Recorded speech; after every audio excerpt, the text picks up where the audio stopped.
ಇದು ಈ ರೀತಿಯಾಗಿ ಅಕ್ರಮ ಸಕ್ರಮ ಇಲ್ಲ, ಭೇದ ಇಲ್ಲ, 10,000 ಕಟ್ಟಿ ಇದೆಲ್ಲದ ಬಿಟ್ಟುಬಿಟ್ಟು ಒಂದು ಸಾರ್ವತ್ರಿಕವಾಗಿ ಐಪಿ ಸೆಟ್ಗಳಿಗೆ ಇವತ್ತು ಸೋಲಾರ್ ಪವರ್ನ ಕೊಡ್ತಕ್ಕಂಥ ರೀತಿಯಲ್ಲಿ ಏನಾದರೂ ಚಿಂತನೆ ಮಾಡಿದ್ರೆ ಅದು ಒಂದು ಶಾಶ್ವತವಾದ ಪರಿಹಾರ ಆಗುತ್ತೆ.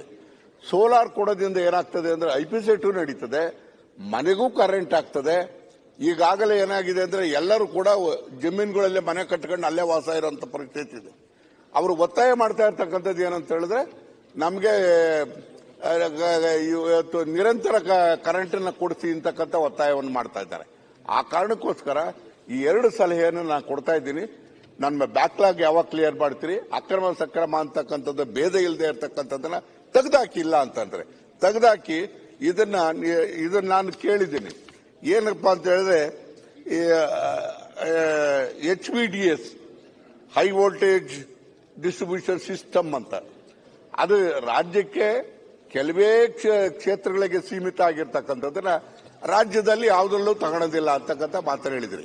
ನೀವೇನಾರ ಮಾಡಿ ನಮಗೆ ಬ್ಯಾಕ್ಲಾಗ್ ಕ್ಲಿಯರ್ ಮಾಡಿ ಮತ್ತು ಆದ್ಯತೆ ಮೇಲೆ ಶಾಶ್ವತ ಪರಿಹಾರ ಅಂತ ಹೇಳಿದ್ರೆ ಇದು ಸೋಲಾರ್ ಪವರ್ ಕೊಡ್ತಕ್ಕಂಥದ್ರ ಬಗ್ಗೆ ಯೋಚನೆ ಮಾಡ್ತೀರಾ ಅಂತಕ್ಕಂಥ ಕೇಳ್ತೇವೆ. ಸನ್ಮಾನ್ಯ ಅಧ್ಯಕ್ಷರೇ, ಈ ಸಮಸ್ಯೆ ಇಡೀ ರಾಜ್ಯದಲ್ಲಿದೆ. ಅದರಲ್ಲೂ ನಮ್ಮಲ್ಲಿ 2 ವರ್ಷದಿಂದ ಹಣ ಕಟ್ಟಿ ರೈತರು ಕಾಯ್ತಾ ಇದ್ದಾರೆ, ಕನೆಕ್ಷನ್ ಕೊಟ್ಟಿಲ್ಲ. ಅಕ್ರಮ ಮಾಡಲಿಕ್ಕೆ ಬಿಡ್ತಕ್ಕಂಥವ್ರು ಇಲಾಖಾ ಅಧಿಕಾರಿಗಳು. 10 ಜನ ಸಕ್ರಮವಾಗಿದ್ರೆ 20 ಜನ ಅಕ್ರಮವಾಗಿ ಕನೆಕ್ಷನ್ ಮಾಡ್ಕೋತಾರೆ. ಅದನ್ನ ತಡೆ ಹಿಡಿಬೇಕು. ಮತ್ತೆ ಅದ್ರ ಜೊತೆಗೆ ಜಯಚಂದ್ರ ಅವರು ತಿಳಿಸಿದ ಪ್ರಕಾರ ಈ ಸೋಲಾರ್ ಇದಕ್ಕೆ ಸಬ್ಸಿಡಿ ದರದಲ್ಲಿ ಕೊಡ್ತಕ್ಕಂಥ ಒಂದು ವ್ಯವಸ್ಥೆ ಮಾಡಿದ್ರೆ ಸುಧಾರಣೆ ಆಗ್ಬೋದು ಅಂತ. ಇನ್ನು ಮುಂದೆ ಅಕ್ರಮ ಮಾಡದೇ ಇರೋ ರೀತಿಯಲ್ಲಿ ಸರ್ಕಾರ ಗಮನ ಹರಿಸಿ ಅದನ್ನು ನಿಲ್ಲಿಸಲಿಕ್ಕೆ ಪ್ರಯತ್ನ ಮಾಡಬೇಕು. ಮಾನ್ಯ ಅಧ್ಯಕ್ಷರೇ, ಸನ್ಮಾನ್ಯ ಜಯಚಂದ್ರ ಅವರು ಕೇಳಿರ್ತಕ್ಕಂಥದ್ದು ಕೇವಲ ಅವ್ರ ಕ್ಷೇತ್ರಕ್ಕೆ ಮಾತ್ರ ಅಲ್ಲ, ಇಡೀ ರಾಜ್ಯದಲ್ಲಿ ಇಂಥ ಸಮಸ್ಯೆ ಇದೆ. ನಮ್ಮ ಕ್ಷೇತ್ರದಲ್ಲಿ ಸುಮಾರು 4-5 ವರ್ಷದಿಂದನೂ ಕೂಡ ಸುಮಾರು 4,500 ಜನ ಪಂಪ್ ಸೆಟ್ಗೆ ಅಕ್ರಮ ಸಕ್ರಮದಲ್ಲಿ ಹಣ ಕಟ್ಟಿದ್ದಾರೆ, 28,000. ಪ್ರತಿನಿತ್ಯ ನಾವು ಕ್ಷೇತ್ರಕ್ಕೆ ಹೋದ ತಕ್ಷಣನೇ ಕೇಳ್ತಕ್ಕಂಥ ಸರ್ ಇಷ್ಟು ಕಟ್ಟಿದ್ದೀರಿ, ಇವತ್ತು ಕಟ್ಸ್ಕೊಳ್ತಾರೆ, ಒಬ್ಬರಿಗೂ ಕಲೆಕ್ಷನ್ ಕೊಟ್ಟಿಲ್ಲ. ಅದಕ್ಕೋಸ್ಕರ ದಯಮಾಡಿ ಮಾನ್ಯ ಮಂತ್ರಿಗಳಲ್ಲಿ ನಮ್ಮ ರಿಕ್ವೆಸ್ಟ್ ಏನಂದ್ರೆ, ಇಡೀ ರಾಜ್ಯದಲ್ಲಿ ಇಂಥ ಸಮಸ್ಯೆ ಇದೆ. ನಮ್ಮ ಮಧ್ಯ ಕರ್ನಾಟಕ ಅಂತೂ ಇವತ್ತಿನವರೆಗೂ ಇಡೀ ಈ ವರ್ಷದಲ್ಲಿ ಮಳೆನೇ ಬಿದ್ದಿಲ್ಲ. ಪ್ರತಿಯೊಬ್ಬರು ರೈತರು ತೋಟಗಳು ಮಾಡ್ಕೊಂಡಿದ್ದಾರೆ. ಅವ್ರ ಪರಿಸ್ಥಿತಿ ಹೇಳ್ತಿರದಂತ ಪರಿಸ್ಥಿತಿನಲ್ಲಿದ್ದಾರೆ. ದಯಮಾಡಿ ಒಂದು ವಿಶೇಷವಾದಂತ ಗಮನ ಹರಿಸಿ ಅಕ್ರಮ ಸಕ್ರಮ ನಿಲ್ಲಿಸ್ಬಿಡಿ. ಇಲ್ಲಿಗೆ ಇನ್ ಮುಂದೆ ಕಟ್ಸ್ಕೋಬೇಡಿ. ಈ ಕಟ್ಸ್ಕೊಂಡಿರ್ತಕ್ಕಂಥವ್ರಿಗೆ ಕಂಪ್ಲೀಟ್ ಆಗಿ ಈ ವರ್ಷದಲ್ಲಿ ಕೊಡೋಕೆ ಸಾಧ್ಯ. ಮಂತ್ರಿಗಳು ಈ ರಾಜ್ಯದಲ್ಲಿ ಸಮಸ್ಯೆ. ಸನ್ಮಾನ್ಯ ಸಭಾಧ್ಯಕ್ಷರೇ, ಜಯಚಂದ್ರ ಅವರು ಒಳ್ಳೆಯ ಒಂದು ಪ್ರಶ್ನೆಯನ್ನು ಕೇಳಿದ್ದಾರೆ. ನಾನು ಸಮೇತ ಇಂಧನ ಸಚಿವರಾದ ಮೇಲೆ ಇದು ವಿಚಾರದಲ್ಲಿ ಸಾಕಷ್ಟು ಒಂದು ಚಿಂತನೆ ಮಾಡಿದೆ. ಇದು ಅಕ್ರಮ ಸಕ್ರಮ, ಅದು ಒಂದು ಬಾರಿಗೆ ಒನ್ ಟೈಮ್ ಅಕ್ರಮ ಸಕ್ರಮ ಮಾಡಿದ್ರೆ ಸರಿಯಾಗ್ತಿತ್ತು. ಇದು 2005ನೇ ಇಸ್ವಿಯಲ್ಲಿ ಪ್ರಾರಂಭ ಆಗಿದೆ. ಈಗ ಯಾರೋ ಲೀಗಲ್ ಆಗಿ ಅಪ್ಲೈ ಮಾಡೋರಿದ್ದಾರೆ ಇರಿಗೇಷನ್ ವೆಬ್ಸೈಟ್ಗೆ, ಸುಮಾರು 50,000 ಬರ್ತದೆ. ಈಗ ನಮಗೆ ಏನಾಗಿದೆ, ಅಕ್ರಮ ಸಕ್ರಮ ಅಂತ ಇಟ್ಬಿಟ್ರೆ ನಮ್ಮ ಲೈನ್ ಅಲ್ಲಿ ಇರೋದಿಲ್ಲ. ಈಗ ನಾವೇನ್ ಮಾಡಬೇಕಾಗ್ತದೆ, ಅವರಿಗೋಸ್ಕರವಾಗಿ ಸ್ಪೆಷಲ್ ಲೈನ್ ಎಳಿಬೇಕಾಗ್ತದೆ, ಟ್ರಾನ್ಸ್ಫಾರ್ಮರ್ ಹಾಕಬೇಕಾಗ್ತದೆ. ಈ ರೀತಿಯಲ್ಲಿ ಈಗ ರೆಗ್ಯುಲರೈಸ್ ಲೀಗಲ್ ಆಗಿ ಕೇಳೋದಕ್ಕಿಂತ ಅಕ್ರಮ ಸಕ್ರಮ ಮಾಡಿ ಕೊಡಿ ಅಂತ ಹೇಳ್ಬಿಟ್ಟು ಪ್ರತಿಯೊಬ್ಬರು ಮಾಡ್ತಿದ್ದಾರೆ. ಈಗ ಸುಮಾರು 23,000 ರೂಪಾಯಿ ನಾವು ಕಟ್ಟಿಸ್ಕೊಳ್ತಾ ಇದ್ದೀವಿ. ಈಗ ಜಯಚಂದ್ರ ಅವರು ಎಲ್ಲರೂ ಒಳ್ಳೆ ಸಲಹೆ ಕೊಟ್ಟರು, ಎಲ್ಲರೂ ನಮ್ಮ ಷಡಾಕ್ಷರಿಯವರು ಒಳ್ಳೆ ಸಲಹೆ ಕೊಟ್ಟಿದ್ದಾರೆ.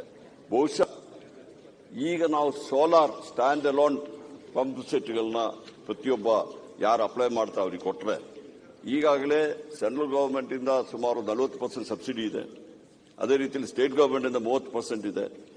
ಇದು ಒಂದು ಸೋಲಾರ್ ಸೆಟ್ಗೆ ಮೊದಲು ತುಂಬಾ ದುಬಾರಿ ಆಗ್ತಿತ್ತು.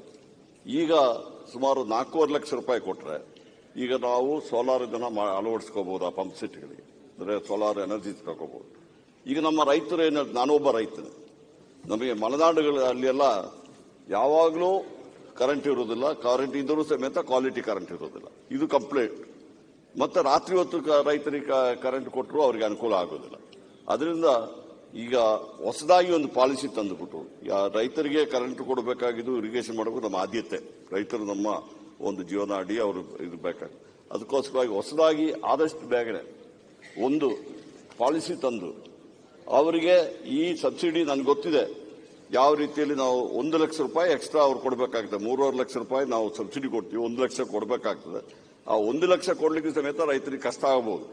ಅದಕ್ಕೆ ಅವ್ರಿಗೆ ಯಾವ್ದಾದ್ರು ಒಂದು ಫೈನಾನ್ಸ್ ಇವರೊಟ್ಟಿಗೆ ಒಂದು 5 ವರ್ಷ 6 ವರ್ಷ 7 ವರ್ಷದಕ್ಕೆ 1 ಲಕ್ಷ ಲೋಡ್ ಕೊಡುವಂತ ಮಾಡಿದರೆ ಬಹುಶಃ ತಮ್ಗೆ ಗೊತ್ತಿರಬಹುದು, ಒಂದು ವರ್ಷಕ್ಕೆ ನಾವು ಇರಿಗೇಷನ್ ಪಂಪ್ಸೆಟ್ಗೆ ರಾಜ್ಯ ಸರ್ಕಾರದಿಂದ ಅಂದಾಜು 16,000 ಕೋಟಿ ರೂಪಾಯಿ ಕೊಡ್ತಾ ಇದ್ದೀವಿ. ಬಹುಶಃ ನಾವು ಅವರಿಗೆ ಸೋಲಾರ್ ಪಂಪ್ ಕೊಟ್ಟು ಅವರಿಗೆ ರೆಗ್ಯುಲರ್ ಲೈನ್ ಕೊಡ್ಲಿಕ್ಕೆ ಆಗೋದಿಲ್ಲ, ಮತ್ತೆ ಸೋಲಾರ್ ಕೊಟ್ಟರೆ ರೆಗ್ಯುಲರ್ ಮಾಡ್ಲಿಕ್ಕೆ 2 ಕೊಡ್ಲಿಕ್ಕೆ ಆಗೋದಿಲ್ಲ.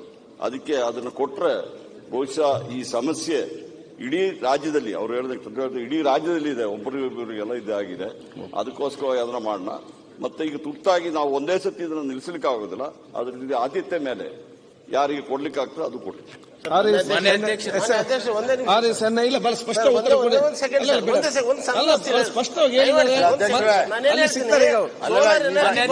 ಸರ್ ಒಂದ್ ನಿಮಿಷ ಸರ್, ಸೋಲಾರ್ ಎನರ್ಜಿ 200 ರಿಂದ 300 ಮೀಟರ್ ಫೀಟ್ ಮಾತ್ರ ಬರ್ತದೆ.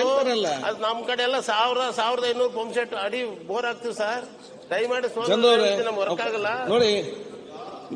ನೆಕ್ಸ್ಟ್ ಪೊಸಿಷನ್ ಬೇರೆ ಅವಕಾಶ ಅಧ್ಯಕ್ಷರೇ ಮಾಡಿದೀನಿ. ಎಲ್ಲಿ ಪ್ಲೇನ್ ಇರ್ತದೆ, ನಿಮ್ ಕಡೆ ಎಲ್ಲ ಪ್ಲೇನ್ ಲ್ಯಾಂಡ್ ಇರ್ತದೆ, ಅಲ್ಲಿ ಬೇಕಾದ್ರೆ 50 ಮೆಗಾವಾಟ್ದು ನಾವು ಸೋಲಾರ್ ಮಾಡಿಕೊಂಡು ಮಾಡ್ಕೊಂಡ್ರೆ ಅದಕ್ಕೆ ಸುಮಾರು 50 ಮೆಗಾವಾಟ್ 150 ಎಕರೆ ಜಾಗ ಇದ್ಬಿಟ್ರೆ 50 ಮೆಗಾವಾಟ್ ಮಾಡಿ ಇಂಥ ಸಮಸ್ಯೆ ಇರುವ ಕಡೆ ಅಲ್ಲಿಂದ ನಾವು ಸಬ್ಸ್ಟೇಷನ್ ನೇರವಾಗಿ ಕೊಡಬಹುದು. ಅದು ಸಮೇತ ಯೋಚನೆ ಮಾಡಿ. ಅದಲ್ಲ ವೆಂಕಟೇಶ್ವರ ರೆಡ್ಡಿ ಒಂದು ನಿಮಿಷ ಅಧ್ಯಕ್ಷರೇ, ಅಲ್ಲ ಶೈಲೇಂದ್ರ ಕೂತ್ಕೊಡು. ವೆಂಕಟೇಶ್ವರ ರೆಡ್ಡಿ ಮಾನ್ಯ ಅಧ್ಯಕ್ಷರೇ, ಅಲ್ಲ ವಿಶ್ವೇಶ್ ಅವರೇ, ಮಾನ್ಯ ಪ್ರಾಥಮಿಕ ಮತ್ತು ಪ್ರೌಢ ಶಿಕ್ಷಣ ಸಚಿವರನ್ನ 389ನೇ ಪ್ರಶ್ನೆಯನ್ನು ನಾನು ಕೇಳ್ತಾ ಇದ್ದೀನಿ. ಮಾನ್ಯ ಅಧ್ಯಕ್ಷರೇ, ಉತ್ತರವನ್ನು ಒದಗಿಸಲಾಗಿದೆ. ಇದು ಸೇಮ್ ಅವಾಗಲೇ ಹೇಳಿದ್ನಲ್ಲ, ಸೇಮ್ ಪ್ರಾಬ್ಲಮ್. ಅದನ್ನ ಆದಷ್ಟು ಬೇಗ ನಾ ಮಾಡ್ಕೊಡ್ತೀನಿ. ಯಾಕಂದ್ರೆ ಈಗ ತಾನೇ ಬಂದಿರೋದ್ರಿಂದ ಮೇಲ್ದರ್ಜೆಗೆ ಹೋಗಿದೆ. ಇದು ಸಾಕಷ್ಟು 300 ಚಿಲ್ಲರೆ ಶಾಲೆಗಳಿರೋದ್ರಿಂದ ಮಾನ್ಯ ಸದಸ್ಯರೇ ಅದನ್ನ ಒಟ್ಟಿಗೆ ಇದು ಸೇಮ್ ಕ್ವಶನ್ಸ್ ಇರೋದ್ರಿಂದ ಅದನ್ನ ನಾ ಮಾಡ್ಕೊಡ್ತೀನಿ. ಅಲ್ಲ, ಈ ಪ್ರಸ್ತಾವನೆಗೆ ಆರ್ಥಿಕ ಇಲಾಖೆಯ ಸಹಮತ ದೊರೆತ ನಂತರ ಈ ಪ್ರಸ್ತಾವನೆ ಬಗ್ಗೆ ಪರಿಶೀಲಿಸುವುದು ಬೇಡ. ಯಾಕಂದ್ರೆ ಮೋಸ್ಟ್ ಬ್ಯಾಕ್ವರ್ಡ್ ತಾಲೂಕು ನಮ್ಮದು, ಹಿಂದುಳಿದ ಪ್ರದೇಶ ಆದ್ರಿಂದ. ಮತ್ತೆ ಎಲ್ದೂರು ಮತ್ತೆ ರೋಣೂರು, ನಾನು ಇದು ಲಕ್ಷ್ಮೀಪುರ ಕೇಳಿರೋದು ಹೋಬಳಿ ಹೆಡ್ ಕ್ವಾರ್ಟರ್ಸ್. ದಯಮಾಡಿ ಹೆಚ್ಚಿನ ಬಡವರು ಇರುವುದರಿಂದ ಇದು ಬ್ಯಾಕ್ವರ್ಡ್ ತಾಲೂಕು ಆಗಿರೋದ್ರಿಂದ ಈ ನೆಕ್ಸ್ಟ್ ಅಕಾಡೆಮಿಕ್ ಇಯರ್ ಮಾಡ್ತೀನಿ ಅಂತ ಹೇಳ್ಬಿಟ್ಟು ದಯವಿಟ್ಟು ಆಶ್ವಾಸನೆ ಕೊಡಬೇಕು. ಮಾನ್ಯ ಅಧ್ಯಕ್ಷರೇ, ಸದಸ್ಯರು ಕೇಳಿರೋ ತಪ್ಪೇನಿಲ್ಲ. ಅದು ಬಾಗೇಪಲ್ಲಿನೂ ಅಷ್ಟೇ, ಶ್ರೀನಿವಾಸಪುರ ಎರಡು ಕಡೆನೂ ಕೂಡ ಆರ್ಥಿಕ ಇಲಾಖೆಯಲ್ಲಿ ಏನಾದರೂ ತೊಂದರೆಗಳು ಇದಾವ ಅಂತ ಕೇಳೋದು ಬಿಟ್ರೆ ಇನ್ನೇನಿಲ್ಲ. ಅದರಿಂದ ಏನು ತೊಂದರೆ ಇಲ್ಲ ಅಂತ ಹೇಳಿದ್ರೆ ಆದಷ್ಟು ಬೇಗ ಮುಂದಿನ ದಿನಗಳಲ್ಲಿ ಮಾಡಿಕೊಡ್ತಕ್ಕಂಥ ವ್ಯವಸ್ಥೆ. ಸುರೇಶ್ ಬಾಬು ಸಿಬಿ. ಸುರೇಶ್ ಬಾಬು. ಸನ್ಮಾನ್ಯ ಅಧ್ಯಕ್ಷರೇ, 181ನೇ ಪ್ರಶ್ನೆನ ಸನ್ಮಾನ್ಯ ಸಚಿವರನ್ನ ಕೇಳಲಿಕ್ಕೆ ಬಯಸ್ತೇನೆ. ಅಧ್ಯಕ್ಷರೇ, ಉತ್ತರವನ್ನು ಒದಗಿಸಲಾಗಿದೆ.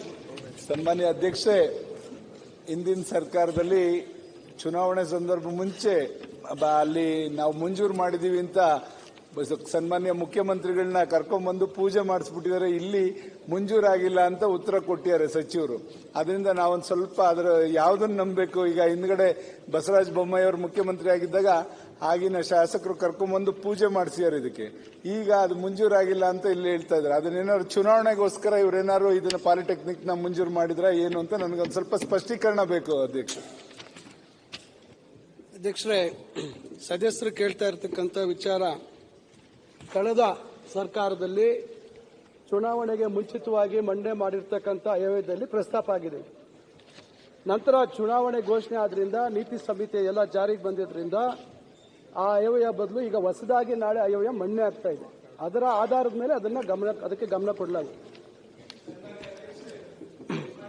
ಅವರು ಚುನಾವಣೆಗೆ ಏನೋ ಹೇಳಿರ್ಬೋದು, ಆದ್ರೆ ಈಗ ನಾನು ತಮ್ಮ ಮುಖಾಂತರ ಸಚಿವರನ್ನ ಒತ್ತಾಯ ಮಾಡೋದೇನೆಂದ್ರೆ ಈಗಲಾರು ಬಜೆಟ್ ನಲ್ಲಿ ಇದನ್ನ ಪಾಲಿಟೆಕ್ನಿಕ್ ಅಲ್ಲಿ ಸ್ಯಾಂಕ್ಷನ್ ಮಾಡಿಕೊಡಿ ಅಂತ ತಮ್ಮ ಮುಖಾಂತರ ಒತ್ತಾಯ ಮಾಡ್ತೀನಿ ಅಧ್ಯಕ್ಷ. ಓಕೆ, ಈಗ ನಾಳೆ ಬಜೆಟ್ ಮಂಡನೆ ಆಗ್ತಾ ಇದೆ, ನಾವೆಲ್ಲರೂ ದಯಮಾಡಿ ಚಿಕ್ಕನಾಯಕನಲ್ಲಿ ನೀವು ಸೇರಿಸ್ಕೊಳ್ಳಿ ಅಂತ ಮಂತ್ರಿಗಳನ್ನ ಒತ್ತಾಯ.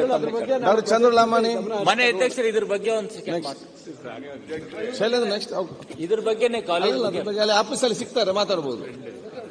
ಇಂಪಾರ್ಟೆಂಟ್ ಇಲ್ಲ, ವೆರಿ ಇಂಪಾರ್ಟೆಂಟ್, ಬೇಗ ಹೋಗ್ಬೇಕು ಆಫೀಸಿಗೆ. PHCಗಳಿದೆ ಅಧ್ಯಕ್ಷ, ಆ PHCಗಳಲ್ಲಿ ರೆಗ್ಯುಲರ್ ಡಾಕ್ಟರ್ಸ್ ಇಲ್ಲ. ಹಿರಿಯರು ಶಂಕುಸ್ಥಾಪನೆ ಮಾಡಿರ್ತಕ್ಕಂಥ ವಿಚಾರನ ಕೂಡ ನನಗೆ ಗೊತ್ತಿದೆ. ಮುಖ್ಯಮಂತ್ರಿಗಳೇ ಬಂದು ಶಂಕುಸ್ಥಾಪನೆ ಮಾಡಿದ್ದಾರೆ ಅಂತಂದ್ರೆ ಈಗ ಅಲ್ಲಿ ಪಾಲಿಟೆಕ್ನಿಕ್ ಅಂತೂ ಇಲ್ಲ, ಮಂತ್ರಿಗಳು ಹೇಳ್ತಕ್ಕಂಥದ್ದನ್ನ ಕೊನೆ ಪಕ್ಷ ದೇವಸ್ಥಾನ ಕಟ್ಟಕ್ಕಾಗುತ್ತೆ ಅನ್ನೋ ಯೋಚನೆ ಮಾಡಿ. ಚಂದ್ರ ಅವರೇ, ಸರ್ಕಾರದಿಂದ. ಚಂದ್ರರಾಮನಿ ಅವರು. ಅಧ್ಯಕ್ಷರೇ, ನನ್ನ ಕ್ಷೇತ್ರದಲ್ಲಿ ಬರುವಂತಹ 9 ಪ್ರಾಥಮಿಕ ಆರೋಗ್ಯ ಕೇಂದ್ರದಲ್ಲಿ 3-4 ಆರೋಗ್ಯ ಕೇಂದ್ರಗಳಲ್ಲಿ ಯಾವುದೇ ಅಡ್ಮಿನಿಸ್ಟ್ರೇಟರ್ ಆಗಿ ಏನು ಪರ್ಮನೆಂಟ್ ಆಗಿ ಡಾಕ್ಟರ್ಸ್ ಇಲ್ಲ, ಟ್ರೈನಿ ಡಾಕ್ಟರ್ಸ್ ಅನ್ನ ಹಾಕಿದ್ದಾರೆ. ಅವರಿಗೆ ಯಾವುದೇ ಕಾರಣಕ್ಕೂ ಪ್ರೋಗ್ರಾಮ್ ಅಲ್ಲಿ ನಾವು ಯೂಸ್ ಮಾಡೋಕ್ಕಾಗೋದಿಲ್ಲ. ಹಾಗಾಗಿ ಮಿನಿಸ್ಟ್ರಿಗೆ ಇದರ ಬಗ್ಗೆ ಸ್ವಲ್ಪ ನಿಮ್ಮ ಮುಖಾಂತರ ಒಂದು ಕ್ಲಾರಿಫಿಕೇಶನ್ ಮಾಡಲಿಕ್ಕೆ ಕೇಳ್ತಾ ಇದ್ದೀನಿ. ಮಂತ್ರಿಗಳು ದಿನೇಶ್ ಗುಂಡೂರಾವ್. ಅವ್ರು ಇನ್ನೂ ಪ್ರಶ್ನೆ ಕೇಳೋದ್ ಮುಂಚೆನೆ ಎಲ್ಲ ಕೇಳ್ಬಿಟ್ರು, ಉತ್ತರ ಎಲ್ಲ ಒದಗಿಸಿದ್ದೇವೆ ಸರ್. ಅದರಲ್ಲಿ ನೀವು ಒದಗಿಸಿದ್ರಲ್ಲಿ ಕಡ್ಡಾಯ ಗ್ರಾಮೀಣ ಏನು ಸೇವೆಯಲ್ಲಿದ್ದಾರೆ ಅಂತವ್ರನ್ನ ನಾವು ಯಾವುದೇ ಪ್ರೋಗ್ರಾಮ್ ಅಲ್ಲಿ ನಾವು ಯೂಸ್ ಮಾಡಲಿಕ್ಕೆ ಬರುವುದಿಲ್ಲ ಸರ್. ಪ್ರೋಗ್ರಾಮ್ ಆಫೀಸರ್ಗಾಗಿ ಅವ್ರು ಬರೇ ಪೇಷಂಟ್ ಅನ್ನ ನೋಡಬಹುದು, ಬಟ್ ಅಲ್ಲಿ PHCಯಲ್ಲಿರುವಂತ ಎಲ್ಲ ಏನು ಕಾರ್ಯಕ್ರಮಗಳಿದಾವು, ಹೆಲ್ತ್ಗೆ ಸಂಬಂಧಪಟ್ಟಂತ ಕಾರ್ಯಕ್ರಮಗಳಿಗೆ ಈ ಏನು ರೂರಲ್ ಸರ್ವಿಸ್ಗೆ ಬಂದಿರ್ತಾರೆ ಅಂತ ಡಾಕ್ಟರ್ಸ್ ನಾವು ಯೂಸ್ ಮಾಡೋಕ್ಕಾಗಲ್ಲ ಸರ್. ಆದಷ್ಟು ಬೇಗನ ನಾವು ಕಡ್ಡಾಯವಾಗಿ ಏನು ನಮ್ಮ ಗೌರ್ಮೆಂಟ್ ಅಲ್ಲಿ ಪರ್ಮನೆಂಟ್ ಡಾಕ್ಟರ್ಸ್ ಅನ್ನ ತಗೊಳ್ಳುವಂತ ಒಂದು ವ್ಯವಸ್ಥೆ ಆಗ್ಬೇಕು ಸರ್. ಎರಡನೇದಾಗಿ ತಾವು ತಾಲೂಕು ಆಸ್ಪತ್ರೆ ಸಿರಟ್ಟಿ 100 ಬೆಡೆಡ್ ಹಾಸ್ಪಿಟಲ್ ಆಗ್ಲಿಕ್ಕೆ ಆಲ್ರೆಡಿ ಹಿಂದೆ ಬೊಮ್ಮಾಯಿ ಸಾಹೇಬ್ರವರು ಆ ತಾಲೂಕು ಹಾಸ್ಪಿಟಲ್ಗೋಸ್ಕರ ಅನುದಾನವನ್ನ ತೆಗೆದಿಟ್ಟಿದ್ರು. ಬಟ್ ತಾವು ಒದಗಿಸಿದ್ರಲ್ಲಿ ಇನ್ನೂ ಅನುದಾನಗಳು ಇಲ್ಲ ಅಂತ ಹೇಳಿ ತಾವು ಈ ಉತ್ತರವನ್ನ ಕೊಡ್ತಾ ಇದ್ರಿ ಸರ್. ಈಗ ನಿಮ್ಮ ಪ್ರಶ್ನೆ ಅಧ್ಯಕ್ಷರೇ, ಈಗ ಅವ್ರಿಗೆಲ್ಲ ತಮಗೂ ಕೂಡ ಗೊತ್ತಿದೆ, ತಾವು ಹಿಂದೆ ಸಚಿವರಾಗಿದ್ರಿ ಮತ್ತು ವಿಧಾನದ ನಮ್ಮ ಅನೇಕ ಶಾಸಕರು ಕೂಡ ಗೊತ್ತಿದೆ. ಈ ನಾವು ಕಡ್ಡಾಯವಾಗಿ ಈ ಡಾಕ್ಟರ್ಗಳೇನು MBBS ಓದಿ ಬರ್ತಾರೆ ಅವರಿಗೆ ಕಡ್ಡಾಯವಾಗಿ 1 ವರ್ಷ ಸರ್ವಿಸ್ ಮಾಡಬೇಕು ಅಂತ ಹಾಕೊಂಡಿರ್ತಕ್ಕಂಥ ಕಾರ್ಯಕ್ರಮ ಏನಕ್ಕೆ ಅಂತ ಹೇಳಿದ್ರೆ, ನಾವು ಸಂಬಳ ಕೊಟ್ಟರು ಕೂಡ ಕಾಂಟ್ರಾಕ್ಟ್ ಮೇಲೆ ಕೂಡ ಡಾಕ್ಟರ್ಗಳು ವೈದ್ಯರು ಬರೋಕ್ಕೆ ರೆಡಿಯಾಗಿಲ್ಲ. ಯಾಕಂತ ಹೇಳಿದ್ರೆ ಅವರ ಅಷ್ಟು ಸಂಬಳಕ್ಕೆ ಅಥವಾ ಆ ಒಂದು ಗ್ರಾಮೀಣ ಭಾಗಕ್ಕೆ ಹೋಗೋಕೆ ತಯಾರಾಗಿಲ್ಲ ಅವರು. ಆದ್ರಿಂದನೇ ಇದು ಕಡ್ಡಾಯವಾಗಿ ನಾವು ಮಾಡಿರತಕ್ಕಂಥದ್ದು. ನಾವು ಡಾಕ್ಟರ್ಗಳನ್ನ ತಗೊಳ್ಳೋದಕ್ಕೆ ನಮ್ಮಲ್ಲಿ ಮುಕ್ತವಾದಂತ ಪ್ರಯತ್ನ ಮಾಡ್ತಾನೆ ಇರ್ತೀವಿ, ಆದರೆ ಅವರು ಬರೋದಕ್ಕೆ ಅವರು ಇಷ್ಟಪಡೋದಿಲ್ಲ. ಅದರಿಂದ ಇದು ನಾವು ಯಾರನ್ನು ಫೋರ್ಸ್ ಮಾಡಿ ಕೆಲಸ ಕೊಡ್ಸಕ್ ಆಗೋದಿಲ್ಲ. ಸೊ ಅದರಿಂದ ಈ MBBS ಮತ್ತು PG ಮಾಡೋದವ್ರಿಗೆ 1 ವರ್ಷ ಸರ್ವಿಸ್ ಇರ್ತದೆ, ಅದನ್ನು ಉಪಯೋಗಿಸ್ಕೊಳ್ತಾ ಇದೀವಿ. ಅದು ಒಂದ್ ಕಡೆ ಖಂಡಿತ ನಮ್ಮ ಪ್ರಯತ್ನ ಇರ್ತದೆ. ಎಲ್ಲೆಲ್ಲಿ ನಾವು ಪ್ರೋಗ್ರಾಮ್ ಆಫೀಸರ್ಸ್ ಇರ್ಬೋದು, ಸ್ಪೆಷಲಿಸ್ಟ್ ಇರ್ಬೋದು, ಅವ್ರಿಗೆಲ್ಲ ಹಾಕೊಳ್ಳೋದಕ್ಕೆ ನಾವು ಪ್ರಯತ್ನ ಮಾಡ್ತಾ ಇರ್ತೀವಿ. ನಾವು ಎಲ್ಲಿನೂ ತಗೊಂಡಿಲ್ಲ ಇನ್ನೂವರೆಗೂ, ಅದು ಒಂದು ಪ್ರಯತ್ನ ಆಗ್ಬೇಕಾಗುತ್ತೆ. ಅದ್ರ ಬಗ್ಗೆ ಗಮನ ಹಾರೈಸ್ತೀನಿ. ಅದೇ ಎರಡನೇದು ತಾವು ಇನ್ನೊಂದು ಪ್ರಶ್ನೆ ತಾಲೂಕು ಆಸ್ಪತ್ರೆ ಬಗ್ಗೆ ಕೇಳಿದರೆ ಮಾನ್ಯ ಸಭಾಧ್ಯಕ್ಷರೇ, ಈಗ ಅವ್ರು ಹೇಳಿದಾಗೆ ಹಿಂದಿನ ಸರ್ಕಾರದಲ್ಲಿ 2 ಆಯವ್ಯಯಗಳಲ್ಲಿ ಇದು ಪ್ರಸ್ತಾವನೆ ಆಗಿತ್ತು. 7 ತಾಲೂಕುಗಳಿಗೆ ಈ ಆಸ್ಪತ್ರೆಯನ್ನ ನಿರ್ಮಾಣ ಮಾಡಬೇಕು ಅಂತ ಹೇಳಿ ಅವರೆಲ್ಲ ಅನೌನ್ಸ್ ಮಾಡಿದ್ರು. ಆದರೆ ಅದಕ್ಕೆ ಏನು ಅಗತ್ಯ ಇರತಕ್ಕಂತ ಹಣದ ಏನು ಅವಶ್ಯಕತೆ ಇತ್ತು ಅದು ಅವ್ರು ಕೊಟ್ಟಿರಲಿಲ್ಲ. ಅವರು ಈ ಫೈನಾನ್ಸ್ ಡಿಪಾರ್ಟ್ಮೆಂಟ್ಗೆ ಸಲ್ಲಿಕೆ ಆದಾಗ 10 ಕೋಟಿ ರೂಪಾಯಿ ಕೊಡ್ತೀವಿ ಒಂದೊಂದು ಆಸ್ಪತ್ರೆಗೆ ಅಂತ ಹೇಳಿದ್ರು. ಅದೇ ಒಂದು ಕನಿಷ್ಠ ನಮಗೆ ಒಂದು ಆಸ್ಪತ್ರೆ ನಿರ್ಮಾಣ ಮಾಡೋದಕ್ಕೆ 100 ಬೆಡ್ ಆಸ್ಪತ್ರೆ ನಿರ್ಮಾಣ ಮಾಡೋದಕ್ಕೆ ಒಂದು 30 ಕೋಟಿ ರೂಪಾಯಿ ಬೇಕಾಗ್ತದೆ. ಆದ್ರಿಂದ 7 ತಾಲೂಕು ಆಸ್ಪತ್ರೆ ಯಾವುದು ಕೂಡ ನಿರ್ಮಾಣ ಆಗಿಲ್ಲ. ಯಾಕೆಂತ ಹೇಳಿದ್ರೆ ಹಣಕಾಸಿನ ಕೊರತೆ ಇರೋದ್ರಿಂದ ಯಾವುದು ಕೂಡ ನಿರ್ಮಾಣ ಆಗಿಲ್ಲ. ಆದ್ರಿಂದ ನಾ ಮತ್ತೊಮ್ಮೆ ಇದನ್ನ ಮಾಡುವಂಥದ್ದು ಮಾಡಬೇಕು, ಅದು ಖಂಡಿತವಾಗಿ ಅವಶ್ಯಕತೆ ಇದೆ. ನಾನು ನಮ್ಮ ಸರ್ಕಾರ ಜೊತೆ ಮಾತನಾಡಿ, ಮುಖ್ಯಮಂತ್ರಿ ಜೊತೆ ಮಾತನಾಡಿ, ಈ ಏನು ಹಿಂದೆ ಘೋಷಣೆ ಆಗಿರ್ತಕ್ಕಂಥ 7 ತಾಲೂಕುಗಳಿಗೆ ಆಸ್ಪತ್ರೆಗಳು ನಿರ್ಮಾಣ ಮಾಡಬೇಕಾಗಿದೆ, ಅದನ್ನ ಮುಂದೆ ನಾವು ಯಾವ ರೀತಿಯಾಗಿ ಮಾಡೋದಕ್ಕೆ ಪ್ರಸ್ತಾವನೆ ಮತ್ತೊಮ್ಮೆ ಸಲ್ಲಿಸಿ ಅದರ ಬಗ್ಗೆ ಚರ್ಚೆ ಮಾಡ್ತೀನಿ ಮಾನ್ಯ ಸಭಾಧ್ಯಕ್ಷ. ಸಚಿವರೇ, ಈಗ ಅಲ್ಲಿ PSCಗೆ ಡಾಕ್ಟರ್ ಇಲ್ಲ ಅಂತ ಹೇಳ್ತಾರೆ, ಇನ್ನು 100 ಬೆಡ್ ಆಸ್ಪತ್ರೆ ಕಟ್ಟಿ ಮಾಡಿ ಫಸ್ಟ್ ಡಾಕ್ಟರ್ಗೆ ನಾವು ಒಂದು ಕಾನ್ಸೆಪ್ಟ್ ಮಾಡಿ ಎಲ್ಲ ಕಡೆಯಿಂದ ಡಾಕ್ಟರ್ ಆಗಲಿ, ಅದರ ನಂತರ ತಾವು ಬಹುಶಃ ಇವತ್ತು ಏನು ಬೇಡಿಕೆ ಮಾಡಬಹುದು. ಈಗ ಯಶ್ಪಾಲ್ ಸ್ವರ್ಣ ಆಯ್ತಾ ಸರ್, ತಾಲೂಕು ಆಸ್ಪತ್ರೆದ್ದು ಆಲ್ರೆಡಿ ಜಾಗವನ್ನ ಖರೀದಿ ಮಾಡಿದ್ವಿ. ಆಯ್ತು, ಮಾಡ್ತಂತ ಹೇಳಿದ್ದಾರೆ. ಎರಡನೇದಾಗಿ ತಾಲೂಕು ಹಾಸ್ಪಿಟಲ್ ಸಿರಟ್ಟಿಯಲ್ಲಿ ಒಬ್ಬರು ಪಿಡಿಯಾಟ್ರಿಷಿಯನ್ ಇದ್ರು. 2 ದಿನದಿಂದ ತಾವು ಒಂದು ಆರ್ಡರ್ ಅನ್ನ ಮಾಡಿದಿರಿ. ಅವರಿಗೆ ನಮ್ಮ ತಾಲೂಕು ಹಾಸ್ಪಿಟಲ್ ಅಲ್ಲಿ ಸ್ಪೆಷಲಿಸ್ಟ್ ಆಗಿ ಇನ್ ಸರ್ವಿಸ್ PG ಆಗಿ ಒಬ್ರು ವರ್ಕ್ ಮಾಡ್ತಾ ಇದ್ರು. 2 ದಿನದಿಂದ ತಾವೊಂದು ಆರ್ಡರ್ ಮಾಡಿದ್ದೀರಿ, DSO ಅಂತ ಹೇಳಿ, ಡಿಸ್ಟ್ರಿಕ್ಟ್ ಸರ್ವೆಲೆನ್ಸ್ ಆಫೀಸರ್ ಅಂತ ಹೇಳಿ ಅವ್ರ ಅಡ್ಮಿನಿಸ್ಟ್ರೇಟರ್. ಇದನ್ನ ನಾವು ನೀವೇನಾದ್ರೂ ಈ ಪಿಡಿಯಾಟ್ರಿಷಿಯನ್ ಆಗಿರ್ಬೋದು, ನಮಗೆ ಟ್ರೀಟ್ಮೆಂಟ್ ಕೊಡುವಂತ ಡಾಕ್ಟರ್ಸ್ ಅನ್ನ PG ಮಾಡಿದಂತವ್ರನ್ನ ತಾವು ಅಡ್ಮಿನಿಸ್ಟ್ರೇಟರ್ ಅಂತ ಏನಾದ್ರೂ ಆಯ್ಕೆ ಮಾಡಿಕೊಂಡ್ರೆ, ನಮಗೆ ಇಲ್ಲಿ ಹಳ್ಳಿಗಳಲ್ಲಿ ಅತ್ಯಂತ ಹಿಂದುಳಿದಂತ ತಾಲೂಕು, ಅಂತ ಪರಿಸ್ಥಿತಿಯಲ್ಲಿ ನಮಗೆ ಸಮಸ್ಯೆ ಆಗುತ್ತೆ ನಮ್ಮ ತಾಲೂಕಲ್ಲಿ ಅಂತ ಸ್ಪೆಸಿಫಿಕ್ ಆಗಿ ಹೇಳಿಬಿಡಿ. DSO ಅಂತ ಆಯ್ತು, ಅವ್ರು ಹೇಳಿದ್ದಾರೆ. ಈಗ ವರ್ಗಾವಣೆ ಬಗ್ಗೆ ಇನ್ನೊಬ್ರು ಬೇರೆ ಒಂದು ಪೋಸ್ಟಿಂಗ್ ಆಗಿದೆ, ಈಗ ಅದನ್ನು ಕೂಡ ಭರ್ತಿ ಮಾಡೋದಕ್ಕೆ ನಾವು ಮುಂದಿನ ದಿವಸ ಕ್ರಮ ತಗೊಳ್ತೀವಿ. ಸರ್, ಲಾಸ್ಟ್ ಅದ್ರ ಜೊತೆಯಲ್ಲಿ ಸರ್, ತಾವು ಸ್ಪೆಷಲಿಸ್ಟ್ ಗಳನ್ನ ಏನಾದ್ರೂ ಅಡ್ಮಿನಿಸ್ಟ್ರೇಟರ್ ಅಂತ ಕೊಟ್ರೆ ಸ್ಪೆಷಲಿಸ್ಟ್ ಅಲೌನ್ಸ್ ಅನ್ನ ದಯವಿಟ್ಟು ತೆಗೀರಿ ಅನ್ನೋದು ನಂದು. ಮಾನ್ಯ ಸಭಾಧ್ಯಕ್ಷರೇ, ನನ್ನ ಪ್ರಶ್ನೆ ಸಂಖ್ಯೆ 362 ಮಾನ್ಯ ವೈದ್ಯಕೀಯ ಶಿಕ್ಷಣ ಸಚಿವರಿಗೆ. ಉಡುಪಿ ಜಿಲ್ಲೆಯಲ್ಲಿ ಸರ್ಕಾರಿ ಮೆಡಿಕಲ್ ಕಾಲೇಜ್ ಸ್ಥಾಪಿಸುವ ಬಗ್ಗೆ ಮಾನ್ಯ ಅಧ್ಯಕ್ಷರೇ ಉತ್ತರ ಒದಗಿಸಲಾಗಿದೆ. ಬಹುಶಃ ತಮ್ಮ ಉತ್ತರದಲ್ಲಿ ಈಗಾಗಲೇ ಯಾವುದೇ ರೀತಿಯ ಪ್ರಸ್ತಾವನೆಗಳನ್ನು ಸಲ್ಲಿಸಿ ಆಗುವುದಿಲ್ಲ ಅಂತ ತಾವು ತಿಳಿಸಿದ್ದೀರಿ. ಈಗಾಗಲೇ 30 ಎಕರೆ ಜಾಗವನ್ನು ಗುರುತಿಸಿ ನಿಗದಿಪಡಿಸಿ ಕಂದಾಯ ಇಲಾಖೆ ಮೂಲಕ ಸಂಬಂಧಪಟ್ಟ ಆರೋಗ್ಯ ಇಲಾಖೆಯ ಆಯುಕ್ತರಿಗೆ ಆ ವಿಚಾರವನ್ನು ಮುಂದಿನ ಕ್ರಮಕ್ಕಾಗಿ ಸಲ್ಲಿಸಲಾಗಿದೆ. ಅದರಿಂದಾಗಿ ತಾವು ತಿಳಿಸಿರುವ ಉತ್ತರದಲ್ಲಿ ಯಾವ ರೀತಿಯ ಪ್ರಸ್ತಾವನೆ ಇಲ್ಲ ಅಂತ ತಿಳಿಸಿದೆ. ಅದರಿಂದಾಗಿ ಮತ್ತೊಮ್ಮೆ ಅದನ್ನು ಮರುಪರಿಶೀಲಿಸಿ ಆ ವೈದ್ಯಕೀಯ ಕಾಲೇಜ್ ಸ್ಥಾಪನೆಗೆ ಅತಿ ಜರೂರಾಗಿ ಕ್ರಮ ವಹಿಸಬೇಕು. ಅದಕ್ಕೆ ಸಂಬಂಧಪಟ್ಟ ಅನುದಾನವನ್ನು ಮೀಸಲಿಡಬೇಕಾಗಿ ತಮ್ಮಲ್ಲಿ ನಾನು ಕೇಳಿಕೊಳ್ತೇನೆ. ಅದೇ ರೀತಿ ಉಡುಪಿ ಜಿಲ್ಲೆ ಈಗಾಗಲೇ ತಮಗೆ ತಿಳಿದಿರುವ ಹಾಗೆ ಅತಿ ಹೆಚ್ಚು ಪದವೀಧರ ಇಂಜಿನಿಯರ್ ಅನ್ನು ಡಾಕ್ಟರ್ ಅನ್ನು ಕೊಟ್ಟಂತ ಜಿಲ್ಲೆ. ಆ ಭಾಗದ ಜನರಿಗೆ ಇವತ್ತು ಮಧ್ಯಮ ಮತ್ತು ಬಡವರ್ಗದ ಜನರಿಗೆ ಇವತ್ತು ವೈದ್ಯಕೀಯ ಪದವಿ ಪಡೆಯಲಿಕ್ಕೆ ಬಹಳಷ್ಟು ಕಷ್ಟ ಸಾಧ್ಯ. ಮೆಡಿಕಲ್ ಕಾಲೇಜ್ ಆಗಬೇಕಂತ ಕೇಳ್ತೀರಿ, ಪರಿಗಣಿಸಬೇಕಾಗಿ ತಮ್ಮಲ್ಲಿ ನಾನು ವಿನಂತಿಸಿಕೊಳ್ತೇನೆ. ಈಗ ಪ್ರಸ್ತಾವನೆ ಎಲ್ಲದಿದ್ರೆ ಪ್ರಸ್ತಾವನೆ ತರಿಸಿ ಒಂದು ಮಾಡಿ ಅಂತ ಹೇಳಿ ಜಿಲ್ಲೆಗೆ, ನಮ್ಮ ಪಕ್ಕದ ಜಿಲ್ಲೆ ಸದ್ಯಕ್ಕೆ ಈ ವರ್ಷದಲ್ಲಿ ಇಲ್ಲ ಅಂತ ಹೇಳಿದೀವಿ, ಮುಂದೆ ನೋಡೋಣ. ಯಾಕಂದ್ರೆ ಈಗ ಸದ್ಯಕ್ಕೆ ಈ ವರ್ಷಕ್ಕೆ ನಮ್ಮ ಆಯವ್ಯಯದಲ್ಲಿ ನಮ್ಮ ಹಣಕಾಸಿನ ಪರಿಶೀಲಿಸಲಾಗುವುದು. ಇನ್ನು 10 ಜಿಲ್ಲೆಗಳಿವೆ, ಅದು ಮುಂದಿನ ದಿನಗಳಲ್ಲಿ ನೋಡೋಣ. ಜಗದೀಶ್ ಗುಡಗಂಟಿ.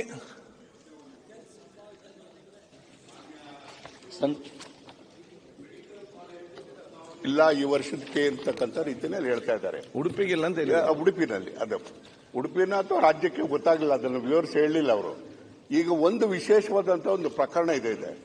ಮುದ್ದೇನಹಳ್ಳಿನಲ್ಲಿ ವಿಶ್ವೇಶ್ವರಯ್ಯನವರು ಹುಟ್ಟಿದಂತ ಜಾಗದಲ್ಲಿ ಸತ್ಯಸಾಯಿ ಒಂದು ಮೆಡಿಕಲ್ ಕಾಲೇಜನ್ನ ಮಾಡೋದಕ್ಕೆ ಪ್ರಧಾನಮಂತ್ರಿಗಳು ಕಟ್ಟಡವನ್ನ ಉದ್ಘಾಟನೆ ಮಾಡಿ 2 ತಿಂಗಳಾಯ್ತು.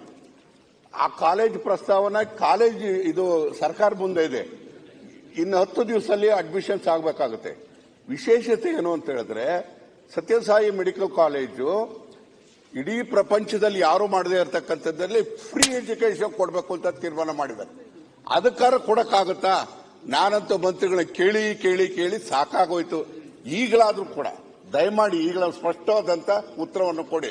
10 ದಿವಸ ಇದೆ ಅಡ್ಮಿಷನ್, ಫ್ರೀ ಮೆಡಿಕಲ್ ಕಾಲೇಜ್ ಮಾಡೋದಕ್ಕೆ ಕೊಟ್ಟಿರ್ತಕ್ಕಂಥ ನಿಜಕ್ಕೂ ಒಂದು ಮಾದರಿ ಆಗಿರುವಂತ ಒಂದು ವೈದ್ಯಕೀಯ ಕಾಲೇಜು ನಿರ್ಮಾಣ ಆಗಿದೆ. Free treatment, free admission, 100% free admission ಅನ್ನ ಫೀಸ್ ಅನ್ನು ತಗೊಳ್ಳದೆ ಮಾಡ್ಲಿಕ್ಕೆ ರೆಡಿ ಇದ್ದಾರೆ. ದಯವಿಟ್ಟು ಅದಕ್ಕೆ ಅನುಮತಿ ಕೊಡುವಂತದ್ದು ಈಗ ತಕ್ಷಣ ಸರ್ಕಾರದಿಂದ ಆಗ್ಬೇಕು ಅನ್ನೋಂಥದ್ದು. ಈಗ ಸತ್ಯಸಾಯಿ ಸಂಸ್ಥೆ ಎಲ್ಲರಿಗೂ ಕೂಡ ಗೌರವ ಇದೆ, ಅದು ವಿಶ್ವಾಸ ಇದೆ. ಯಾಕೆ ಕೊಡ್ಲಿಲ್ಲ? ಈಗ ಯಾಕೆ ಡಿಲೇ ಆಯ್ತು ಅಂತ ನೋಡಿ ಮತ್ತೆ ಆದಷ್ಟು ಬೇಗನೆ ಕೊಡಿ. ಈಗ ನಿಮಗೆ ಕೂಡ ಭಾಗ್ಯ ಸಿಕ್ಕಿದೆ, ನಿಮ್ಗೆ ಕೊಡಬೇಕು ಅಂತ ಮನಸ್ಸಿಲ್ಲ ಅಂತ ಹೇಳಿ ನಿಮ್ಮ ಮಂತ್ರಿ, ನಿಮ್ಮ ಪ್ರೈಮ್ ಮಿನಿಸ್ಟರ್ ಇದು ವಾದ ಮಾಡುವಂತದ ಏನೋ ಒಳ್ಳೆ ಕೆಲಸ ಮಾಡಿ ನಿಮ್ಗೆ ಅವಕಾಶ ಸಿಕ್ಕಿದೆ, ಕೊಡಕ್ಕಾಗ್ಲಿಲ್ಲ. ನಿಮಗೆ ಹೇಳ್ತಾ ಇದ್ದೀರಲ್ಲ, ನೀವೇನಾದ್ರು ಕೊಡ್ತಾ ಇದ್ದೀರಾ? ನಿಮ್ಗೇನು ಏನ್ ಕಷ್ಟ ಇಲ್ಲ? ಸನ್ಮಾನ್ಯ ಉಪಮುಖ್ಯಮಂತ್ರಿಗಳೇ, ನಿಮಗೆ ಅನುಮತಿ ಕೊಡಕ್ಕೆ ಏನಾದ್ರು ಕಷ್ಟ ಆಗಿದ್ಯಾ? ನೀವು ಮಾತಿನ ಅರ್ಥ ಏನು? ನಿಮ್ಮ ಮಾತಿನ ಅರ್ಥ ಏನು? ನಿಮ್ಮ ಮಾತಿನ ಅರ್ಥ ಏನ್ರಿ? ಸರ್ಕಾರ ನೀವು ಅನುಮತಿ ಕೊಡ್ತೀರಾ ಇಲ್ವಾ ಅಂತ ಹೇಳ್ಬೇಕು. ಹೇಳಿ ನಿಮ್ ಕಷ್ಟ ಏನಾಗಿದೆ? ಇವಾಗ ಕೊಟ್ಟಿಲ್ಲ, ಕೊಡಿ ಅಂತ ಕೇಳ್ತಾ ಇದೀವಿ, ಕೇಳ್ತಾ ಇದೀವಿ. ಮಂತ್ರಿ ಉದ್ಘಾಟನೆ ಮಾಡಿದಂತ ಜಾಗಕ್ಕೆ ಭಾಗ್ಯ ಸಿಕ್ಕಿದೆ, ಖುಷಿ ಪಡಿ. ಬೇರೆ ಪಾಯಿಂಟ್ ಕೊಡ್ತೀವಿ ಅಂತ ಹೇಳಿ ಖುಷಿ ಪಡ್ಬೇಕು. ನಮ್ ಭಾಗ್ಯ ಫ್ರೀ ಆಗಿ ಅಡ್ಮಿಷನ್ ಕೊಡ್ತಾ ಇದಾರೆ. ನಿಮ್ಮಿಂದ ಕೇಳ್ತಾ ಇದ್ದಾರೆ, ನಿಮ್ಮಿಂದ ಜಮೀನು ಕೇಳ್ತಾ ಇದ್ದಾರೆ. ಅನುಮತಿ ಕೊಡಕ್ಕೆ ಸರ್ಕಾರದ ಉತ್ತರ ಮಾಡ್ತೀವೋ ಮಾಡೋ ನೀವು ಮಾಡಿ. ಏನಂದು ಹಾಮಿನ ಮಾತು ಕೊಡು. ಸಬ್ಜೆಕ್ಟ್ ಬಿಟ್ಟು ಏನೋ ಗ್ಯಾರಂಟಿನೂ ಕೊಡದೇನೆ ಅಧಿಕಾರದಲ್ಲಿ ಅಶ್ವಥ್ ನಾರಾಯಣ ಇದು ನಿಮ್ಮನ್ನ ನೋಡಿ ಏನು ಅಧಿಕಾರ ಕೊಟ್ಟಿಲ್ಲ, ನಿಮ್ಮನ್ನ ನೋಡಿ ಏನು ಓಟ್ ಕೊಟ್ಟಿಲ್ಲ. ಗ್ಯಾರಂಟಿ ನೋಡ್ಕೊಂಡು ಓಟ್ ಕೊಟ್ಟಿದ್ದಾರೆ. ಗ್ಯಾರಂಟಿನೂ ಅನುಷ್ಠಾನ ಮಾಡ್ತಾರೆ. ಹಾಗಾಗಿ ಇದೀಗ ಈ ದೇಶದಲ್ಲೇ ಗ್ಯಾರಂಟಿ ಇಲ್ದಿರೋರು ನೀವು, ಈ ದೇಶದಲ್ಲೇ ಗ್ಯಾರಂಟಿ ಇಲ್ದಿರೋರು ನೀವು. ನಾರಾಯಣಸ್ವಾಮಿ ಅವರು, ಅಶ್ವಥ್ ನಾರಾಯಣ್, ವೆರಿ ಸಿಂಪಲ್.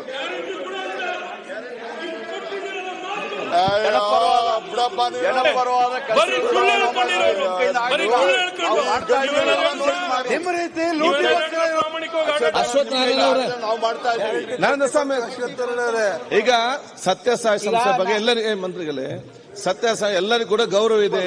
ಅವ್ರಿಗೆ ಯಾಕೆ ಎಷ್ಟು ಸಮಯ ತಡವಾಯಿತು ಅಂತ ಎನ್ಕ್ವೈರಿ ಮಾಡಿ ಆದಷ್ಟು ಬೇಗ ಕೊಡ್ಲಿಕ್ಕೆ ವ್ಯವಸ್ಥೆ ಮಾಡಿ. ಅದೇ ನಾನು ಯಾಕೆ ತಡದ ಅಂತ ಅವ್ರು ಹೇಳಿ.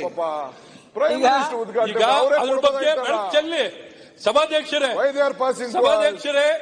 ಆ ವಿಚಾರದಲ್ಲಿ ಯಾರು ಪರ್ಮಿಷನ್ ಕೊಟ್ಟಿಲ್ವೋ, ಏನ್ ಪರಿಸ್ಥಿತಿ, ಯಾವ ಹಂತದಲ್ಲಿತ್ತು ವೈದ್ಯಕೀಯ ಶಿಕ್ಷಣ ನಾವೇನಾರು ಅಡೆತಡೆ ಮಾಡಿದೀವ, ಸಮಸ್ಯೆ ಮಾಡಿದೀವ, ಈಗ ಅಡೆತಡೆ ಮಾಡೋರು ಯಾರು ಅಂತಾನು ಹೇಳಿ. ಲೋಕಲ್ ಎಮ್ಎಲ್ಎ, ನಮ್ಮ ಸ್ಥಳೀಯ ಎಮ್ಎಲ್ಎ ಪ್ರದೀಪ್. ಮಾನ್ಯ ಅಧ್ಯಕ್ಷರೇ, ಕಳೆದ ಸರ್ಕಾರದಲ್ಲಿ ಸಚಿವರಾಗಿದ್ದವರು ಇದೇ ಪ್ರಶ್ನೆ ಕೇಳೋದು ಬೇಡ, ಉತ್ತರ ಬೇಡ. ನಿಮ್ದು ವಾಟ್ ಇಸ್ ಎ ಪ್ರಾಬ್ಲಮ್, ಏನೇ ಪ್ರಶ್ನೆ ಇದೆ ಅಷ್ಟು ಮಾತ್ರ ಕೇಳಿ, ಏನ್ ವಿಷಯ ಹೇಳ್ಬೇಡಿ. ಅದನ್ನ ಗವರ್ನರ್ ಚರ್ಚೆ ಮತ್ತು ಇದರಲ್ಲಿ ಮಾತಾಡಿ. ಈಗ ನಿಮ್ಗೆ ಅಲ್ಲಿ ಆಸ್ಪತ್ರೆಗೆ ಪರ್ಮಿಷನ್ ಕೊಡಬೇಕು, ಸತ್ಯಸಾಯಿ ಸಂಸ್ಥೆಗೆ ಸತ್ಯಸಾಯಿ ಪರ್ಮಿಷನ್ ಕೊಡಬೇಕು ಅಷ್ಟೇ. ಅದು ಓಕೆ ಆಯ್ತು, ಅವ್ರು ಹೇಳಿದಾರ. ಶ್ಯಾಮಪ್ರಕಾಶ್, ಮಾನ್ಯ ಅಧ್ಯಕ್ಷರೇ, ಹಳೆ ಮಾಜಿ ಸಚಿವರು ಸತ್ಯಸಾಯಿ ಕುಡಿಯೋ ನೀರನ್ನ ಪ್ರದೀಪ್ ಕೂತ್ಕೊಳ್ಳಿ. ಮಾನ್ಯ ಅಧ್ಯಕ್ಷರೇ, ಮಾನ್ಯ ನಮ್ಮ ಉಪಮುಖ್ಯಮಂತ್ರಿಗಳು ಹೇಳಿದಾಗೆ ಈ ಕಡತ ಇನ್ನು ನನ್ನ ಕಚೇರಿಯಲ್ಲಿ ಇಲ್ಲ. ಅದು ನಾನು ಮಾನ್ಯ ಹಿರಿಯ ಸದಸ್ಯರು ಮಾಜಿ ಸಚಿವರಾಗಿರ್ತಕ್ಕಂಥ ಜಯಚಂದ್ರ ಸಾಹೇಬರು ನನ್ನ ಗಮನಕ್ಕೆ ತಂದಾಗ ನಾನು ನನ್ನ ಈ ಆಫೀಸಲ್ಲಿ ನೋಡಿದೆ, ಆ ಕಡತ ನನ್ನಲ್ಲಿಲ್ಲ, ಕೆಳ ಹಂತದಲ್ಲೆಲ್ಲೋ ಇದೆ, ಅದನ್ನು ತರಿಸಲಿಕ್ಕೆ ಹೇಳಿದ್ದೀನಿ ನಾನು. ಅದಿಷ್ಟೇ. ಯಾಕಂದ್ರೆ ಹಿಂದೆ ಅದನ್ನ ನನ್ನ ಗಮನಕ್ಕೆ ತಂದ್ರು, ಪ್ರಧಾನ ಮಂತ್ರಿಗಳೇ ಅದನ್ನು ಉದ್ಘಾಟನೆ ಮಾಡಿದ್ರೆ ಹಿಂದಿನ ಸರ್ಕಾರ ಕೊಡ್ಬೇಕು, ಯಾಕೆ ಗೊತ್ತಿಲ್ಲ. ನಾನು ಕಡತ ತರಿಸಿ ನೋಡ್ತೀನಿ, ಯಾಕೆ ಕೆಳಗಿನ ಹಂತದಲ್ಲಿದೆ, ನನ್ನ ಕಚೇರಿಗೆ ಬಂದಿಲ್ಲ. ಗಮನಕ್ಕೆ ತಂದ ಮೇಲೆ ನಾನು ಇವತ್ತು ಕಡತ ತರಿಸ್ಲಿಕ್ಕೆ ಹೇಳಿದ್ದೀನಿ. ಅದ್ ನೋಡಿ ಅದು ಏನು ನ್ಯೂನ್ಯತೆಗಳಿದೆ ನನಗೆ ಗೊತ್ತಿಲ್ಲ, ನೋಡಿದ್ಮೇಲೆ ನಿರ್ಣಯ ಮಾಡಿ ಹೇಳಿ. ಈಗ ಮಂತ್ರಿಗಳಿಗೆ ಈಗ ಮಂತ್ರಿ ಅವರೇ, ಈಗ ನಾನು ಹೇಳ್ದಂತ ಹೇಳಿದ್ರೆ ಸತ್ಯಸಾಯಿ ಸಂಸ್ಥೆ ಬಗ್ಗೆ ಸರ್ವರಿಗೂ ಗೌರವ ಇದೆ ಮತ್ತು ಉಚಿತವಾಗಿ ಫ್ರೀಯಾಗಿ ಮಾದರಿಯಾಗಿ ಒಂದು ಮೆಡಿಕಲ್ ಕಾಲೇಜ್ ಮಾಡಿದ್ರೆ ದೇಶದಲ್ಲಿ ಪ್ರಪ್ರಥಮ. ಇಂಥ ಸಂಸ್ಥೆ ಮುಂದೆ ಬಂದಾಗ ತಕ್ಷಣ ನಾವು ಸಾಕು, ಯಾವುದೇ ಸರ್ಕಾರ ಇರಲಿ ಮುಂದೆ ನಿಂತು ಮಾಡಿಕೊಟ್ಟು ಬೇರೆಯವರಿಗೆ ಪ್ರೇರಣೆ ಆಗಬೇಕು, ಸ್ಟಾರ್ಟ್ ಮಾಡಲಿಕ್ಕೆ. ತಕ್ಷಣ ಫೈಲ್ ತರಿಸಿ ಕ್ಲಿಯರ್ ಮಾಡಿ. ನಾವು ಹಿಂದೆನೂ ಕೂಡ 5 ವರ್ಷ ಈ ಇಲಾಖೆಯಲ್ಲಿ ಸಚಿವನ ಕೆಲಸ ಮಾಡಿದ್ದೀನಿ. ಯಾವುದೇ ಪ್ರಸ್ತಾವನೆ ನನ್ನ ಹತ್ರ ಬಂದಾಗ ಅದು ನಿಯಮಾನುಸಾರ ಕಾನೂನುಬದ್ಧವಾಗಿ ನಾವು ಮಾಡಿದೀವಿ. ಒಂದೇ ಯಾವುದು ವಿಳಂಬನೂ ಮಾಡಿಲ್ಲ, ಯಾವುದು ಫೈಲ್ ಇಟ್ಕೊಂಡು ಕುಂತಿಲ್ಲ. ನಿನ್ನೆ ನಾನು 2-3 ದಿವಸದಿಂದ ಅವ್ರು ಹೇಳಿದ್ದಾರೆ, ನಾನು ಅದು ಕಡ್ತೋನ ನಿನ್ನೆ ಚೆಕ್ ಮಾಡಿದೆ ನಾನು ಈ ಆಫೀಸಲ್ಲಿ ಇಲ್ಲ. ಅದ್ ಬಂದ ಮೇಲೆ ಇಮಿಡಿಯೇಟ್ಲಿ, ಯಾಕಂದ್ರೆ ಒಂದು ಒಳ್ಳೆ ಒಂದು ಮೆಡಿಕಲ್ ಕಾಲೇಜ್ ಮಾಡ್ಲಿಕ್ಕೆ ಅವ್ರು ಮುಂದೆ ಬಂದಾಗ ಖಂಡಿತವಾಗಿ ಸರ್ಕಾರ ಅದನ್ನ ಖಂಡಿತವಾಗಿ ಸಕಾರಾತ್ಮಕವಾಗಿ ಅನುಮತಿ ಕೊಡೋ ಕೆಲಸ ಗೊಡಗಂಟೆ. ಸನ್ಮಾನ್ಯ ಅಧ್ಯಕ್ಷರೇ, ಹೇಳಿದ್ರು ನನ್ನದು ಪ್ರಶ್ನೆ 353 ಆಗ್ಬೇಕು ಅಂತ ಹೇಳಿ ಮಂತ್ರಿಗಳಿಗೆ ಸೂಚನೆ ಕೊಟ್ಟಿದ್ರಲ್ಲ, ನಿಮ್ಮ ಕಳಕಳಿಗೆ ಫ್ರೀ ಮೆಡಿಕಲ್ ಕಾಲೇಜ್ ಅವರೊಂದು ಇನ್ಸ್ಪಿರೇಷನ್ ಬೇರೆಲ್ಲವರಿಗೆ ಕೂಡ, ಬೇರೆ ಸಂಸ್ಥೆಗಳಿಗೆ ಮಾಡಲಿಕ್ಕೆ. ಪ್ರಪಂಚದಲ್ಲಿ ವಿಶಿಷ್ಟವಾಗಿರ್ತಕ್ಕಂಥದ್ದು ಫ್ರೀ ಮೆಡಿಕಲ್ ಕಾಲೇಜ್. ಅದೇ ಇನ್ಸ್ಪಿರೇಷನ್ ಫಾರ್ ಅದರ್ಸ್. ಎಂತ ಅಂದ್ರೆ ಇವತ್ತು ಇವರು ನಮ್ಮ ಮಂತ್ರಿಗಳು ಕೂಡ, ಸುಧಾಕರ್ ಅವರು ಕೂಡ ಬಂದಿದ್ರು. ದಯಮಾಡಿ ನೀವು ಇದು ಎಲ್ಲ ಕಡೆನೂ ಅಭಿಪ್ರಾಯ ವ್ಯಕ್ತ ಆಗಿದೆ. ದಯಮಾಡಿ ಯಾವುದೇ ರೀತಿ 10 ದಿವಸ ಮಾತ್ರ ಇದೆ, ಅಷ್ಟೊಳಗೆ ಅಡ್ಮಿಷನ್ ಮಾಡತಕ್ಕಂಥ ಪರ್ಮಿಷನ್ ಕೊಡಬೇಕು ಅಂತ ಒತ್ತಾಯ ಮಾಡಿ. ಮಾನ್ಯ ಅಧ್ಯಕ್ಷರೇ, ಮುದ್ದೇನಹಳ್ಳಿಗೆ ಕುಡಿಯೋ ನೀರನ್ನ ನೆಕ್ಸ್ಟ್ ಈಗ ಗವರ್ನರ್ ಅಡ್ರೆಸ್ ಅಲ್ಲಿ ಮಾತಾಡಬಹುದು ಪ್ರದೀಪ್. ಈಗ ಶಿವಗಂಟಿ ಮುಗಿದ ಅದು ಬರ್ತದೆ ವಿಲ್ ಕಮ್ ಬ್ಯಾಕ್. ಎಲ್ಲ ಒಮ್ಮೆ ಮುಗಿಸಿ ಮತ್ತೆ ಸೆಕೆಂಡ್ ರೌಂಡ್ ಬರ್ತದೆ. ನೀವು ಲೇಟ್ ಆಗಿದ್ದೀರಿ, ಅದಕ್ಕೆ ಪಾಸ್ ಆಗಿದೆ, ಇಟ್ ವಿಲ್ ಕಮ್ ಬ್ಯಾಕ್. ಸನ್ಮಾನ್ಯ ಅಧ್ಯಕ್ಷರೇ, ನನ್ನದು ಪ್ರಶ್ನೆ 353.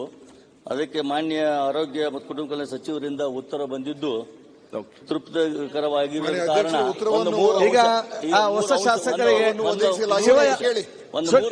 ಒಂದು ಸೆಕೆಂಡ್ ಆಯ್ತಪ್ಪ, ಒಂದು ಕೇಳಿ ಇಲ್ಲಿ. ಫಸ್ಟ್ಗೆ ನೀವು ಪ್ರಶ್ನೆ ಕೇಳುವಾಗ ನಾನು ಆರೋಗ್ಯ ಸಚಿವರು ಈ ಪ್ರಶ್ನೆ ಕೇಳಲಿಕ್ಕೆ ಬಯಸಿದ ಅವರು ಉತ್ತರ ಕೊಡ್ತಾರೆ, ಮತ್ತೆ ನೀವು ಅದಕ್ಕೆ ಮಾತಾಡಿ. ಉತ್ತರ ಬದಿ ಸರ್. ಓಕೆ, ಆಯ್ತು, ಸ್ಟಾರ್ಟ್ ಮಾಡಿ. ಆಯ್ತು.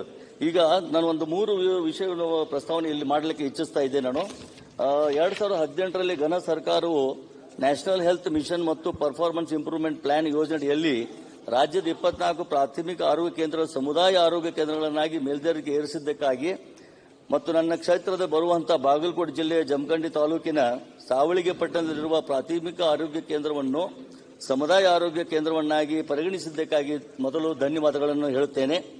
ಮತ್ತು ತಮಗೆ ಈಗ ಗೊತ್ತಿರುವ ಹಾಗೆ ಜಮಖಂಡಿ ಕ್ಷೇತ್ರವು ಐತಿಹಾಸಿಕ ಕ್ಷೇತ್ರವಾಗಿದೆ. ಕ್ರೀಡೆ, ಸಾಹಿತ್ಯ, ಶಿಕ್ಷಣ ಹಾಗೂ ಸಕ್ಕರೆ ಪ್ರಖ್ಯಾತವಾಗಿದೆ. ಪಟವರ್ಧನ ಮಹಾರಾಜರು ತಿಳಿದಂತಹ ರಾಜಧಾನಿಯಾಗಿದೆ, ಆಳಿದಂತಹ ರಾಜಧಾನಿಯಾಗಿದೆ. ಸಾವಳಿಗೆಯು ಅದರ ಭಾಗವಾಗಿದ್ದು ಸದ್ಯಕ್ಕೆ ಜಮಖಂಡಿ ಜಿಲ್ಲೆಯಾಗಲು ಮತ್ತು ಸಾವಳಿಗೆಯು ತಾಲೂಕು ಯೋಗ್ಯವಾಗಿದೆ. ಸಾವಳಿಗೆಯು ದೊಡ್ಡ ಪಟ್ಟಣವಾಗಿ ಬೆಳೆದಿದೆ. ಇಲ್ಲಿರುವ ಪ್ರಾಥಮಿಕ ಆರೋಗ್ಯ ಕೇಂದ್ರವನ್ನು ಸಮುದಾಯ ಕಟ್ಟಡವು ಪೂರ್ಣಗೊಂಡಿದ್ದು ಅಲ್ಲಿ ಯಂತ್ರೋಪಕರಣಗಳು, ಸಾಮಗ್ರಿಗಳು, ಸಲಕರಣೆಗಳು ಇತ್ಯಾದಿ ಪೂರೈಕೆ ಆಗಿರುವುದಿಲ್ಲ ಮತ್ತು ಅವಶ್ಯಕವಿರುವ ವೈದ್ಯಾಧಿಕಾರಿಗಳು, ನರ್ಸ್ಗಳು, ಸಿಬ್ಬಂದಿಗಳು ಇನ್ನೂ ನೇಮಕ ಆಗಿಲ್ಲ. ಇಲ್ಲಿ ರೋಗಿಗಳ ಪ್ರಮಾಣ ಹೆಚ್ಚಾಗಿರುವುದರಿಂದ ಶೀಘ್ರದಲ್ಲಿಯೇ ಈ ಹೊಸ ಆಸ್ಪತ್ರೆ ಪ್ರಾರಂಭವಾಗುವುದು ಬಹಳ ಮಹತ್ವದ್ದಾಗಿದೆ. ಸಂಬಂಧಪಟ್ಟ ಅಧಿಕಾರಿಗಳ ಗಮನಕ್ಕೂ ತಂದರೂ ಯಾವುದೇ ಪ್ರಗತಿಯಾಗಿಲ್ಲ. ಆದ್ದರಿಂದ ವೈದ್ಯಾಧಿಕಾರಿಗಳು, ನರ್ಸ್ಗಳು, ಸಿಬ್ಬಂದಿಗಳ ನೇಮಕಾತಿ ಯಾವಾಗ ಮತ್ತು ಯಂತ್ರೋಪಕರಣಗಳು, ಸಾಮಗ್ರಿಗಳು ಯಾವಾಗ ಪೂರೈಕೆ ಆಗುತ್ತೆ ಎಂದು ಕೇಳ ಬಯಸುತ್ತೇನೆ. ಒಂದು ನಿಮಿಷ, ಇನ್ನೊಂದು ಬಹಳ ಮಹತ್ವದ್ದು, ಅಷ್ಟೇನೆ. ಸದ್ಯದ ಜಮಖಂಡಿ ತಾಲೂಕಿನ ಸರ್ಕಾರಿ ಆಸ್ಪತ್ರೆ ಇದೆಯಲ್ಲ, ಅದು ಸುಮಾರು 120 ವರ್ಷಗಳ ಹಳೆಯ ಕಟ್ಟಡವಾಗಿದ್ದು ಕಟ್ಟಡವು ಎಲ್ಲಾ ಕಡೆ ಸೋರುತ್ತಿದ್ದು ಪ್ಲಾಸ್ಟರ್ ಮತ್ತು ಗೋಡೆಗಳು ಭಾಗಗಳು ಬೀಳುವುದರಿಂದ ಸಾರ್ವಜನಿಕರಿಗೆ ಹಾಗೂ ರೋಗಿಗಳಿಗೆ ಸಾವು ನೋವಾಗುವ ಸಂಭವವಿರುತ್ತದೆ. ಆದ್ದರಿಂದ ಶಿಥಿಲಾವಸ್ಥೆಯಲ್ಲಿರುವ ಈ ಕಟ್ಟಡವನ್ನು ಅಂದರೆ ಜಮಖಂಡಿ ತಾಲೂಕಿನಲ್ಲಿರುವ ಈ ಒಂದು ಸರ್ಕಾರಿ ಆಸ್ಪತ್ರೆಯ ನವೀಕರಿಸಬೇಕಾಗಿದೆ ಅಥವಾ ತೆಗೆದುಹಾಕಿ ಹೊಸ ಕಟ್ಟಡ ನಿರ್ಮಾಣ ಮಾಡುವುದು ಯಾವಾಗ ಎಂದು ಸಭಾಧ್ಯಕ್ಷರ ಮೂಲಕ ಮಾನ್ಯ ಆರೋಗ್ಯ ಕುಟುಂಬ ಸಚಿವರನ್ನು ಕೇಳಿ ಬಯಸುತ್ತೇನೆ. ಇನ್ನೊಂದು ಸಣ್ಣ ವಿಷಯ, ರೋಗಿಗಳಿಗೆ ಕೊಡಬೇಕಾದ ಪೂರ್ಣ ಪ್ರಮಾಣದ ಔಷಧಗಳಲ್ಲಿ ಸರ್ಕಾರದಿಂದ ಕೇವಲ ಅರ್ಧದಷ್ಟು ಔಷಧ ಸಿಗುತ್ತದೆ ಎಂದು ತಿಳಿದು ಬಂದಿದೆ. ಅದಕ್ಕೆ ತಮ್ಮ ಉತ್ತರ ನಾನು ಬಯಸುತ್ತೇನೆ. ಕರೆಕ್ಟ್. ನಾನು ಎನಿಸಿದೆ ಒಂದು ಟ್ರೈನಿಂಗ್ ಆಗಿಲ್ಲ, ಪರ್ಫೆಕ್ಟ್ ಆಗಿದ್ರೆ ನನಗೆ ಇನ್ನೊಂದು ಟ್ರೈನಿಂಗ್ ಕೊಡ್ಲಿಕ್ಕಿದೆ ಈಗ ನಿಮಗೆ. ಈಗ ಸಚಿವರಲ್ಲಿ ಮಾನ್ಯ ಸಭಾಧ್ಯಕ್ಷರೇ, ನಾನು ಹಿಂದಿನ ಪ್ರಶ್ನೆಯಲ್ಲೇ ಇದಕ್ಕೊಂದು ಅವರ ಪ್ರಥಮ ಉಪ ಪ್ರಶ್ನೆಗೆ ಉತ್ತರ ಕೊಟ್ಟಿದ್ದೇನೆ. ಏನಂತ ಹೇಳಿದ್ರೆ, ಈ ಒಂದು ಸಮುದಾಯ ಆರೋಗ್ಯ ಕೇಂದ್ರಗಳು ಬಿಲ್ಡಿಂಗ್ಗಳು ಮಾತ್ರ ನಿರ್ಮಾಣ ಮಾಡಿಬಿಟ್ಟಿದ್ದೀವಿ. ಆದರೆ ಅದಕ್ಕೆ ಅಗತ್ಯ ಇರತಕ್ಕಂಥ ಸಿಬ್ಬಂದಿಯನ್ನ ಅದನ್ನು ಕೂಡ ನಾವು ಅವ್ರಿಗೆ ಕೊಟ್ಟಿಲ್ಲ ಮತ್ತು ಎಕ್ವಿಪ್ಮೆಂಟ್ ಅಲ್ಲೂ ಕೂಡ ಅನೇಕ ಸಲಕರಣೆಗಳು ಕೂಡ ಹಾಕಿಲ್ಲ. ಆದ್ರಿಂದ ಅದನ್ನು ಪರಿಪೂರ್ಣವಾಗಿ ಉಪಯೋಗ ಮಾಡತಕ್ಕಂಥದ್ದಕ್ಕೆ ಹಿಂದಿನ ಸರ್ಕಾರದಲ್ಲೂ ಕೂಡ FD ಮುಂದೆ ಎಲ್ಲ ಕೊಟ್ಟಿದ್ದಾರೆ, ಇನ್ನೂ ಕೂಡ ಸ್ಯಾಂಕ್ಷನ್ ಆಗಿಲ್ಲ. ಅಗತ್ಯ ಇರುವಂತಹ ಸಿಬ್ಬಂದಿ ಕೊಡಬೇಕು, ಅದು ಬಹಳ ಹೆಚ್ಚಿನ ಸಿಬ್ಬಂದಿ ಬೇಕಾಗ್ತದೆ, ಅದು 24 ಗಂಟೆ ನಡೆಯಬೇಕಾಗ್ತದೆ. ಅದಕ್ಕೋಸ್ಕರ ಖಂಡಿತವಾಗಿಯೂ ಅದನ್ನ ನಾವು ಆದ್ಯತೆ ಮೇರೆಗೆ ಎಷ್ಟು ಸಿಬ್ಬಂದಿಯನ್ನು ಕೊಡಕ್ಕೆ ಸಾಧ್ಯ ಆಗುತ್ತೆ ನಾವು ಕೂಡ ಪ್ರಸ್ತಾವನೆ ಸಲ್ಲಿಸಿ ಅದನ್ನು ಕ್ಲಿಯರ್ ಮಾಡತಕ್ಕಂಥ ಪ್ರಯತ್ನವನ್ನು ಮಾಡ್ತೀವಿ. ಅದು ನಿಮಗೆಲ್ಲ ಗೊತ್ತಿದೆ ಸಮಸ್ಯೆಗಳು ಏನೇನಿದೆ ಅಂತ, ಈ ಎಕ್ಸ್ಟ್ರಾ ಮ್ಯಾನ್ ಪವರ್ ತಗೊಳ್ಳೋದಕ್ಕೆ ತೊಂದರೆಗಳು ಎಷ್ಟಾಗ್ತಾ ಇದೆ ಅಂತ. ಖಂಡಿತವಾಗಿ ಅದ್ರ ಬಗ್ಗೆ ನಾವು ಮಾಡಲೇಬೇಕಾಗ್ತದೆ, ಅದ್ರ ಬಗ್ಗೆ ಎರಡು ಮಾತು ಪ್ರಶ್ನೆ ಇಲ್ಲ. ಇಲ್ಲದೆ ಹೋದ್ರೆ ಅದೇನು ಅಷ್ಟೆಲ್ಲ ಖರ್ಚು ಮಾಡಿ, ಈಗ ನೋಡಿ ತಾಲೂಕು ಆಸ್ಪತ್ರೆ ಶಿಥಿಲ ಆಗಿದೆ, ಅದೇ ಹೊಸ ಕಟ್ಟಡ ನಿರ್ಮಾಣ ಆಗಿದೆ. ಶಿಥಿಲ ಆಗಿರುವಂತಹ ಆಸ್ಪತ್ರೆ ನಾವು ರಿಪೇರಿ ಮಾಡಿಬಿಟ್ಟಿದ್ರೆ ಇನ್ನೂ ಬಹಳ ಒಳ್ಳೆಯದಾಗಿರೋದು. ಏನೇ ಇರಲಿ ಏನೇ ಇರಲಿ, ನಾನು ಹೇಳ್ತಾ ಇರುವಂತದ್ದು ನಮ್ಮ ಆದ್ಯತೆ ಏನಂತ ಹೇಳಿದ್ರೆ ಬಿಲ್ಡಿಂಗ್ ಕಟ್ಟೋದಕ್ಕೆ, ಎಕ್ವಿಪ್ಮೆಂಟ್ ಹಾಕೋದಕ್ಕೆ ಆದ್ಯತೆ ಇರ್ತದೆ. ಅದೇ ಅದನ್ನ ನಿರ್ವಹಣೆ ಮಾಡಿಸೋದಕ್ಕೆ, ನಡೆಸೋದಕ್ಕೆ ನಮ್ಮ ಆದ್ಯತೆ ಇರೋದಿಲ್ಲ, ಅದಕ್ಕೆ ಹಣಕಾಸಿನ ಲಭ್ಯತೆ ಇರೋದಿಲ್ಲ. ಇದು ಒಂದು ದೊಡ್ಡ ಸಮಸ್ಯೆ ನಮ್ಮ ಆರೋಗ್ಯ ಇಲಾಖೆಯಲ್ಲಿ ಮತ್ತು ಅನೇಕ ಇಲಾಖೆಗಳಲ್ಲಿ. ಸರಿಪಡಿಸ್ತಕ್ಕಂಥ ಮಾಡ್ತೀವಿ. ನಿಮ್ಮ ಆಸ್ಪತ್ರೆ ಬಗ್ಗೆನೂ ಕೂಡ ರಿಪೇರಿ ಬಗ್ಗೆ ಖಂಡಿತ ಅದ್ರ ಗಮನ ಹರಿಸ್ತೀನಿ, ಏನ್ ಮಾಡಕ್ ಸಾಧ್ಯ ಆಗುತ್ತೆ ಅದು. ಮೂರನೇ ಪ್ರಶ್ನೆ ಅವ್ರು ಕೇಳೋದು ಪೂರ್ಣ ಪ್ರಮಾಣದ ಔಷಧಿ ಹೇಳಿದ್ದಾರೆ. ನಾವು ಇವಾಗ ಎಲ್ಲ ನಮ್ಮ ಪ್ರಾಥಮಿಕ ಆರೋಗ್ಯ ಕೇಂದ್ರ ಇರ್ಬೋದು, ಸಮುದಾಯ ಆರೋಗ್ಯ ಕೇಂದ್ರ ಇರ್ಬೋದು, ಜಿಲ್ಲಾ ತಾಲೂಕು ಆಸ್ಪತ್ರೆ ಇರ್ಬೋದು, ಜಿಲ್ಲಾ ಆಸ್ಪತ್ರೆ ಇರ್ಬೋದು, ಅವ್ರಿಗೆ ಹಣಕಾಸಿನ ವ್ಯವಸ್ಥೆ ಅವರಲ್ಲಿ ಇದೆ. ಯಾವ್ದಾದ್ರೂ ಅವ್ರ ಹತ್ರ ಔಷಧಿಗಳು ಲಭ್ಯ ಇಲ್ಲ ಅಂತ ಹೇಳಿದ್ರೆ ಅವರೇ ಅದನ್ನ ಖರೀದಿ ಮಾಡಿ ಕೊಡಿಸಲೇಬೇಕು ಅಂತ ಹೇಳಿ ನಾವು ಅವ್ರಿಗೆ ಆದೇಶ ಮಾಡಿದೀವಿ. ಸೊ ಯಾವ ಒಂದು ಈ ಕೇಂದ್ರದಲ್ಲೂ ಕೂಡ ಔಷಧಿ ಕೊಡಕ್ ಆಗಲ್ಲ ಅಂತ ಹೇಳಬಾರ್ದು ಅವರು. ಅದು ನಿಮ್ಮೆಲ್ಲ ಗಮನದಲ್ಲಿರ್ಲಿ, ಯಾರು ಕೂಡ ಆತರ ಹೇಳಬಾರ್ದು. ಏನ್ ನಮ್ಮ ಪ್ರಿಸ್ಕ್ರೈಬ್ ಮೆಡಿಸಿನ್ಸ್ ಇದೆ ಅದು ಕಡ್ಡಾಯ ಕೊಡ್ಲೇಬೇಕು. ಅವರು ಕೊಡದೆ ಹೋದ್ರೆ ಅವ್ರಿಗೆ ಹಣಕಾಸಿನ ವ್ಯವಸ್ಥೆ ಕೂಡ ಮಾಡಿದ್ವಿ, ಅಲ್ಲೇ ಸ್ಥಳೀಯ ಖರೀದಿ ಮಾಡಿ ಅವ್ರಿಗೆ ಕೊಡೋದಕ್ಕೆ. ಸೊ ಏನಾದ್ರು ಆತರ ಗಮನ, ಆತರ ಒಂದು ಕಂಪ್ಲೇಂಟ್ ಬಂದ್ರೆ ಖಂಡಿತ ಅದ್ರ ಬಗ್ಗೆ ಕ್ರಮ ತಗೊಳ್ತೀವಿ. ಸುರೇಶ್ ಅವರೇ, ಅಲ್ಲಲ್ಲ ಏನಿಲ್ಲ, ಡಯಾಲಿಸಿಸ್ ಸೆಂಟರ್ ಅದೆಲ್ಲ ಮಾತಾಡಿದ್ರೆ ನೀವು ಬರೋ ಮುಂಚೆ ಮಾತಾಡಿ. ಈಗ ಹರೀಶ್ ಗೌಡ ಒಮ್ಮೆ latecomers one more chance. Harish ಗೌಡಕ್ಕೆ ಇಲ್ಲ. ನೆಕ್ಸ್ಟ್ ಶಶಿಕಲಾ ಜೊಲ್ಲೆ ಇಲ್ಲ. Next Narendra Swamy PM. ಚೊಕ್ಕೆ ಗುರುತಿನ ಪ್ರಶ್ನೆ 188ನ ಉನ್ನತ ಶಿಕ್ಷಣ ಸಚಿವರನ್ನು ಕೇಳಬಯಸ್ತೇನೆ. ಸರ್, ನಮ್ದು ಇದೆ ಅಧ್ಯಕ್ಷರೇ, ಉತ್ತರವನ್ನ ಒದಗಿಸಲಾಗಿದೆ. ಸನ್ಮಾನ್ಯ ಅಧ್ಯಕ್ಷರೇ, ಉತ್ತರವನ್ನ ಒದಗಿಸಿದ್ದಾರೆ. ಉತ್ತರದಲ್ಲಿ ಅವರು ಒಂದು ಸರ್ಕಾರಿ ಕಟ್ಟಡದ ಬಗ್ಗೆ ಅದು ಶಿಥಿಲಾಗಿರೋದು ಮತ್ತು ಅದರ ಕಟ್ಟಡದ ಕೊರತೆ ಬಗ್ಗೆ ಕೇಳಿದ್ದೀನಿ. ಅದಕ್ಕೆ ಸರ್ಕಾರದ ಗಮನಕ್ಕೆ ಬಂದಿರೋದಿಲ್ಲ ಅಂತ. ನಾನು ಸಚಿವರ ಗಮನಕ್ಕೆ ತರೋದು, ಈ ಒಂದು ಕಟ್ಟಡವನ್ನ ಊರಿನ ತುಂಬಾ ದೂರದಲ್ಲಿ ವಿದ್ಯಾರ್ಥಿಗಳಿಗೆ ಅನಾನುಕೂಲ ಆಗಂತ ಜಾಗದಲ್ಲಿ ಮಾಡಿದ್ರು. ಅದು 10 ವರ್ಷದಿಂದನೇ ಅದನ್ನ ಮಳವಳ್ಳಿ ಪಟ್ಟಣಕ್ಕೆ ನಾವು ಸ್ಥಳಾಂತರ ಮಾಡಿಸಿದೀವಿ. ಮಕ್ಕಳಿಗೆ ಅನುಕೂಲ ಆಗಲಿ ಅಂತ ಮಳವಳ್ಳಿ ಪಟ್ಟಣಕ್ಕೆ ಬಂದರೂ ಕೂಡ ಕಟ್ಟಡದ ಕೊರತೆ ಇದೆ. ಮೊದಲು ತುರ್ತಾಗಿ ಆ ಕಟ್ಟಡದ ಕೊರತೆ ಒಂದು. ಎರಡನೇದು, ಉತ್ತರದಲ್ಲಿ ಹೇಳಿದ್ದಾರೆ, 2 ಕಾಲೇಜುಗಳಲ್ಲಿ ಪ್ರಿನ್ಸಿಪಾಲ್ಗಳಿಲ್ಲ. 2 ಕಾಲೇಜುಗಳು ಮಳವಳ್ಳಿಯಲ್ಲಿ ಫಸ್ಟ್ ಗ್ರೇಡ್ ಕಾಲೇಜ್ ಇದ್ರೂ ಕೂಡ ಪ್ರಿನ್ಸಿಪಾಲ್ಗಳಿಲ್ಲದೇನೆ ನಡೀತಾ ಇದ್ದಾವೆ. ಅದನ್ನ ತುರ್ತಾಗಿ ತುಂಬಿಕೊಡ್ಬೇಕು. ಜೊತೆಗೆ ಒಂದ್ ಕಡೆ ಎಕನಾಮಿಕ್ಸ್ ಇಂಪಾರ್ಟೆಂಟ್ ಆಗಿ ಬೇಕಾಗಿರ್ತಕ್ಕಂಥ ಸಬ್ಜೆಕ್ಟ್, ಅದಕ್ಕೆ ಬೋಧಕರೇ ಇಲ್ಲ. ಇನ್ನು ಮುಂದೆ ನಾನು ತಮ್ಮನ್ನು ಕೇಳೋದೇನಂತಂದ್ರೆ, ನಮ್ಮ ಮಳವಳ್ಳಿಯಲ್ಲಿ ಇಲ್ಲಿಯವರೆಗೂ ಫಸ್ಟ್ ಗ್ರೇಡ್ ಕಾಲೇಜಲ್ಲಿ ಸೈನ್ಸ್ ಫ್ಯಾಕಲ್ಟಿ ಅಥವಾ ಕಾಮರ್ಸ್ ಫ್ಯಾಕಲ್ಟಿನ ಮಂಜೂರಾತಿ ಕೊಟ್ಟಿಲ್ಲ. ಈಗ ಯಾವಾಗ ನೀವು ಬಜೆಟ್ ನಲ್ಲಿ ಅವಕಾಶ ಸಿಕ್ಕುತ್ತೋ, ನನಗೊಂದು ಭರವಸೆ ಬೇಕು ತಮ್ಮ ಮುಖಾಂತರ, ನಮ್ಮಲ್ಲಿ ಯಾವುದೇ ಖಾಸಗಿ ಶಿಕ್ಷಣ ಸಂಸ್ಥೆನೂ ಸೈನ್ಸ್ ಫ್ಯಾಕಲ್ಟಿಗೆ ಡಿಗ್ರಿ ಮಾಡೋದಕ್ಕೆ ಅವಕಾಶ ಇಲ್ಲ, ಕಾಮರ್ಸ್ಗೆ ಮಾತ್ರ ಇದೆ. ಆದ್ರಿಂದ ಈ ಬಡ ಮಕ್ಕಳಿಗೆ ಅನುಕೂಲ ಆಗೋ ದೃಷ್ಟಿನಲ್ಲಿ ಕಾಮರ್ಸ್ ಮತ್ತು ಸೈನ್ಸ್ ಅನ್ನ ದಯವಿಟ್ಟು ನನ್ನ ಮಳವಳ್ಳಿಗೆ ಕೊಡಬಾರ್ದು ಅನ್ನೋದನ್ನ ಬೇಡಿಕೆ. Next Balakrishna CN. ಅಲ್ಲ, ಸಾರಿ, ಮಾನ್ಯ ಸಭಾಧ್ಯಕ್ಷರೇ, ಇಲ್ಲ ಒಂದ್ ಸೆಕೆಂಡ್ ಬಾಲಕೃಷ್ಣ ಅವರು. ಅಧ್ಯಕ್ಷರೇ, ಮಾನ್ಯ ಸದಸ್ಯರು ಕೇಳಿರ್ತಕ್ಕಂಥದ್ರಲ್ಲಿ ಮಳವಳ್ಳಿಯ ಕಾಲೇಜಿನ ಕಟ್ಟಡದ ವಿಚಾರದಲ್ಲಿ ಈಗಾಗಲೇ ಇಂಟರ್ನಲ್ ಡೆವಲಪ್ಮೆಂಟ್ ಫಂಡ್ಸ್ ಅಲ್ಲಿ ಅದನ್ನ ಬಳಕೆ ಮಾಡ್ಕೋಬೇಕು ಅಂತ ಹೇಳಿದೀವಿ. ಮತ್ತೆ ಪ್ರಾಂಶುಪಾಲರ ವಿಚಾರದಲ್ಲಿ ಈಗಾಗಲೇ ಸರ್ಕಾರ 310 ಪ್ರಾಂಶುಪಾಲರನ್ನ ನೇಮಕ ಮಾಡತಕ್ಕಂಥ ಹುದ್ದೆಗಳನ್ನ ಭರ್ತಿ ಮಾಡುವಂತದಕ್ಕೆ ಈಗಾಗಲೇ ನಮ್ಮ KEAಗೆ ಅದಕ್ಕೆ ಅನುಮತಿ ಕೊಟ್ಟಿದ್ದೀವಿ. ಆದಷ್ಟು ಬೇಗ ಈಗ ಅದನ್ನ ಅವರು ಇದನ್ನ ಭರ್ತಿ ಮಾಡುವಂತ ಕೆಲಸ ಮಾಡ್ತಾರೆ. ಮತ್ತೆ ಹೆಚ್ಚುವರಿಯಾಗಿ ಇನ್ನ 130 ಹುದ್ದೆಗಳನ್ನ ಭರ್ತಿ ಮಾಡುವಂತದಕ್ಕೆ ಮಾಡ್ತಾ ಇದ್ದೀವಿ. ಈಗಾಗಲೇ ಯಾರು ಪ್ರಾಂಶುಪಾಲರ ಹುದ್ದೆ ಖಾಲಿ ಇದೆ, ಈಗಾಗಲೇ ನಾವು ಅಲ್ಲಿ ಇದ್ರ ಮೇಲೆ ಅಲ್ಲಿ ಈಗಾಗಲೇ ಪ್ರಾಂಶುಪಾಲರನ್ನ ನಾವಲ್ಲಿ ಡೆಪ್ಯುಟೇಷನ್ ಮೇಲೆ ಮಾಡಿ ಅದನ್ನ ಕೆಲಸವನ್ನ ನಿರ್ವಹಿಸ್ತಾ ಇದ್ದೀವಿ. ಸಿದ್ದು ಬಾಲಕೃಷ್ಣ CN. ಅಧ್ಯಕ್ಷ ಇಲ್ಲ, ನನಗೆ ಸೈನ್ಸ್ ಫ್ಯಾಕಲ್ಟಿ ಬಗ್ಗೆ ಅದ್ರ ಬಗ್ಗೆ ಉತ್ತರ ಕೊಡ್ಲಿಲ್ಲ. ತಕ್ಷಣ ಕೆಚೇರಿಯಲ್ಲಿ ಇರ್ತಾರೆ, ಎಲ್ಲ ಮಾತಾಡಬಹುದು ಅಲ್ಲಿ ಹೋಗಿ.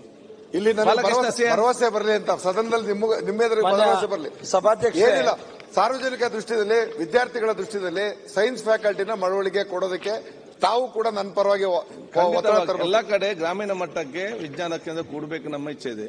ಖಂಡಿತ ಮಾಡ್ತಾ ಇದ್ದಾರೆ. ಸಭಾಧ್ಯಕ್ಷರೇ, ಪ್ರಶ್ನೆ ಸಂಖ್ಯೆ 393 ಮಾನ್ಯ ಪ್ರಾಥಮಿಕ ಹಾಗೂ ಪ್ರೌಢ ಶಿಕ್ಷಣ ಸಚಿವರನ್ನ ಕೇಳಬಯಸ್ತೀನಿ.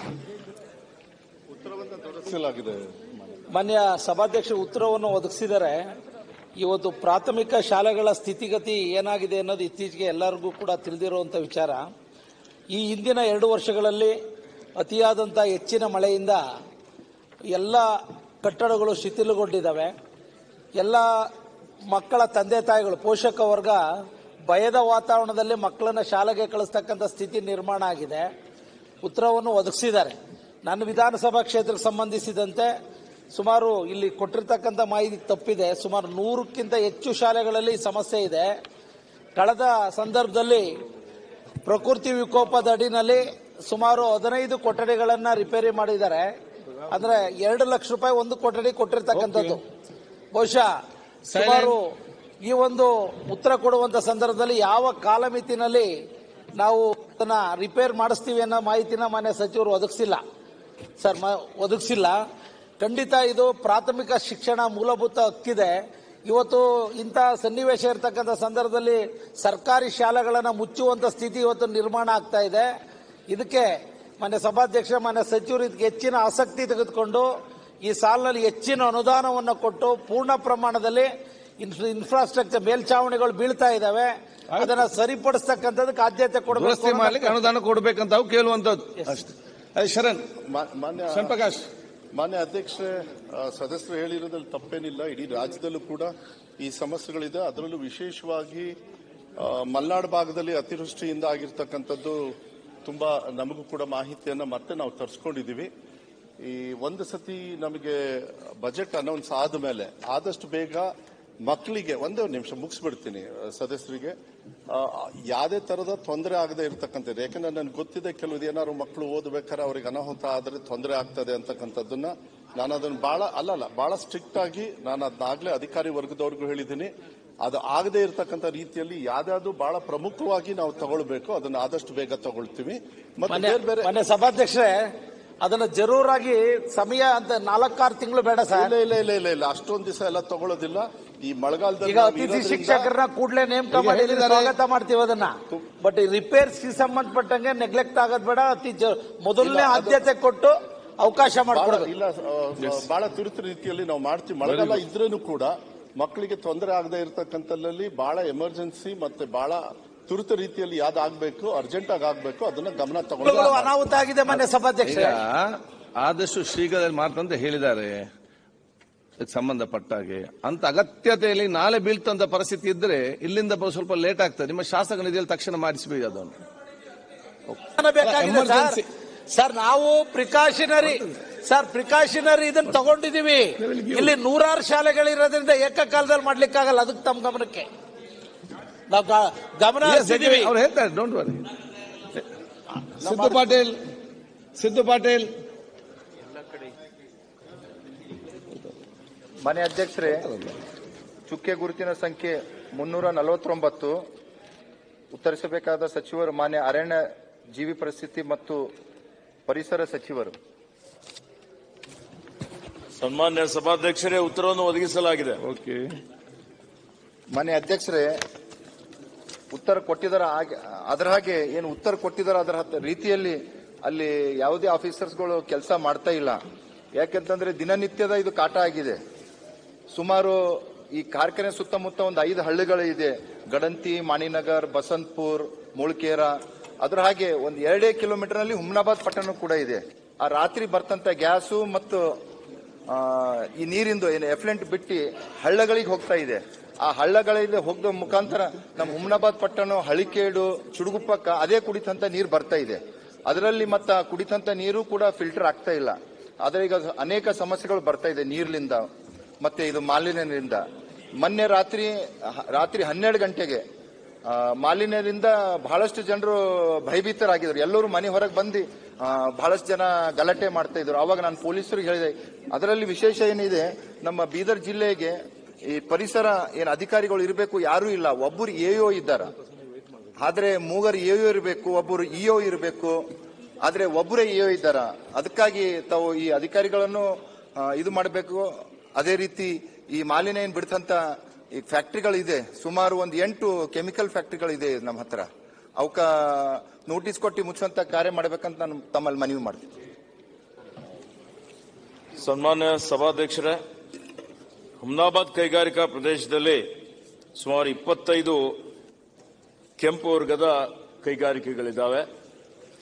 ಅದರಲ್ಲಿ ಹೋದ ವರ್ಷ ದೂರುಗಳು ಬಂದಂತ ಹಿನ್ನೆಲೆಯಲ್ಲಿ 7 ಕೈಗಾರಿಕೆಗಳು ಮುಚ್ಚಬೇಕು ಅಂತ ಹೇಳಿ ಮಾಲಿನ್ಯ ಮಂಡಳಿಯಿಂದ ಆದೇಶ ಆಗಿದೆ. ಅವರು ಉಚ್ಚ ನ್ಯಾಯಾಲಯಕ್ಕೆ ಹೋಗಿ ಮತ್ತೆ ಉಚ್ಚ ನ್ಯಾಯಾಲಯದ ತೀರ್ಪಿನಂತೆ ಪುನಃ ಪರಿಶೀಲನೆ ಮಾಡಬೇಕು ಅಂತ ಹೇಳಿದ್ರು. ಪುನಃ ಈಗ ಪರ್ಸನಲ್ ಹಿಯರಿಂಗ್ ನಡೀತಾ ಇದೆ. ಅದ್ರ ಜೊತೆಯಲ್ಲಿ ಕೆಲವೊಂದು ಕೆಮಿಕಲ್ ಕಾರ್ಖಾನೆಗಳು ಇದಾವೆ. ಮಾನ್ಯ ಸದಸ್ಯರು ಹೇಳಿದ ಹಾಗೆ ಈ ಕಾರ್ಖಾನೆಗಳು ತ್ಯಾಜ್ಯ ಸಂಸ್ಕರಣೆ ಮಾಡಿದಂತ ನೀರು ಬೋರ್ವೆಲ್ಗಳಲ್ಲಿ, ನದಿ ಮೂಲಗಳಲ್ಲಿ ಬಿಡ್ತಾ ಇದ್ದಾರೆ ಅನ್ನುವಂಥದ್ದು. ನಾನು ಮೊನ್ನೆ ಒಂದು ತಜ್ಞರ ತಂಡ ಅಲ್ಲಿಗೆ ಕಳಿಸಿದ್ದೇನೆ, ವರದಿನೂ ಬಂದಿದೆ. ಮತ್ತೆ ಈ ಎಲ್ಲಾ ಕಾರ್ಖಾನೆಗಳ ಮೇಲೆ ಅವರು ಯಾರ್ಯಾರು ಮಾಲಿನ್ಯ ಮಂಡಳಿಯ ನಿಯಮಗಳನ್ನು ಉಲ್ಲಂಘನೆ ಮಾಡ್ತಾ ಇದ್ದಾರೆ ಅವ್ರ ಮೇಲೆ ಕ್ರಮ ಜರುಗಿಸಬೇಕು ಅನ್ನುವಂಥ ಸೂಚನೆಯನ್ನು ಈಗಾಗಲೇ ಕೊಡಲಾಗಿದೆ. ಮತ್ತು ಮಾನ್ಯ ಸದಸ್ಯರು ಹೇಳಿದ ಹಾಗೆ ಅಧಿಕಾರಿಗಳ ಕೊರತೆ ಇದೆ. ಅಲ್ಲೆಲ್ಲೆಲ್ಲಿ ಖಾಲಿ ಇದ್ದಂತ ಹುದ್ದೆಗಳು ಭರ್ತಿ ಮಾಡ್ತೇವೆ. ಮತ್ತೆ ಅದರ ಜೊತೆಯಲ್ಲಿ ರಾತ್ರಿ ಪೆಟ್ರೋಲಿಂಗ್ ಮಾಡುವಂಥದ್ದು, ಅವರೇನು ತ್ಯಾಜ್ಯ ಮಾಡದೇ ಇರುವಂತಹ ನೀರು ಅಲ್ಲಿ ಇಲ್ಲಿ ಬೋರ್ವೆಲ್ಗಳಲ್ಲಿ ಬಿಡ್ತಾ ಇದ್ದಾರೆ. ತಡಿಲಿಕ್ಕೆ ಮತ್ತೆ ಕ್ರಮ ಕೈಗೊಳ್ಳಲಿಕ್ಕೆ ನಾವು ವ್ಯವಸ್ಥೆ ಮಾಡ್ತಾ ಇದ್ದೀವಿ. ಮುಂಬರುವಂತಹ ದಿನಮಾನಗಳಲ್ಲಿ ಇದನ್ನು ಸರಿಪಡಿಸ್ತೀವಿ ಅನ್ನುವಂತಹ ಭರವಸೆಯನ್ನು ಕೊಡುತ್ತಾ ಯಾವ್ಯಾವ ಕೈಗಾರಿಕೆಗಳು ಉಲ್ಲಂಘನೆ ಮಾಡಿದರೆ ಅವ್ರ ಮೇಲೆ ಕಾನೂನು ರೀತಿಯ ಕ್ರಮನೂ ಆಗ್ತದೆ, ಕ್ರಿಮಿನಲ್ ಮೊಕದ್ದಮೆ ಆಗ್ತದೆ ಅನ್ನುವಂತ ಮಾತನ್ನು ಸುಧಾ ಪಾಟೀಲ್ ನಿಮ್ಮ ಜಿಲ್ಲಾ ಮಂತ್ರಿ ಅವರು, ನಿಮ್ಮ ಜಿಲ್ಲೆಯವರ ಪಕ್ಕದ ಕ್ಷೇತ್ರದವರು, ಪ್ರಾಬ್ಲಮ್ ಇಲ್ಲ. ಇದು ನೋಡ್ಬೇಕಂತಂದ್ರೆ ಕ್ವಾಲಿಟಿ ಮಾನಿಟರಿಂಗ್ ಮಾಡ್ಲಕ್ಕ ಮಷಿನ್ ಬೇಕಾಗ್ತಂದ್ರೆ ನಾವು ಬಳ್ಳಾರಿ ಬೇರೆ ಕಡೆಯಿಂದ ತರಬೇಕಾಗ್ತದ. ಆದ್ರೆ ನಮ್ಮ ಹತ್ರನೇ ತಾವು ನಮ್ಮವರೇ ಜಿಲ್ಲೆಯವರಿದ್ರಿ ಒಂದು mobile ambient air quality monitoring vehicle ಒದಗಿಸ್ಕೊಟ್ರೆ ಬಹಳ ಒಳ್ಳೇದಾಗ್ತದ ಅಂತ ಅನಿಸ್ತು. ಇವತ್ತೇ ನಾನು ಅಧಿಕಾರಿಗಳ ಜೊತೆಲಿ ಚರ್ಚೆ ಮಾಡಿದೆ. ಮೊಬೈಲ್ ವ್ಯಾನ್ ಅವಶ್ಯಕತೆ ಇದೆ, ರೀಡಿಪ್ಲಾಯ್ಮೆಂಟ್ ಮಾಡಬೇಕಾಗಿದೆ, ರೀಡಿಪ್ಲಾಯ್ಮೆಂಟ್ ಮಾಡ್ತೇವೆ. NRS ಇಲ್ಲ. ಓಕೆ, ಪ್ರಶ್ನೋತ್ತರ ಮುಗಿಯಿತು. ಲಿಖಿತ ಮೂಲಕ ಉತ್ತರಿಸುವ ಪ್ರಶ್ನೆ ಕೊಡ್ತೇವೆ. ಅಧ್ಯಕ್ಷರೇ, ಗುರುವಾರ 6 ಜುಲೈ 23ರಂದು 3ನೇ ಪಟ್ಟಿಯಲ್ಲಿ ಸದನದಲ್ಲಿ ಲಿಖಿತ ಮೂಲಕ ಉತ್ತರಿಸಿದ 111 ಪ್ರಶ್ನೆಗಳ ಪೈಕಿ 70 ಪ್ರಶ್ನೆಗಳ ಉತ್ತರವನ್ನು ಸದನದಲ್ಲಿ ಮಂಡಿಸುತ್ತೇನೆ.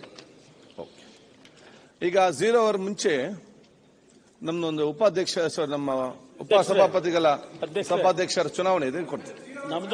ಅಲ್ಲಲ್ಲ, ಬೇಗ ಮುಗಿಸು, ಮತ್ತೆ ಅವ್ರಿಗೆ ಹೋಗ್ಲಿಕ್ಕೆ ಆಗಿಲ್ಲ. ಅಲ್ಲ, ಬೇರೆ ಉಪಮುಖ್ಯಮಂತ್ರಿ ಬೇರೆ ಒಂದು ವರ್ಕ್ ಇದೆ. 2ನೇ ನಿಮಿಷದಲ್ಲಿ ಮುಗಿದಿದೆ ಸಭಾಧ್ಯಕ್ಷ. ಆಗ್ತದೆ, ಅದು ನನ್ನನ್ನೇ ನಿಮ್ಮ. ಈಗ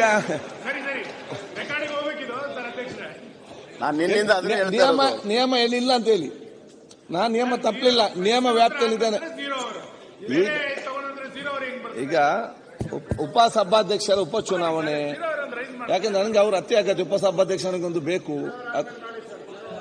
2 ನಿಮಿಷದಲ್ಲಿ ಮುಗಿತು. ಈಗ ಈಗ ನೀವು ನಿಮ್ಮ ಪರಮಾಧಿಕಾರವನ್ನ ಹಾಗೆಲ್ಲ ಅಲ್ಲ, ನಾನು ಹೇಳ್ತಾ ಇರೋದು, ನೀವಲ್ಲ. ಪರಮಾಧಿಕಾರವನ್ನ ಪ್ರಯೋಗ ಮಾಡ್ತಿರುವಂತದ್ದು ನಮಗೆ ಸಂತೋಷ ಆಗಿದೆ, ಇದು ಸರಿ. ಆದರೆ ನಮ್ಮ ಕಡೆ ವಿಷಯ ಬಂದಾಗಲೂ ಕೂಡ ಪರಮಾಧಿಕಾರವನ್ನ ನೀವು ಚಲಾವಣೆಯನ್ನ ಮಾಡಬೇಕು, ಇಷ್ಟೇ ನಮ್ಮ ಕಳಕಳಿ. ನಮ್ಮ ನಾಯಕ, ಪ್ರತಿಪಕ್ಷ ನಾಯಕರ ಎಲ್ಲ ಉತ್ತಮವಾದ ಸಲಹೆಯನ್ನು ನಾನು ಬಹಳ ಸಕಾರಾತ್ಮಕವಾಗಿ ನಾನು ಸ್ವೀಕರಿಸ್ತೇನೆ. ಈಗ ನಿಯಮ ವ್ಯಾಪ್ತಿಯಲ್ಲಿ ನನ್ನ ಪರಮಾಧಿಕಾರ ಉಪಯೋಗ ಮಾಡುವಂತ ನಿಯಮ ವ್ಯಾಪ್ತಿಯಲ್ಲಿ, ನಿಯಮ ಬಿಟ್ಟು ಹೋಗಲಿಲ್ಲ. ಈಗ ಒಂದು ಉಪ ಸಭಾಧ್ಯಕ್ಷ ಚುನಾವಣೆಗೆ ಮೊದಲನೇ ಪ್ರಸ್ತಾವನೆ, ಶ್ರೀ ರುದ್ರಪ್ಪ ಮಾನಪ್ಪ ಲಮಾನಿ ಅವರನ್ನು ವಿಧಾನಸಭೆಯ ಸಭಾಧ್ಯಕ್ಷರನ್ನಾಗಿ ಚುನಾಯಿಸಬೇಕೆಂದು ಮಾನ್ಯ ಸರ್ಕಾರಿ ಮುಖ್ಯ ಸಚೇತಕರಾದ ಶ್ರೀ ಅಶೋಕ್ ಮಹಾದೇವ್ ಪಟ್ಟಣ್ ಅವರನ್ನು ಸೂಚಿಸಿತು. ಶ್ರೀ ರುದ್ರಪ್ಪ ಮಾನಪ್ಪ ಲಮಾನಿ ಅವರನ್ನು ವಿಧಾನಸಭೆಯ ಉಪಸಭಾಧ್ಯಕ್ಷರನ್ನಾಗಿ ಚುನಾಯಿಸಬೇಕೆಂದು ಸೂಚಿಸುತ್ತೇನೆ. ಮಾನ್ಯ ವಿಧಾನಸಭಾ ಸದಸ್ಯರಾದ ಶ್ರೀ ಬಸವರಾಜ್ ನೀಲಪ್ಪ ಶಿವಣ್ಣವರ್ ಅವರು ಅನುಮೋದಿಸುವುದು. ಶ್ರೀ ರುದ್ರಪ್ಪ ಮಾನಪ್ಪ ಲಮಾಣಿ ಅವರನ್ನು ವಿಧಾನಸಭೆಯ ಉಪಸಭಾಧ್ಯಕ್ಷರಾಗಿ ಚುನಾಯಿಸಬೇಕೆಂದು ಶ್ರೀ ಅಶೋಕ್ ಮಹದೇವಪ್ಪ ಪಟ್ಟಣ್ ಮಾನ್ಯ ಸರ್ಕಾರಿ ಮುಖ್ಯ ಸಚೇತಕರು ಅವರು ಸೂಚಿಸಿರುವ ಪ್ರಸ್ತಾವನೆಯನ್ನು ಅನುಮೋದಿಸುತ್ತೇನೆ. 2ನೇ ಪ್ರಸ್ತಾವನೆ, ಶ್ರೀ ರುದ್ರಪ್ಪ ಮಾನಪ್ಪ ಲಮಾನಿ ಅವರನ್ನು ವಿಧಾನಸಭೆಯ ಉಪಸಭಾಧ್ಯಕ್ಷರನ್ನಾಗಿ ಚುನಾಯಿಸಬೇಕೆಂದು ಮಾನ್ಯ ವಿಧಾನಸಭಾ ಸದಸ್ಯರಾದ ಶ್ರೀ HY ಮೇಟಿ ಅವರು ಸೂಚಿಸುವುದು. ಮಾನ್ಯ ಅಧ್ಯಕ್ಷರೇ, ಶ್ರೀ ರುದ್ರಪ್ಪ ಮಾನಪ್ಪ ಲಮಾನಿ ಅವರನ್ನು ವಿಧಾನಸಭೆಯ ಉಪಸಭಾಧ್ಯಕ್ಷರಾಗಿ ಚುನಾಯಿಸಬೇಕೆಂದು ಸೂಚಿಸುತ್ತೇನೆ. ಮಾನ್ಯ ಸರ್ಕಾರಿ ಮುಖ್ಯ ಸಚೇತಕರಾದ ಶ್ರೀ ಅಶೋಕ್ ಮಹಾದೇವ್ ಪಟ್ಟಣ್ ಅವರು ಅನುಮೋದಿಸುವುದು. ರುದ್ರಪ್ಪ ಮಾನಪ್ಪ ಲಮಾಣಿ ಅವರನ್ನು ವಿಧಾನಸಭೆಯ ಉಪಸಭಾಧ್ಯಕ್ಷರಾಗಿ ಚುನಾಯಿಸಬೇಕೆಂದು ಒಂದು ಪ್ರಸ್ತಾವನೆ ಸೂಚನೆ ಅವರು ಸೂಚಿಸಿರುವ ಇನ್ನೊಂದು ಪ್ರಸ್ತಾವನೆ ಅವ್ರು ಹೇಗೆ ಅನುಮೋದನೆ ಮಾಡ್ಲಿಕ್ಕೆ ಸಾಧ್ಯ? ಹೇಗೆ ಮಾಡ್ಲಿಕ್ಕೆ ಸಾಧ್ಯ? ನಾನು ಇನ್ನೊಬ್ರು ಕೈಲಿ ಮಾಡಿಸಿ. ಆಯ್ತಾಯ್ತು. ನಾನು ಮೊದಲನೇದಕ್ಕೆ ನಾನು ಸೂಚನೆ ಮಾಡಿದೆ, 2ನೇದಕ್ಕೆ ಇದು ಮಾಡ್ತಾ ಇದ್ದೀನಿ. ಆಗೋದಿಲ್ಲ. ಈಗ ಮೊದಲನೇ ಪ್ರಸ್ತಾವನೆ ನಾನು ತಗೊಂಡು 2ನೇ ಪ್ರಸ್ತಾವನೆ ಕೈ ಬಿಡಲಾಗುವುದು. ಮೊದಲನೇ ಪ್ರಸ್ತಾವನೆ ಮಾತ್ರ ತಗೊಳ್ತೇವೆ. ಈಗ ಮಾನ್ಯ ಸರ್ಕಾರಿ ಮುಖ್ಯ ಸಚೇತಕರಾದ ಶ್ರೀ ಅಶೋಕ್ ಮಹಾದೇವ್ ಪಟ್ಟಣ್ ಅವರು ಸೂಚಿಸಿರುವ ಹಾಗೂ ಮಾನ್ಯ ವಿಧಾನಸಭಾ ಸದಸ್ಯರಾದ ಶ್ರೀ ಬಸವರಾಜ್ ನೀಲಪ್ಪ ಶಿವಣ್ಣವರು ಅವರು ಅನುಮೋದಿಸಿರುವ ಪ್ರಸ್ತಾವ ಈ ರೀತಿದೆ. ಶ್ರೀ ರುದ್ರಪ್ಪ ಮಾನಪ್ಪ ಲಮಾಣಿ ಅವರನ್ನು ವಿಧಾನಸಭೆಯ ಉಪಸಭಾಧ್ಯಕ್ಷರನ್ನಾಗಿ ಚುನಾಯಿಸುವುದು. ಈಗ ಚುನಾವಣಾ ಪ್ರಸ್ತಾವನೆಯನ್ನು ಸಭೆಯ ಮತಕ್ಕೆ ಹಾಕುತ್ತೇನೆ. ಪ್ರಸ್ತಾವದ ಪರವಾಗಿರುವವರು ಹೌದು ಎಂದು ಸೂಚಿಸಬೇಕು. ಪ್ರಸ್ತಾವದ ವಿರುದ್ಧವಾಗಿರುವವರು ಇಲ್ಲ ಎಂದು ಸೂಚಿಸಬೇಕು. ಪ್ರಸ್ತಾವವು ಹೌದು ಎನ್ನುವರ ಪರವಾಗಿದೆ ಎಂದು ಭಾವಿಸುತ್ತೇನೆ. ಪ್ರಸ್ತಾವವು ಹೌದು ಎನ್ನುವರ ಪರವಾಗಿದೆ. ಪ್ರಸ್ತಾವವು ಹೌದು ಎನ್ನುವರ ಪರವಾಗಿದೆ. ಪ್ರಸ್ತಾವವು ಅಂಗೀಕೃತವಾಗಿದೆ.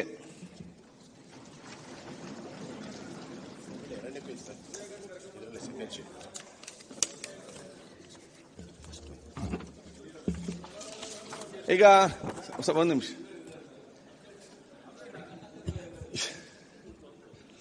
ಶ್ರೀ ರುದ್ರಪ್ಪ ಮಾನಪ್ಪ ಲಮಾಣಿ ಅವರು ಉಪಸಭಾಧ್ಯಕ್ಷರಾಗಿ ಸರ್ವಾನುಮತದಿಂದ ಆಯ್ಕೆ ಆಗಿರುತ್ತಾರೆಂದು ಈ ಮೂಲಕ ಘೋಷಿಸುತ್ತೇನೆ.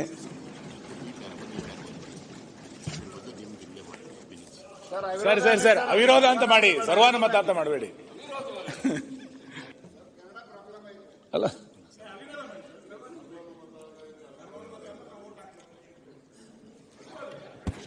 ನಾವೆಲ್ಲರೂ ಒಟ್ಟಾಗಿದ್ದೇವೆ ಅಂತ ಹೇಳಿದ್ರೆ ಸರ್ವಾನುಮತ, ನಾವು ಸರಿ ಇಲ್ಲ ಅಂತ ಹೇಳಿದ್ರೆ ಅವಿರೋಧ. ಸರ್ ನಾವೆಲ್ಲ ಒಟ್ಟಾಗಿದ್ದೇವೆ, ಯಾಕೆ ಶಬ್ದದಲ್ಲಿ ಯಾಕೆ ನಿಮ್ಗೆ ಕೋಪ?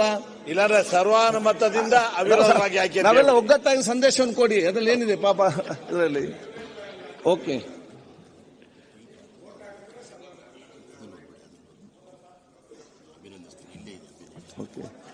ಶ್ರೀ ರುದ್ರಪ್ಪ ಮಾನಪ್ಪ ಲಮಾಣಿ ಅವರು ಕರ್ನಾಟಕ ವಿಧಾನಸಭೆಯ 25ನೇ ಉಪಸಭಾಧ್ಯಕ್ಷರಾಗಿ ಸರ್ವಾನುಮತದಿಂದ ಆಯ್ಕೆಯಾಗಿರುವುದಕ್ಕೆ ಹೃತ್ಪೂರ್ವಕವಾಗಿ ಅಭಿನಂದನೆ ಸಲ್ಲಿಸುತ್ತೇನೆ. ಶ್ರೀಯುತರು ರಾಣಿಬೆನ್ನೂರು ತಾಲೂಕು ಕಂಡೇರಾಯನಹಳ್ಳಿ ಎಂಬ ಹಳ್ಳಿಯಿಂದ ಬಂದವರಾಗಿದ್ದು ಮೂಲತಃ ವ್ಯವಸಾಯ ಕುಟುಂಬದವರಾಗಿದ್ದು ಸಾರ್ವಜನಿಕ ಜೀವನದಲ್ಲಿ ಸೌಮ್ಯ ಸ್ವಭಾವದ ಶ್ರೀಯುತರು 1999ರಲ್ಲಿ ಪ್ರಥಮ ಬಾರಿಗೆ ವಿಧಾನಸಭೆಯ ಶಾಸಕರಾಗಿ ಪ್ರವೇಶ ಪಡೆದ ಇವರು 2004 ಮತ್ತು 2013 ಹಾಗೂ 2020-23ರಲ್ಲಿ ಒಟ್ಟು 4 ಬಾರಿ ವಿಧಾನಸಭೆಯ ಶಾಸಕರಾಗಿ ಸಚಿವರಾಗಿ ಅನುಭವವನ್ನು ಹೊಂದಿರುತ್ತಾರೆ. ಈ ಸದನವನ್ನು ಅತ್ಯುತ್ತಮವಾಗಿ ನಡೆಸುವಲ್ಲಿ ಅವರು ಅಪಾರ ತುಂಬು ಸಹಕಾರವನ್ನು ಕೋರುತ್ತಾ ಇವರಿಗೆ ಬಹುಶಃ ಇಡೀ ರಾಜ್ಯ ಜನತೆಯ ಪರವಾಗಿ ನಿಮ್ಮೆಲ್ಲರ ಪರವಾಗಿ ಅವರಿಗೆ ಆರ್ಥಿಕವಾದ ಶುಭಾಶಯವನ್ನು ನಾನು ಸಲ್ಲಿಸಿ ಮುಂದಿನ ಯಶಸ್ಸನ್ನು ನಾನು ಕೋರುತ್ತೇನೆ. ಈಗ ನಮ್ಮ ಉಪಮುಖ್ಯಮಂತ್ರಿ ಅವರು ಬಹುಶಃ ಅವರನ್ನು ಸ್ಥಾನಕ್ಕೆ ಕರ್ಕೊಂಡು ಬರ್ಕೇನೆ ಕೋರ್ತೇನೆ.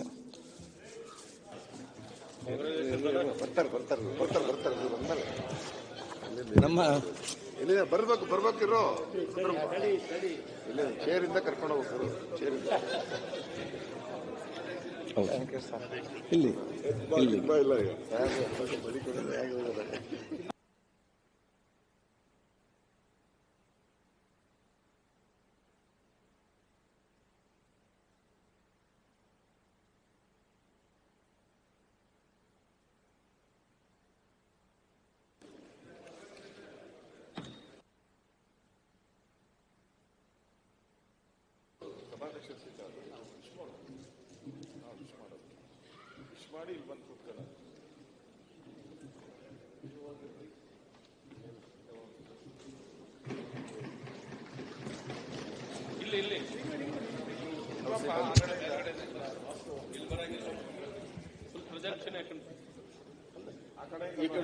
ಸ್ಪೀಕರ್ ಚೇಂಬರ್ ಚೇರ್ ಮೇಲೆ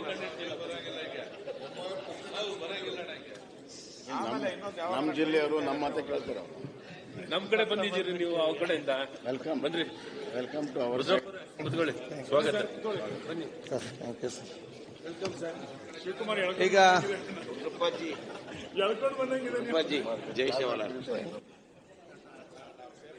ಸಭಾನಾಯಕರು ಮತ್ತು ಉಪಮುಖ್ಯಮಂತ್ರಿಗಳು ಒಂದು ಶುಭಾಶಯನ್ನು ಉಪಮುಖ್ಯಮಂತ್ರಿ ಮತ್ತು ನಾಯಕರು ಮತ್ತು ನಮ್ಮ ಪ್ರತಿಪಕ್ಷ ನಾಯಕರು.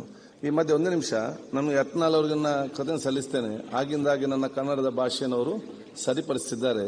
ಅದನ್ನು ಕನ್ನಡದ ಹೆಚ್ಚು ಕಮ್ಮಿ ಇರಬಹುದು, ಅದು ನಮ್ಮ ಪ್ರೀತಿಯ ಭಾಷೆ, ಎಲ್ಲಿ ಕೂಡ ದ್ವೇಷ ಇರುವುದಿಲ್ಲ. ಪ್ರೀತಿ, ಸೋದರತೆ, ಸಾಮರಸ್ಯದ ಭಾಷೆ, ಅದಕ್ಕೆಲ್ಲ ನಾನು ಕೃತಜ್ಞತೆ.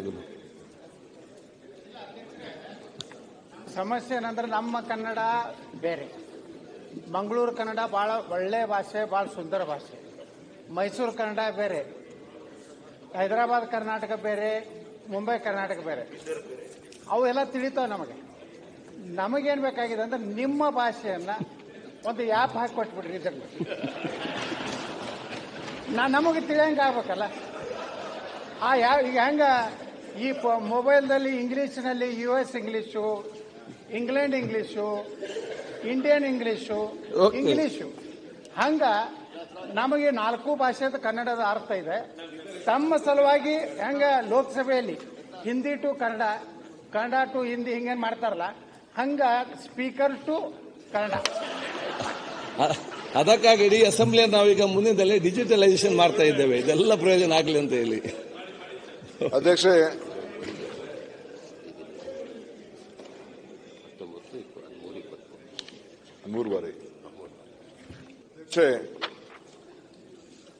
ಇವತ್ತು ನಾವೆಲ್ಲ ಅವಿರೋಧವಾಗಿ, ಕರೆಕ್ಟಾ, ಅವಿರೋಧವಾಗಿ ಒಮ್ಮತದಿಂದ ನಮ್ಮ ಶ್ರೀ ರುದ್ರಪ್ಪ ಮಾನಪ್ಪ ಲಂಬಾಣಿಯವರನ್ನ 25ನೇ ಉಪಾಧ್ಯಕ್ಷರಾಗಿ ಸರ್ವಾನುಮತದಿಂದ ಆಯ್ಕೆಯನ್ನು ನಾವೆಲ್ಲ ಮಾಡಿದ್ದೇವೆ. ನನ್ನ ಜೊತೆ 99ರಲ್ಲಿ ವಿಧಾನಸಭಾ ಸಭೆಗೆ ನಾನೇ ಶ್ರೀ ರುದ್ರಪ್ಪ ಲಂಬಾಣಿಯವರು ಬಂದವರು. ಯಾವಾಗಲೂ ನಗುಮುಖ. ಒಬ್ಬ ರಾಜಕಾರಣಿಗೆ ಈ ನಗುಮುಖ ಬಹಳ ಅವಶ್ಯಕತೆ ಯಾವಾಗಲೂ ಕೂಡ ಇರ್ತದೆ. ಎಷ್ಟೇ ಕಷ್ಟ ಆದ್ರೂ ಕೂಡ ಅವರು ಮಂತ್ರಿಯಾಗಿ ಕೂಡ ಕೆಲಸ ಮಾಡಿದವರು. ಹಿಂದೆ ಅವರ ಹಿಂದಿನ ಸರ್ಕಾರದಲ್ಲಿ ಮಂತ್ರಿಯಾಗಿ ಕೂಡ ನಮ್ಮ ಇದ್ರ ಗವರ್ಮೆಂಟ್ ಇದ್ದಾಗ ಕೆಲಸ ಮಾಡಿದಂಥವ್ರು. ಪಕ್ಷದ ಅನೇಕ ಜವಾಬ್ದಾರಿಯನ್ನ ವಹಿಸಿಕೊಂಡಂಥವ್ರು. ಬಹುಶಃ ಅವ್ರನ್ನ ಆ ಜಿಲ್ಲೆಯಲ್ಲಿ ಒಂದು ಅಜಾತ ಶತ್ರು ಅಂತೇಳಿ ಅವ್ರನ್ನ ನಮ್ಮ ಲಂಬಾಣಿಯವ್ರನ್ನ ಕರೀತಾರೆ. ಜೊತೆಗೆ ಸೇವಾಲಾಲ್ ಸಂಸ್ಥೆ ಏನು ಅವರ ಸಮಾಜದ ಅಧ್ಯಕ್ಷ ಕೂಡ ಅವರು ಕೆಲಸವನ್ನು ಮಾಡಿ ನಮ್ಮ ಭಾಗದಲ್ಲೂ ಕೂಡ ಆ ಸಮಾಜ ಬಹಳ ಇದೆ. ಸೊ ಎಲ್ಲರೂ ಕೂಡ ಅವ್ರ ಬಗ್ಗೆ ಬಹಳ ಅಪಾರವಾದಂತಹ ಪ್ರೀತಿಯನ್ನ ಇಟ್ಕೊಂಡಿದ್ದಾರೆ. ಹಿಂದೆ ಅವರು 2013ರಲ್ಲಿ 23ರಲ್ಲಿ ಕೂಡ ಅವರು ಶಾಸಕರಾಗಿ ಕೆಲಸವನ್ನ ಮಾಡಿಕೊಂಡು ಬಂದಂತವರು. ಬಹುಶಃ ನಾವು ಅವ್ರಿಗೆ ಬಲವಂತವಾಗಿ ಜವಾಬ್ದಾರಿಯನ್ನು ಅವ್ರಿಗೆ ಕೊಟ್ಟಿದ್ದೇವೆ. ಬಲವಂತವಾಗಿ ಈಗ ಸಂತೋಷದಲ್ಲಿದ್ದಾರೆ ಅವರು. ಕ್ಯಾಬಿನೆಟ್ ಮಿನಿಸ್ಟರ್ ಆಗಿದ್ರು, ಅವ್ರ ಸರ್ಕಾರದಲ್ಲಿ ಕ್ಯಾಬಿನೆಟ್ ಮಿನಿಸ್ಟರ್ ಆಗಿದ್ರು. ನಾವು ಅವ್ರಿಗೆ ರಿಕ್ವೆಸ್ಟ್ ಮಾಡಿ ಇಲ್ಲ ಮಂತ್ರಿ ಮಾಡಿಲ್ಲ,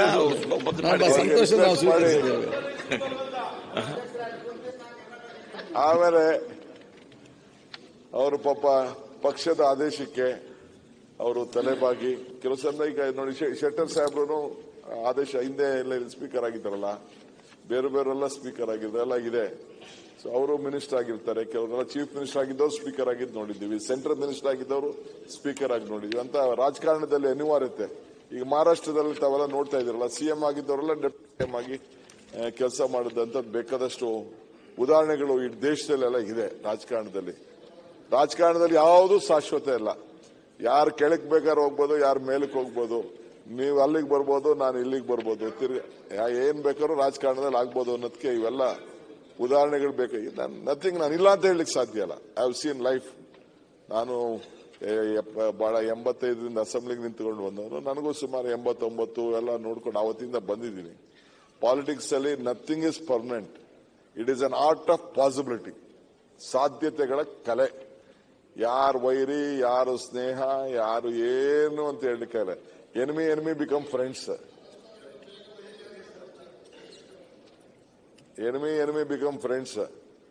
ಆಯ್ತಾ? ಅದ್ರಲ್ಲಿ ರಾಜಕಾರಣ ಏನ್ ಬೇಕಾದ್ರೂ ಆಗ್ಬೋದು. ಸೊ ಅದಕ್ಕೆ ಯಾರು ಏನು ಇದು ಮಾಡಕ್ಕೆ ಈಗ ನೋಡಿದಿರಲ್ಲ, ಎಲೆಕ್ಷನ್ ಟೈಮಲ್ಲಿ ಒಂದೇ ದಿನಕ್ಕೆ 2 ದಿನಕ್ಕೆ ಶಿಫ್ಟ್ ಆಗೋದು, ಮಾಡೋದು, ತಿರ್ಗಿ ಅಲ್ಬರ್ ಕೂತ್ಕೊಳ್ಳೋ, ಇದು ಕೂತ್ಕೊಳ್ಳೋ, ಎಲ್ಲ ಬೇಕಾದಷ್ಟೆಲ್ಲ ಏನೇನ್ ಆಗ್ತದೋ ನನಗೆ ಗೊತ್ತಿಲ್ಲ.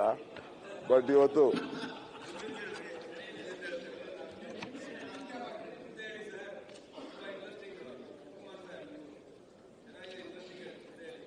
ಈಗ ನಿಂದು ನಂದೆಲ್ಲ ಹೇಳಂಗಿಲ್ಲ ಇಲ್ಲಿ. ನಮ್ಮಿಬ್ಬರತನ ಗುಟ್ಟಿರ್ಲಿ ಅದು. ಅಲ್ಲ ಸರ್, ಒಟ್ಟಾರೆ ಪಾಲಿಟಿಕ್ಸ್ ಅಂದ್ರೆ ಅವಕಾಶವಾದ ಅಂತ ಹೇಳೋದು ತಾವು.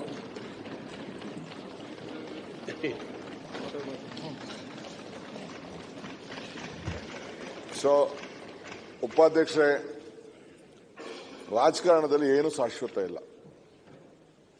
ಇವತ್ತು ಎಲ್ಲ ಕೂಡ ಒಂದು ಒಳ್ಳೇದಕ್ಕೆ ಅವಕಾಶ ಸಿಗ್ತದೆ. ಇವತ್ತು ಮಂತ್ರಿ ಆಗ್ಬೋದು, ನಾನಿಲ್ಲ ಅಂತಲ್ಲ. ಮಂತ್ರಿ ಅಂದ್ರೆ ನಾವು 33 ಜನ 34 ಜನ, ಅಧ್ಯಕ್ಷರು ಉಪಾಧ್ಯಕ್ಷರು ಇಬ್ಬರು ಇಲ್ಲೇ. ನಿಮ್ಗೆಲ್ಲರ ಪಕ್ಕದಲ್ಲೂ ಕುಂಡ್ರಿಸಕ್ಕಾಗಲ್ಲ.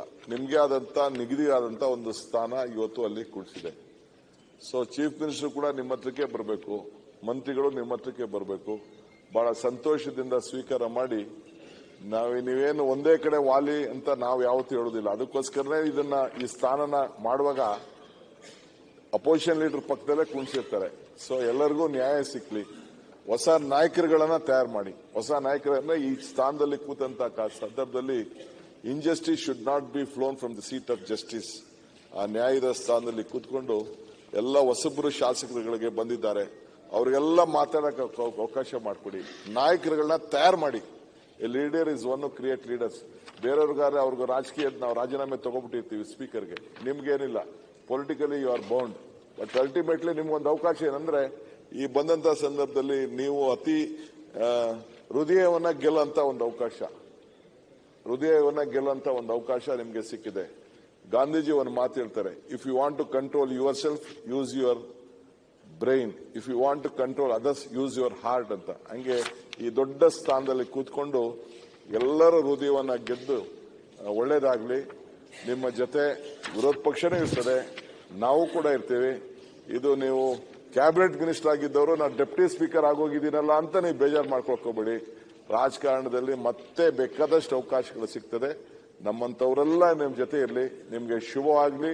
ನಿಮ್ಮ ಕ್ಷೇತ್ರದ ಮಹಾಜನತೆಗೂ ಕೂಡ ಒಂದು ದೊಡ್ಡ ಸಂದೇಶ ಕಳಿಸಿ. ನಿಮ್ಮ ಕ್ಷೇತ್ರಕ್ಕೆ ಇನ್ನ ತಮಗೆ ಒಂದು ಉತ್ತಮವಾದಂತ, ಯಾಕೆಂದ್ರೆ ರಿಸರ್ವೇಶನ್ ಅಲ್ಲಿ ನಿಮ್ಮ ಕ್ಷೇತ್ರ ಬದಲಾವಣೆ ಆಯ್ತು.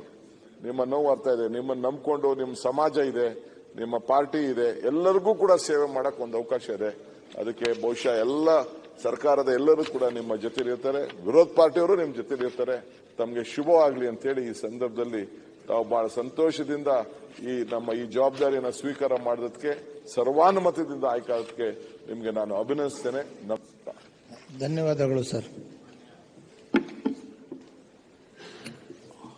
ಉಪಸಭಾಧ್ಯಕ್ಷರೇ, ಮೊಟ್ಟ ಮೊದಲನೇದಾಗಿ ನಿಮಗೆ ಹೃದಯಪೂರ್ವಕವಾದಂಥ ಅಭಿನಂದನೆಗಳನ್ನು, ಶುಭಾಶಯಗಳನ್ನು ಉಪಾಧ್ಯಕ್ಷರಾಗಿ ಅಧಿಕಾರ ಸ್ವೀಕಾರ ಮಾಡಿದಂಥ ಸಂದರ್ಭದಲ್ಲಿ ನಾನು ಹೇಳಕ್ಕೆ ಇಚ್ಛೆಪಡ್ತೇನೆ. ನಮಗೆ ಒಂಥರ ಮಜ್ಗುರನೂ ಕೂಡ ಇದೆ.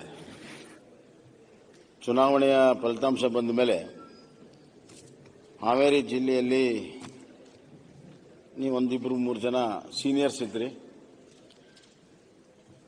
ನಮ್ಮ ಬಸವಣ್ಣ ಇಲ್ಲೇ ಇದ್ದಾರೆ. ಯಾರೊಬ್ಬರು ಮಂತ್ರಿಯಾಗಿ ಬರ್ತೀರಿ, ನಮ್ಮ ಹಾವೇರಿ ಜಿಲ್ಲೆಯ ಅಭಿವೃದ್ಧಿಯ ಪಥ ಮುಂದುವರಿತದೆ ಅಂತ ನಾವು ತಿಳ್ಕೊಂಡಿದ್ವಿ. ಆಗಲಿಲ್ಲ. ವಿಶೇಷವಾಗಿ ನಾವು ಬಂಜಾರ ಸಮಾಜದಲ್ಲಿ ಏಕೈಕ ಆಯ್ಕೆ ಆಗಿದ್ದರಿಂದ ಅದು ಕೂಡ ಆಗ್ತದೆ ಅಂತ ಅಂದ್ಕೊಂಡಿದ್ವಿ. ಅದು ಆಗಲಿಲ್ಲ. ಅದೇನೇ ಇರಲಿ, ಇವತ್ತು ತಾವು ಉಪಾಧ್ಯಕ್ಷರಾಗಿ ಅಧಿಕಾರವನ್ನು ಸ್ವೀಕಾರ ಮಾಡಿದ್ದೀರಿ. ಈ ಸ್ಥಾನವು ಕೂಡ ಗೌರವಿತವಾದಂಥ ಸ್ಥಾನ. ಈ ನಮ್ಮಲ್ಲಿ ಪ್ರೀತಿ ಮತ್ತು ವಿಶ್ವಾಸ ಹಗಲಲ್ಲೇ ಬಳಕೆ ಮಾಡ್ತೀವಿ ನಾವು. ಅದಕ್ಕೆ ನಮ್ಮ ಉದಾಸರು ಹೇಳ್ತಿದ್ರು, ಪ್ರೀತಿ ಜಾಸ್ತಿ, ವಿಶ್ವಾಸ ಕಮ್ಮಿ. ಹಂಗಿಲ್ಲ, ಅಧಿಕಾರ ಕಮ್ಮಿ, ಆದರೆ ವಿಶ್ವಾಸ ಜಾಸ್ತಿ, ಗೌರವ ಜಾಸ್ತಿ. ಆ ಗೌರವದ ಸದ್ಬಳಕೆ ಆಗಲಿ ಮತ್ತು ನ್ಯಾಯವನ್ನು ಎಲ್ಲರಿಗೂ ಕೂಡ ಕೊಡಲಿ ಅಂತ ಹಾರೈಸ್ತೇನೆ.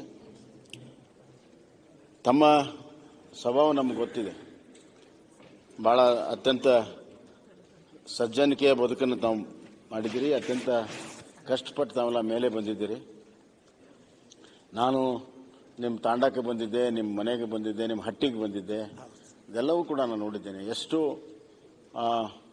ಪ್ರಾಮಾಣಿಕವಾಗಿ ತಾವು ಮೇಲೆ ಬಂದಿರುವಂಥದ್ದು, ಅದಕ್ಕೆಲ್ಲವೂ ಕೂಡ ಇವತ್ತಿಗೂ ಕೂಡ ಸಾಕ್ಷಿಯಾಗಿದೆ. ತಮ್ಮ ಈ ಒಂದು ಜೀವನದಲ್ಲಿ ಬಂದಿರುವಂಥದ್ದಕ್ಕೆ ಇನ್ನಷ್ಟು ಯಶಸ್ವಿ ಸಿಗಲಿ, ಇನ್ನೂ ಹೆಚ್ಚಿನ ಉನ್ನತ ಸ್ಥಾನ ಸಿಗಲಿ ಅಂತ ಹಾರೈಸ್ತೇನೆ. ನಮ್ಮ ಉಪಮುಖ್ಯಮಂತ್ರಿಗಳು ಸರ್ವಕಾಲಿಕ ಸತ್ಯವನ್ನು ಕೆಲವು ಹೇಳಿದ್ದಾರೆ. ರಾಜಕಾರಣದಲ್ಲಿ ಯಾವತ್ತೇನು ಬೇಕಾದರೂ ಆಗ್ಬೋದು. ಇಲ್ಲಿದ್ದವ್ರು ಆ ಕಡೆ ಹೋಗ್ತಾರೆ, ಆ ಕಡೆ ಇದ್ದವ್ರು ಈ ಕಡೆ ಬರ್ತಾರೆ. ಮತ್ತೆ ಅಲ್ಲ, ತಾವು ಒಂದು ನಿಮಿಷ ಕೂತ್ರೆ ಒಳ್ಳೇದಲ್ಲ. ಶಿವಕುಮಾರ್ ಅವರು, ತಾವು ಕೂತ್ಕೊಳ್ಳಿ. ನಾನೇನು ಬಳತ್ ಮಾತಾಡಿ, 2 ನಿಮಿಷ. ನೀವು ಮಾತಾಡಿದಿರಂತ ಮಾತಾಡ್ತೀನಿ ಅಷ್ಟೇ. ನೀವು ಸರ್ವಕಾಲಿಕ ಸತ್ಯವನ್ನು ಹೇಳಿದ್ದೀರಿ. ರಾಜಕಾರಣದಲ್ಲಿ ಯಾವತ್ತಾದರೂ ಏನು ಬೇಕಾದರೂ ಕೂಡ ಆಗ್ಬೋದು ಅಂತ. ಈ ಕಡೆಯವರು ಆ ಕಡೆ ಹೋಗ್ತಾರೆ, ಆ ಕಡೆಯವರು ಹೋಗ್ತಾರೆ. Nobody is permanent friend, nobody permanent enemy ಅಂತ. ಇವತ್ತು ರಾಜಕಾರಣದಲ್ಲಿ ಇನ್ನೊಂದಿದೆ. ಒಂದು ಕಾಲದಲ್ಲಿ power politics is waiting game ಅಂತಿದ್ರು.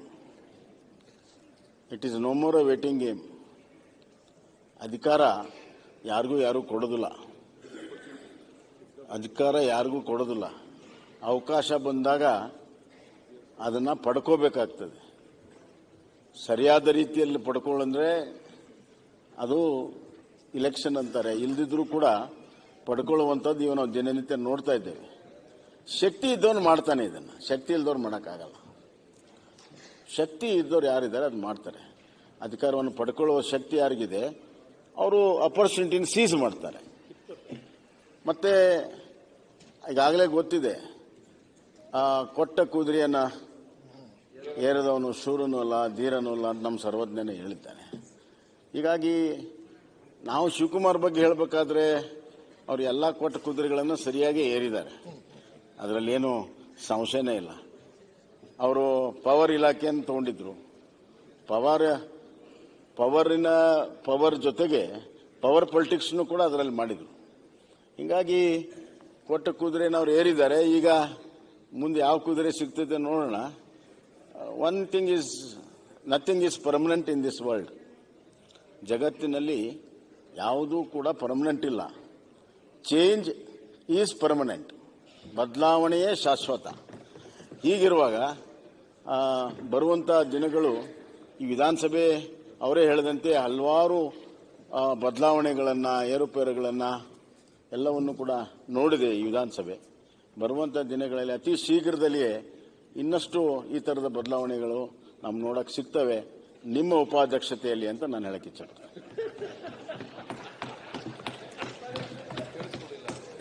ಅಪ್ಪರ್ ಹೌಸ್ಗೆ ಹೋಗ್ಬೇಕು, ಕ್ಷಮಿಸಿ, ಅಲ್ಲೊಂದು ಕ್ವಶನ್ಸ್ ಇದೆ. ರಾಜಕಾರಣ ಮಾತಾಡೋಣ. ಬೇರೆ ಹೌಸಿಗೆ ಹೋಗ್ಬಿಟ್ರಲ್ಲ ಅಂತ. I am there for a debate. ಅಲ್ಲ, ಗವರ್ನರ್ ಸ್ಪೀಚ್ ಅಲ್ಲಿ ಮಾತಾಡೋಣ. ಈಗಲ್ಲ, ನಾನೀಗ ಅಲ್ಲ, ನಿಮ್ಮ ಪರವಾಗಿ ಮಾತಾಡಿದ್ವಲ್ಲ, ಈ ಕಡೆ ಬೆಂಬಲ ಜಾಸ್ತಿ ಇದೆ ನಿಮ್ಗೆ.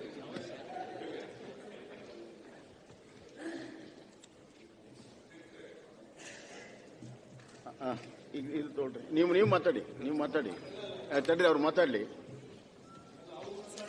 ನನ್ನ ಕಡೆ ನೋಡ್ತಾನೆ ಇಲ್ಲ ನೀವು. ಮಾಡಿ ಸರ್, ಮಾಡಿ. ಮಾತಾಡ್ತಾರಾ? ತಾವು ಮಾತಾಡಿ ಸರ್. ಅಲ್ಲ, ಮಾತಾಡ್ರಿ ಸರ್. ಅಲ್ಲ, ನಾನು ಹೆಚ್ಚೊತ್ತು ಮಾತಾಡಕ್ ಹೋಗೋದಿಲ್ಲ. ನಮ್ಮ ಪಕ್ಕದಲ್ಲಿ ಕೂತಂತ ನೀವು ಇವತ್ತು ಉಪಾಧ್ಯಕ್ಷರಾಗಿ ಆ ಕುರ್ಚಿಯಲ್ಲಿ ಕೂತಿರ್ತಕ್ಕಂಥದ್ದು ನನಗೆ ನೋಡೋದಕ್ಕೆ ಅತ್ಯಂತ ಸಂತೋಷ ಆಗ್ತದೆ. ನಿಮ್ಮ ಸರಳತೆ, ಸಜ್ಜನಿಕೆ, ಮೃದು ಸ್ವಭಾವ, ಇದು ಎಲ್ಲೋ ಒಂದು ಕಡೆಗೆ ಸದನವನ್ನು ನಡೆಸಬೇಕಾದಾಗ ಸ್ವಲ್ಪ ಗಟ್ಟಿತನೂ ಕೂಡ ಬೇಕಾಗ್ತದೆ. ನಿಮ್ಮ ನಿಯಮಗಳ ಚೌಕಟ್ಟಲ್ಲಿ ವಿರೋಧ ಪಕ್ಷವನ್ನ ಅದ್ಬಸ್ತಿಗೆ ತರಬೇಕಾದಂಥ ಸಂದರ್ಭ ಬಂದಾಗ ನೀವು ಕಠಿಣವಾದಂಥ ತೀರ್ಮಾನವನ್ನು ತಗೋಬೇಕಾಗ್ತದೆ. ಆ ಕಾರಣಕ್ಕೋಸ್ಕರ ಆ ಕಠಿಣತೆ ನಿಮ್ಮಲ್ಲಿ ಬರಲಿ. ಕಠಿಣತೆ ಅಂತಂದ್ರೆ ಇನ್ನೇನೂ ಅಲ್ಲ, ಅಂದ್ರೆ ನಿಯಮಗಳನ್ನ ಪಾಲಿಸೋದರಲ್ಲಿ ಅವ್ರನ್ನ ಸರಿದಾರಿಗೆ, ಯಾರೇ ಆಗಲಿ ಈ ಸದನದಲ್ಲಿ ಆಡಳಿತ ಇರ್ಬೋದು, ವಿರೋಧ ಪಕ್ಷದಲ್ಲಿ ಯಾರೇ ಆದ್ರೂ ಕೂಡ ಸರಿದಾರಿಗೆ ತರ್ತಕ್ಕಂಥ ಕೆಲಸವನ್ನು ಮಾಡತಕ್ಕಂಥ ಜವಾಬ್ದಾರಿಕೆ ನಿಮ್ದು. ಇವತ್ತು ನಿಮ್ಗೆ ಅಧ್ಯಕ್ಷರು ಒಳ್ಳೆಯವರಿದ್ದಾರೆ, ಉಪಾಧ್ಯಕ್ಷರು ಒಳ್ಳೆಯವರಿದ್ದಾರೆ. ಒಳ್ಳೆತನ ದುರುಪಯೋಗ ಆಗಬಾರ್ದು, ಸದನ ನಡಿಬೇಕು. ಆದ್ರೆ ನಾನು ಒಂದು ಮಾತು ಹೇಳ್ತೀನಿ, ಈಗ ನೀವು 10 ಗಂಟೆಗೆ 10ವರೆಗೆ ಸದನ ಅಂತ ಹೇಳಿದ್ರೆ ಕೇವಲ ಕೋರಂಗೋಸ್ಕರ ಬರಬೇಕಾಗಿಲ್ಲ. ಪ್ರತಿಯೊಬ್ಬರು ಕೂಡ ಕಡ್ಡಾಯವಾಗಿ ಹಾಜರಿರಬೇಕು ಅಂತಕ್ಕಂಥ ನಿರ್ದೇಶನ ನೀವು ಕೊಡಬೇಕು. ಬಹುಶಃ ಇವತ್ತು ಹೊಸದಾಗಿ ಬಂದಿರತಕ್ಕಂಥದ್ದು ನಾವು ಇಲ್ಲಿ ಚರ್ಚೆ ಮಾಡ್ತಕ್ಕಂಥದ್ದು, ಸಾರ್ವಜನಿಕ ಚರ್ಚೆ ಮಾಡ್ತಕ್ಕಂಥದ್ದು ಬಹಳ ಮುಖ್ಯವಾಗಿರ್ತಕ್ಕಂಥ ವಿಚಾರ. ಕೋರಂಗೋಸ್ಕರ ಕಾಯಬಾರದು. ಎಲ್ಲ ಸದಸ್ಯರು ಕೂಡ ಕಡ್ಡಾಯವಾಗಿ ಬರಲೇಬೇಕು. ಮಂತ್ರಿಗಳಂತೂ ಮೊದಲೇ ಇರಬೇಕು ಅಂತಕ್ಕಂಥ ನಿರ್ದೇಶನ ನಿಮ್ಮಿಂದ ಹೋಗಬೇಕು. ಆ ರೀತಿಯಾದಂಥ ಕಠಿಣ ನಿರ್ಧಾರವನ್ನು ತೆಗೆದುಕೊಳ್ತಾರೆ ಅಂತಕ್ಕಂಥ ವಿಶ್ವಾಸ ನನಗಿದೆ. ಜಯಚಂದ್ರ ಅವರೇ, ನಿಮ್ ಪಕ್ಕ ಕೂತವರು ಅಲ್ಲಿ ಹೋದ್ರು ಅಂತ ಸಂತೋಷ ಪಡ್ತೀರಾ. ಅವ್ರೇನ್ ಹೇಳಿದ ಗೊತ್ತಾ, ನನ್ನ ಪಕ್ಕ ಕೂತವರು ಡೆಲ್ಲಿಗೆ ಹೋಗಿದ್ದಾರೆ ಅಂತ ಸಂತೋಷ ಪಡ್ತಾರೆ. ಯಾವತ್ತು ವಿಧಾನಸಭೆಯ ಎಲ್ಲ ಮಂತ್ರಿಮಂಡಲ ಹಾಗೂ ವಿಧಾನಸಭೆಯ ಅಧ್ಯಕ್ಷರೇ, ವಿರೋಧ ಪಕ್ಷದ ಎಲ್ಲ ಹಿರಿಯ ಸದಸ್ಯರೇ, ನೂತನವಾಗಿ ಆಯ್ಕೆ ಬಂದಂಥ ಎಲ್ಲ ಹಿರಿಯ ಸದಸ್ಯರೇ, ನಾನು ನಮ್ಮ ಉಪ ಮುಖ್ಯಮಂತ್ರಿಗಳು ಹೇಳಿದ ಹಾಗೆ ಬಹುತೇಕವಾಗಿ ಇಲ್ಲಿ ಬರ್ತಾನೆ ಅಂತ ಎಂದು ಅಂದ್ಕೊಂಡಿರಲಿಲ್ಲ. ಮಂತ್ರಿ ಆಗಬೇಕು ಅಂತ ಇತ್ತು. ಆದರೆ ಅನಿವಾರ್ಯವಾಗಿ ಪಕ್ಷ ನಾನು ಉಪಸಭಾಪತಿ ಆಗಬೇಕು ಅಂತ ಹೇಳಿದಾಗ ನಮ್ಮ ಉಪಮುಖ್ಯಮಂತ್ರಿಗಳು ಮತ್ತು ಮುಖ್ಯಮಂತ್ರಿಗಳು, ನಮ್ಮ ಪಕ್ಷದ ವರಿಷ್ಠರೆಲ್ಲರೂ ಇಲ್ಲಿ ಕುಂತು ಕೆಲಸ ಮಾಡಬೇಕು ಅಂತ ಹೇಳಿದ್ದಾರೆ. ಆ ದಿಶೆಯಿಂದ ನನ್ನನ್ನು ಇವತ್ತು ಸರ್ಕಾರ ಉಪ ಅಧ್ಯಕ್ಷರನ್ನಾಗಿ ಆಯ್ಕೆ ಮಾಡಿದ್ದಕ್ಕೆ ಎಲ್ಲರಿಗೂ, ಸರ್ಕಾರ ಸದನ ಮಾಡಿದ್ದಕ್ಕೆ, ಅದರಲ್ಲೂ ವಿಶೇಷವಾಗಿ ಅವಿರೋಧ ಆಯ್ಕೆ ಮಾಡಿದ್ದಕ್ಕೆ ತಮ್ಮೆಲ್ಲರಿಗೂ ಕೂಡ ಅಭಿನಂದನೆಗಳನ್ನು ಸಲ್ಲಿಸುತ್ತೇನೆ. ವಿಶೇಷವಾಗಿ ನಾನು ವಿರೋಧ ಪಕ್ಷದ ನಾಯಕರ ಜೊತೆಯಲ್ಲಿ ಕುಂದಿರ್ತಕ್ಕಂಥ ಅವಕಾಶ ಕೂಡ ಸಿಕ್ಕಿದೆ. ಈ ಒಂದು ಅವಕಾಶದಲ್ಲಿ ನಮ್ಮ ಹಿರಿಯ ಸದಸ್ಯರು, ಮಾಜಿ ಮಂತ್ರಿಗಳಾದಂಥ ಜಯಚಂದ್ರರವರು ಹೇಳಿದಂಥ ಒಂದು ಸಲಹೆಗೆ ಇನ್ನು ಮುಂದೆ ನಾನು ಎಲ್ಲರನ್ನೂ ಕೂಡ ವಿಶ್ವಾಸಕ್ಕೆ ತೆಗೆದುಕೊಂಡು ನ್ಯಾಯಸ್ಥಾನದಲ್ಲಿ ಕೊಡಬೇಕಾದಂಥ ನ್ಯಾಯವನ್ನು ಕೊಡಲಿಕ್ಕೆ ಎಲ್ಲ ರೀತಿಯ ಪ್ರಾಮಾಣಿಕವಾದಂಥ ಪ್ರಯತ್ನವನ್ನು ಮಾಡುತ್ತೇನೆ. ಅದಕ್ಕಾಗಿ ನಮ್ಮ ಎಲ್ಲ ಸದಸ್ಯರು, ಮಂತ್ರಿಗಳು, ವಿರೋಧ ಪಕ್ಷದವರು ಎಲ್ಲ ರೀತಿಯ ಸಹಕಾರವನ್ನು ಕೊಡ್ತೀರಿ ಅಂತ ಹೇಳಿ, ನಾನು ನಮ್ಮ ವಿರೋಧ ಪಕ್ಷದ ನಾಯಕರಾದಂಥ ಬೊಮ್ಮಾಯಿ ಅವರು ಹೇಳಿದ ಹಾಗೆ ಬಹಳ ಸಣ್ಣ ತಾಂಡದಲ್ಲಿ ಹುಟ್ಟಿದವನು.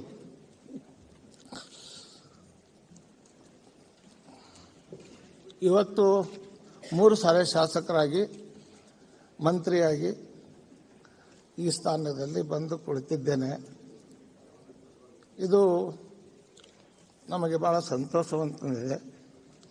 ಜೊತೆಗೆ ತಮ್ಮೆಲ್ಲರಿಗೂ ಅಭಿನಂದನೆಗಳನ್ನು ಸಲ್ಲಿಸಿ ನನ್ನ ಮಾತು ಮುಗಿಸ್ತೀನಿ. ಜೈ ಹಿಂದ್. ಉಪಾಧ್ಯಕ್ಷರೇ, ನಮ್ದು 0 ಅವರ ಶೂನ್ಯ ವೇಳೆ ಪ್ರಸ್ತಾಪ ಮಾಡಬೇಕಾಗಿದೆ. ಪ್ರಾರಂಭ ಮಾಡಿ. ಅಧ್ಯಕ್ಷರೇ, ನಮ್ಮ ತಾಲೂಕಿನವರಾದ ನಾವು ಒಂದು ಸ್ವಲ್ಪ ಮಾತಾಡಕ್ಕೆ ಅವಕಾಶ ಕೊಡಬೇಕು, ತಮ್ಮ ಬಗ್ಗೆ ಮಾತಾಡಬೇಕು ಅಂತ. ಮಾನ್ಯ ಅಧ್ಯಕ್ಷರೇ, ಕಲಬುರಗಿ ಜಿಲ್ಲೆಯ ಅಫಜಲ್ಪುರ, ಒಂದು ನಿಮಿಷ, ಶೂನ್ಯ ವೇಳೆ ತಗೊಳ್ತೇವೆ. ಹೌದು, ಶೂನ್ಯ ವೇಳೆ. ಒಂದು ಸೆಕೆಂಡ್, ಅಲ್ಲಿಸ್ಕೋರಿ. ಶೂನ್ಯ ವೇಳೆ ಮಾತಾಡ್ತಾ ಇದ್ದೆ. ಈಗ ಶೂನ್ಯ ಬಹುಶಃ ನಿನ್ನೆ ಕೊಟ್ಟಿದ್ದಾರೆ ಎಂ.ವೈ. ಪಾಟೀಲ್ ಹಾಗೂ ಸುನಿಲ್ ಕುಮಾರ್ ಅಂತ ಕೊಡ್ತೇವೆ. ನಿಮ್ದು ಕೂಡ ಬಂದಿದೆ, ಈಗ ಹೋಗಿ ಕೊಡ್ತೇನೆ. ಈಗ ಎಂ.ವೈ. ಪಾಟೀಲ್ ಶೂನ್ಯ ವೇಳೆ ಹೇಳಿ. ಮಾನ್ಯ ಅಧ್ಯಕ್ಷರೇ,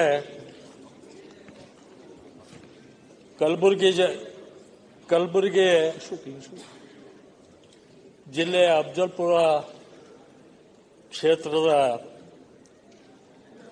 ಒಂದು ಘಟನೆಯ ಬಗ್ಗೆ ನಾನು ಪ್ರಸ್ತಾಪ ಮಾಡ್ತಾ ಇದ್ದೇನೆ. ಇಂಧನ ಇಲಾಖೆಯಲ್ಲಿ ಚೌಡಾಪುರ ಉಪವಿಭಾಗದಲ್ಲಿ ಒಬ್ಬ ಕೆಲಸ ಮಾಡ್ತಕ್ಕಂಥ ಮಾರ್ಗದಾಳು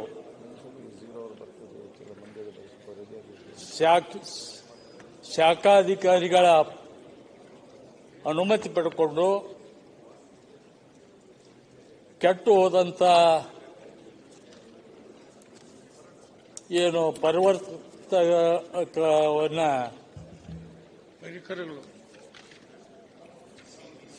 ಅದನ್ನ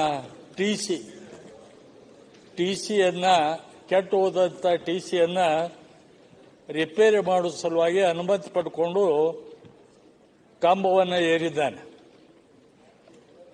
ಮತ್ತು ಕಂಬ ಏರುವಾಗ ಅಲ್ಲೇ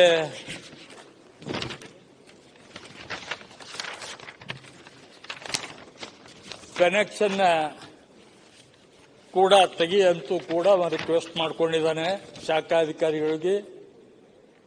ಅದರ ಜೊತೆಗೆ ಅನುಮತಿ ಪಡೆದು ಮೇಲೆ ಕಂಬ ಏರಿದಾಗ ಅವನಿಗೆ ಒಂದು ಸಂಶಯ ಬಂದಿದೆ, ಅದು ಇನ್ನೂ ಅದು ಚಾಲ್ತಿಯಲ್ಲಿದೆ ಕರೆಂಟು ಅಂತೇಳಿ ಅವನಿಗೆ ಸಂಶಯ ಬಂದು ಮತ್ತೆ ಕಂಬದ ಮೇಲೆ ಅವನು ಕುಳಿತು ಆ ಶಾಖಾಧಿಕಾರಿಗೆ ಫೋನ್ ಮಾಡಿ ಹೇಳಿದ್ದಾನೆ ಮೊಬೈಲ್ನಿಂದ.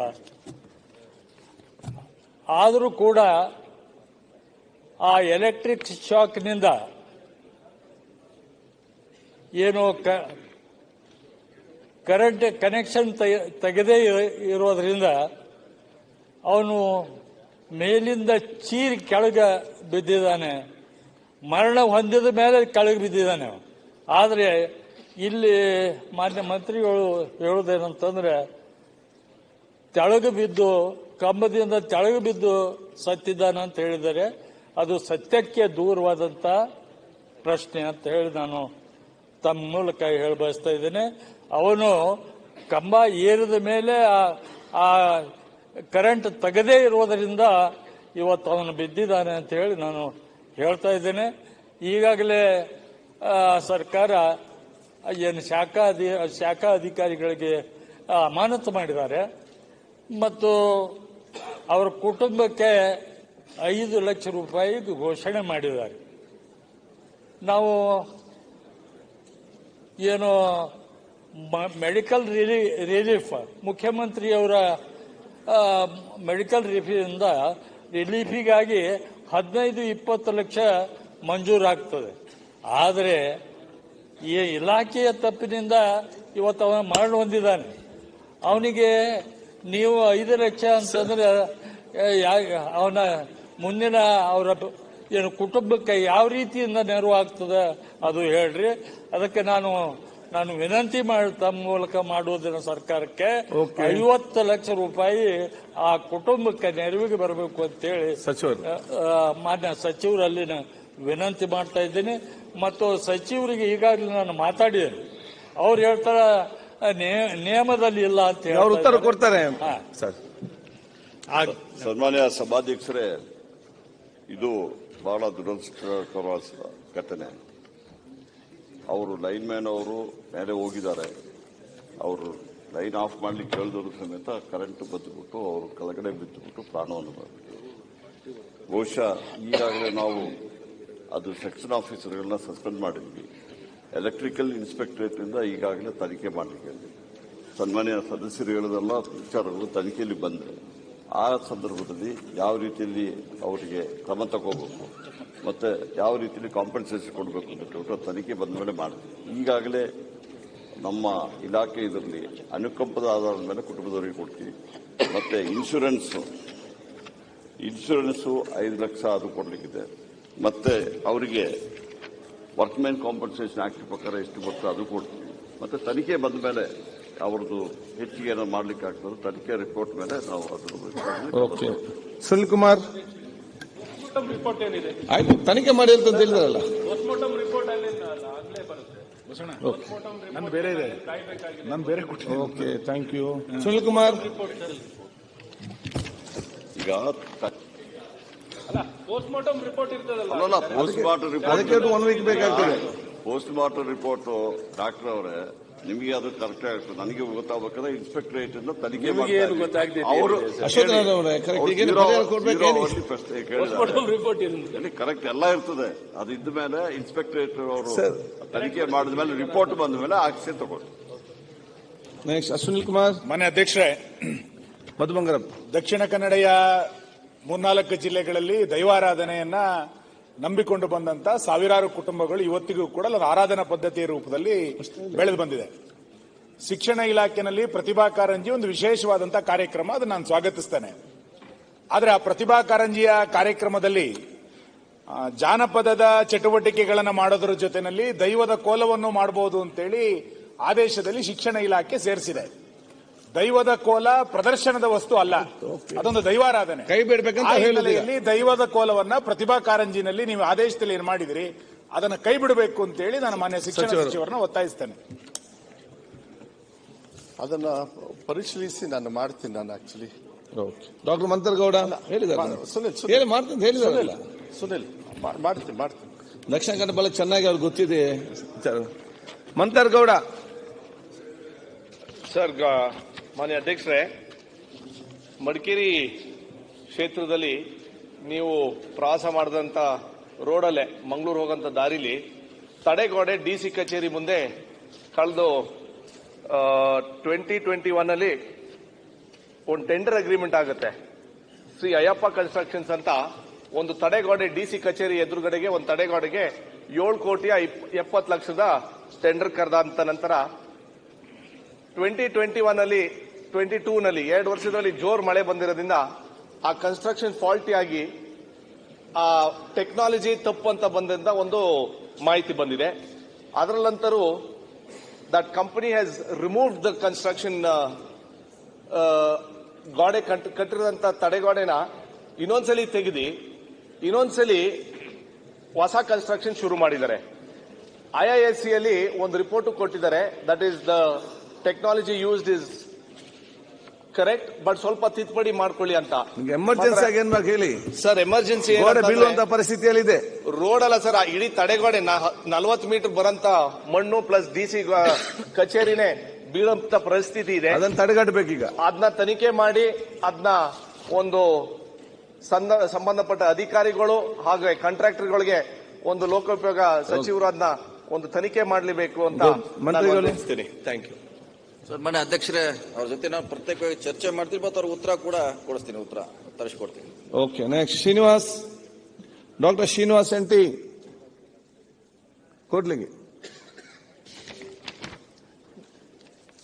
ನನ್ನ ಜೀವನದ ಮೊದಲೇ ಅಧಿವೇಶನದಲ್ಲಿ ಅತ್ಯಂತ ಖೇದಕರ ಸಂಗತಿಯನ್ನು ಹೇಳಲಿಕ್ಕೆ ತುಂಬಾ ದುಃಖ ಆಗ್ತದೆ. ದಿನಾಂಕ 4/7/2023 ಅಂದ್ರೆ ಮೊನ್ನೆ ಮಂಗಳವಾರ ನನ್ನ ಮತಕ್ಷೇತ್ರದ ವ್ಯಾಪ್ತಿಯ ಕೂಡ್ಲಿಗಿ ಪಟ್ಟಣ ಪಂಚಾಯಿತಿ ವ್ಯಾಪ್ತಿಯ ಅಮರದೇವರಗುಡ್ಡ ಗೊಲ್ರಟ್ಟಿ ಒಂದು ಸರ್ಕಾರಿ ಶಾಲೆ ಮಗು 8 ವರ್ಷದ ಮಗು 3ನೇ ತರಗತಿ ಹೋಗುತ್ತೆ ಅಂತ ಒಂದು ಸೃಷ್ಟಿ ಅಂತ ಹೆಸರಿನ ಮುದ್ದಾದ ಮಗು ಮನೆಯಿಂದ ಶಾಲೆಗೆ ರಸ್ತೆ ದಾಟುವಾಗ ಒಂದು ಲಘು ಗೂಡ್ಸ್ ವಾಹನಕ್ಕೆ ಡಿಕ್ಕಿ ಹೊಡೆದು ಸ್ಥಳದಲ್ಲೇ ಮೃತಪಟ್ಟಿರ್ತಾಳೆ. ಇದಕ್ಕೆ ಬಹುಮುಖ್ಯ ಕಾರಣ ಆ ರಸ್ತೆಗೆ ಆ ರಾಜ ಇರೋದು, ಶಾಲೆ ಮುಂದ್ಗಡೆ ರಸ್ತೆ ಉಬ್ಬು ರೋಡ್ ಹಂಪ್ಸ್ ಇಲ್ಲದೆ ಇರೋದು, ಮತ್ತೆ ಯಾವುದೇ ಸೂಚನೆ ಫಲಕ ಯಾವುದೇ ಮಾರ್ಕಿಂಗ್ ಇಲ್ಲದೆ ಇರೋದು, ಮತ್ತೆ ಸ್ಕೂಲ್ ಕಾಂಪೌಂಡು ಅರ್ಧಕ್ಕೆ ನಿಂತಿರೋದು. ಅಲ್ಲೆಲ್ಲ ಗ್ರಾಮಸ್ಥರು ಪ್ರತಿಭಟನೆ ಮಾಡಿ ತುಂಬಾ ಸುಮಾರು ಬಾರಿ ಅಲ್ಲಿ ವ್ಯಕ್ತಪಡಿಸಿರ್ತಾರೆ ರೋಡ್ ಹಂಪ್ಸ್ಗೆ ಮತ್ತೆ ಕಾಂಪೌಂಡ್ಗೆ. ಅದು ಇಷ್ಟವರೆಗೂ ಆಗಿರೋದಿಲ್ಲ. ನಾವು ಮನವೊಲಿಸಿ ಅವ್ರನ್ನ ಇವತ್ತು ಸಮಾಧಾನ ಮಾಡಿ ಹೇಳಿದೀವಿ. ಈ ಮುಖಾಂತರ ನಾನು ಒತ್ತಾಯ ಮಾಡೋದಿಷ್ಟೇ, ಆ ಮಗುಗೆ ನಿಜವಾಗ್ಲೂ ಆತ್ಮಕ್ಕೆ ಶಾಂತಿ ಸಿಗ್ಬೇಕಂದ್ರೆ ಇದು ನಮ್ಮ ತಾಲೂಕಲ್ಲಷ್ಟೇ ಅಲ್ಲ, ಇಡೀ ರಾಜ್ಯಕ್ಕೆ ಒಂದು ಕಠಿಣ ಸಂದೇಶ ಹೋಗ್ಬೇಕು. ಎಲ್ಲ ಕಡೆ ಸೈಂಟಿಫಿಕ್ ರೋಡ್ ಹಂಪ್ಸ್ ರಸ್ತೆ ಉಬ್ಬುಗಳು ನಿರ್ಮಾಣ ಆಗಬೇಕು, ರಸ್ತೆ ಸುರಕ್ಷತೆ ಆಗ್ಬೇಕಂತ ಕೇಳುತ್ತೀರಿ. ಹೌದೌದು. ಮತ್ತೆ ಸ್ಕೂಲ್ ಕಾಂಪೌಂಡ್ ಎಲ್ಲಾ ಶಾಲೆಗಳಿಗೂ, ಎಲ್ಲ ಸರ್ಕಾರಿ ಶಾಲೆ, ಅದು ಸರ್ಕಾರಿ ಶಾಲೆ, ಕ್ರಿಯಾ ಪ್ರಾಥಮಿಕ ಶಾಲೆ, ಎಲ್ಲ ಚಿಕ್ಕ ಮಕ್ಕಳು ಇರ್ತಾರೆ, ಅವ್ರನ್ನೆಲ್ಲರನ್ನು ಕಂಟ್ರೋಲ್ ಮಾಡಕ್ಕಾಗಲ್ಲ. ಕಾಂಪೌಂಡ್ ವಿತ್ ಗೇಟ್ ಇರಬೇಕು, ರಸ್ತೆ ಹಬ್ಬಗಳು ಸೈಂಟಿಫಿಕ್ ಆಗಿರ್ಬೇಕು. ಆ ಮಗು ತಂದೆ ಅತ್ಯಂತ ಬಡವರಾದ್ರಿಂದ ಅವ್ರಿಗೆ ಸರ್ಕಾರದಿಂದ ಸೂಕ್ತ ಪರಿಹಾರ ಕೂಡ ಕೊಡ್ಬೇಕಂತ ಹೇಳಿ ಬಹಳ ಸ್ಪೆಸಿಫಿಕ್ ಆಗಿರ್ಬೇಕು. ನೆಕ್ಸ್ಟ್ ಮಂತ್ರಿಗಳು, ಲೋಕೋಪಯೋಗಿ ಸಚಿವರು. ಸನ್ಮಾನ್ಯ ಅಧ್ಯಕ್ಷರೇ, ನಮ್ಮ ಇಲಾಖೆಯಿಂದ ಏನ್ ಮಾಡಬೇಕಾಗಿದೆ ಅದನ್ನ ನಾವು ಕ್ರಮ ಕೈಗೊಳ್ಳುತ್ತೀವಿ. ಸೊ ಅಷ್ಟನ್ನು ನಾನು ಭರವಸೆ ಕೊಡ್ತೀನಿ. ಓಕೆ, ನೆಕ್ಸ್ಟ್ ಇನ್ನೊಂದು ಬಹುಶಃ ಇದು ಇಬ್ಬರು ಕೊಟ್ಟಿದ್ದೀರಿ, ಶ್ರೀ BY ವಿಜೇಂದ್ರ ಮತ್ತು ಮಹೇಶ್ ತೆಂಗಿನಕಾಯಿ. ವಿಜೇಂದ್ರ, ಶಿಕ್ಷಣ ಸಚಿವರು. ಮಾನ್ಯ ಸಭಾಧ್ಯಕ್ಷರೇ, ಹಿಂದಿನ ಸರ್ಕಾರದಲ್ಲಿ 2022ರಲ್ಲಿ ಸುಮಾರು 15,000 ಪದವೀಧರ ಪ್ರಾಥಮಿಕ ಶಿಕ್ಷಕರ ಒಂದು ನೇಮಕಾತಿ ಅಧಿಸೂಚನೆ ಹೊರಡಿಸಲಾಗಿತ್ತು. ಇದರಲ್ಲಿ ಸುಮಾರು 13,352 ಅಭ್ಯರ್ಥಿಗಳು ಇವತ್ತು ಅಂತಿಮ ಪಟ್ಟಿಯಲ್ಲಿ ಆಯ್ಕೆ ಆಗಿರ್ತಕ್ಕಂಥದ್ದು ಎಲ್ಲರಿಗೂ ಗೊತ್ತಿರತಕ್ಕಂಥ ವಿಚಾರ. ಆದರೆ ಪ್ರಶ್ನೆಯಲ್ಲಿರ್ತಕ್ಕಂಥದ್ದು ಇವತ್ತಿಗೂ ಕೂಡ ಇನ್ನೂ ಅವರಿಗೆ ನೇಮಕಾತಿ ಆದೇಶವನ್ನು ಕೊಡದೇ ಇರತಕ್ಕಂಥ ಸಂದರ್ಭದಲ್ಲಿ ಪರಿಸ್ಥಿತಿ ಯಾವ ರೀತಿ ನಿರ್ಮಾಣ ಆಗಿದೆ ಅಂತ ಹೇಳಿದ್ರೆ ಬಹಳ ಗಂಭೀರದ ಪರಿಸ್ಥಿತಿ ನಿರ್ಮಾಣ ಆಗಿದೆ. ಮೊನ್ನೆ ದಿನ ಅವರು ಬೆಂಗಳೂರಿನಲ್ಲಿ ಇವತ್ತು ಸತ್ಯಾಗ್ರಹವನ್ನು ಮಾಡ್ತಿದ್ದಾರೆ ಕಳೆದ 2-3 ದಿನಗಳಿಂದ. ಅಲ್ಲಿ ಹೋದಂತ ಸಂದರ್ಭದಲ್ಲಿ ನಾವು ಅರ್ಥ ಮಾಡ್ಕೊಂಡಿರ್ತಕ್ಕಂಥದ್ದು, ಇವತ್ತು ಅವರು ನೇಮಕಾತಿ ಆದೇಶ ಕೊಡದೇನೆ ಅವ್ರ ಹಿಂದೆ ಯಾವ ಶಿಕ್ಷಣ ಶಾಲೆಗಳಲ್ಲಿ ಕೆಲಸ ಮಾಡ್ತಾರೆ ಅಲ್ಲೂ ಕೂಡ ಕೆಲಸ ತೆಗೆದುಹಾಕಿದ್ದಾರೆ, ಸಂಬಳ ಕೂಡ ಕೊಡ್ತಾ ಇಲ್ಲ. ಈಗ ನಮ್ಮ ಸರ್ಕಾರದಲ್ಲೂ ಕೂಡ ಈಗ ನೇಮಕಾತಿ ಆದೇಶ ಕೊಡದೇ ಇರೋ ಕಾರಣ ಒಂದು ರೀತಿ ರಸ್ತೆಗೆ ಬಂದಂತ ಪರಿಸ್ಥಿತಿ ಇವತ್ತು ನಿರ್ಮಾಣ ಆಗಿದೆ. ಹಾಗಾಗಿ ತಮ್ಮ ಮೂಲಕ ಮಾನ್ಯ ಮಂತ್ರಿಗಳೇ ನಾನು ವಿನಂತಿಯನ್ನು ಮಾಡ್ತಕ್ಕಂಥದ್ದು, ತತ್ಕ್ಷಣ ಷರತ್ತುಬದ್ಧ ಷರತ್ತುಗಳನ್ನು ಒಳಪಡಿಸಿ, ಇವತ್ತು ಇಂಥ ಸಂದಿಗ್ಧ ಪರಿಸ್ಥಿತಿ ಷರತ್ತುಗಳನ್ನು ಒಳಪಡಿಸಿ ಆ ನೇಮಕಾತಿ ಆದೇಶವನ್ನು ತತ್ಕ್ಷಣ ಕೊಡಬೇಕು ಅಂತೇಳಿ ತಮ್ಮ ಮೂಲಕ ನಾನು ವಿನಂತಿಯನ್ನು ಮಾಡ್ತಾ ಇದ್ದೇನೆ. ಮಹೇಶ್ ಮಂತ್ರಿ ಇನ್ನೊಬ್ಬರು ಇದ್ದಾರೆ, ಮಹೇಶ್ ತೆಂಗಿನಕಾಯಿ. ಈಗಾಗಲೇ ಸೇಮ್ ಕ್ವಶನ್. ಮಾನ್ಯ ವಿಜಯೇಂದ್ರ ಅವರು ಇದ್ರ ಬಗ್ಗೆ ಪ್ರಸ್ತಾವನೆ, ದಯವಿಟ್ಟು ಶಿಕ್ಷಣ ಸಚಿವರು 3 ದಿವಸ ಆದ್ರೂ ಕೂಡ ಇದುವರೆಗೂ ಆ ಸ್ಥಳಕ್ಕೆ ಹೋಗಿ ನೋಡ್ತಕ್ಕಂಥ BR ಪಾಟೀಲ್ ಪ್ರಯತ್ನವನ್ನು ಅಲ್ಲಿ ಹಿಂದೆ ಮಂತ್ರಿಗಳು ಮಾತಾಡ್ಲಿಕ್ಕಿದೆ, ನೀವು ಹಿಂದೆ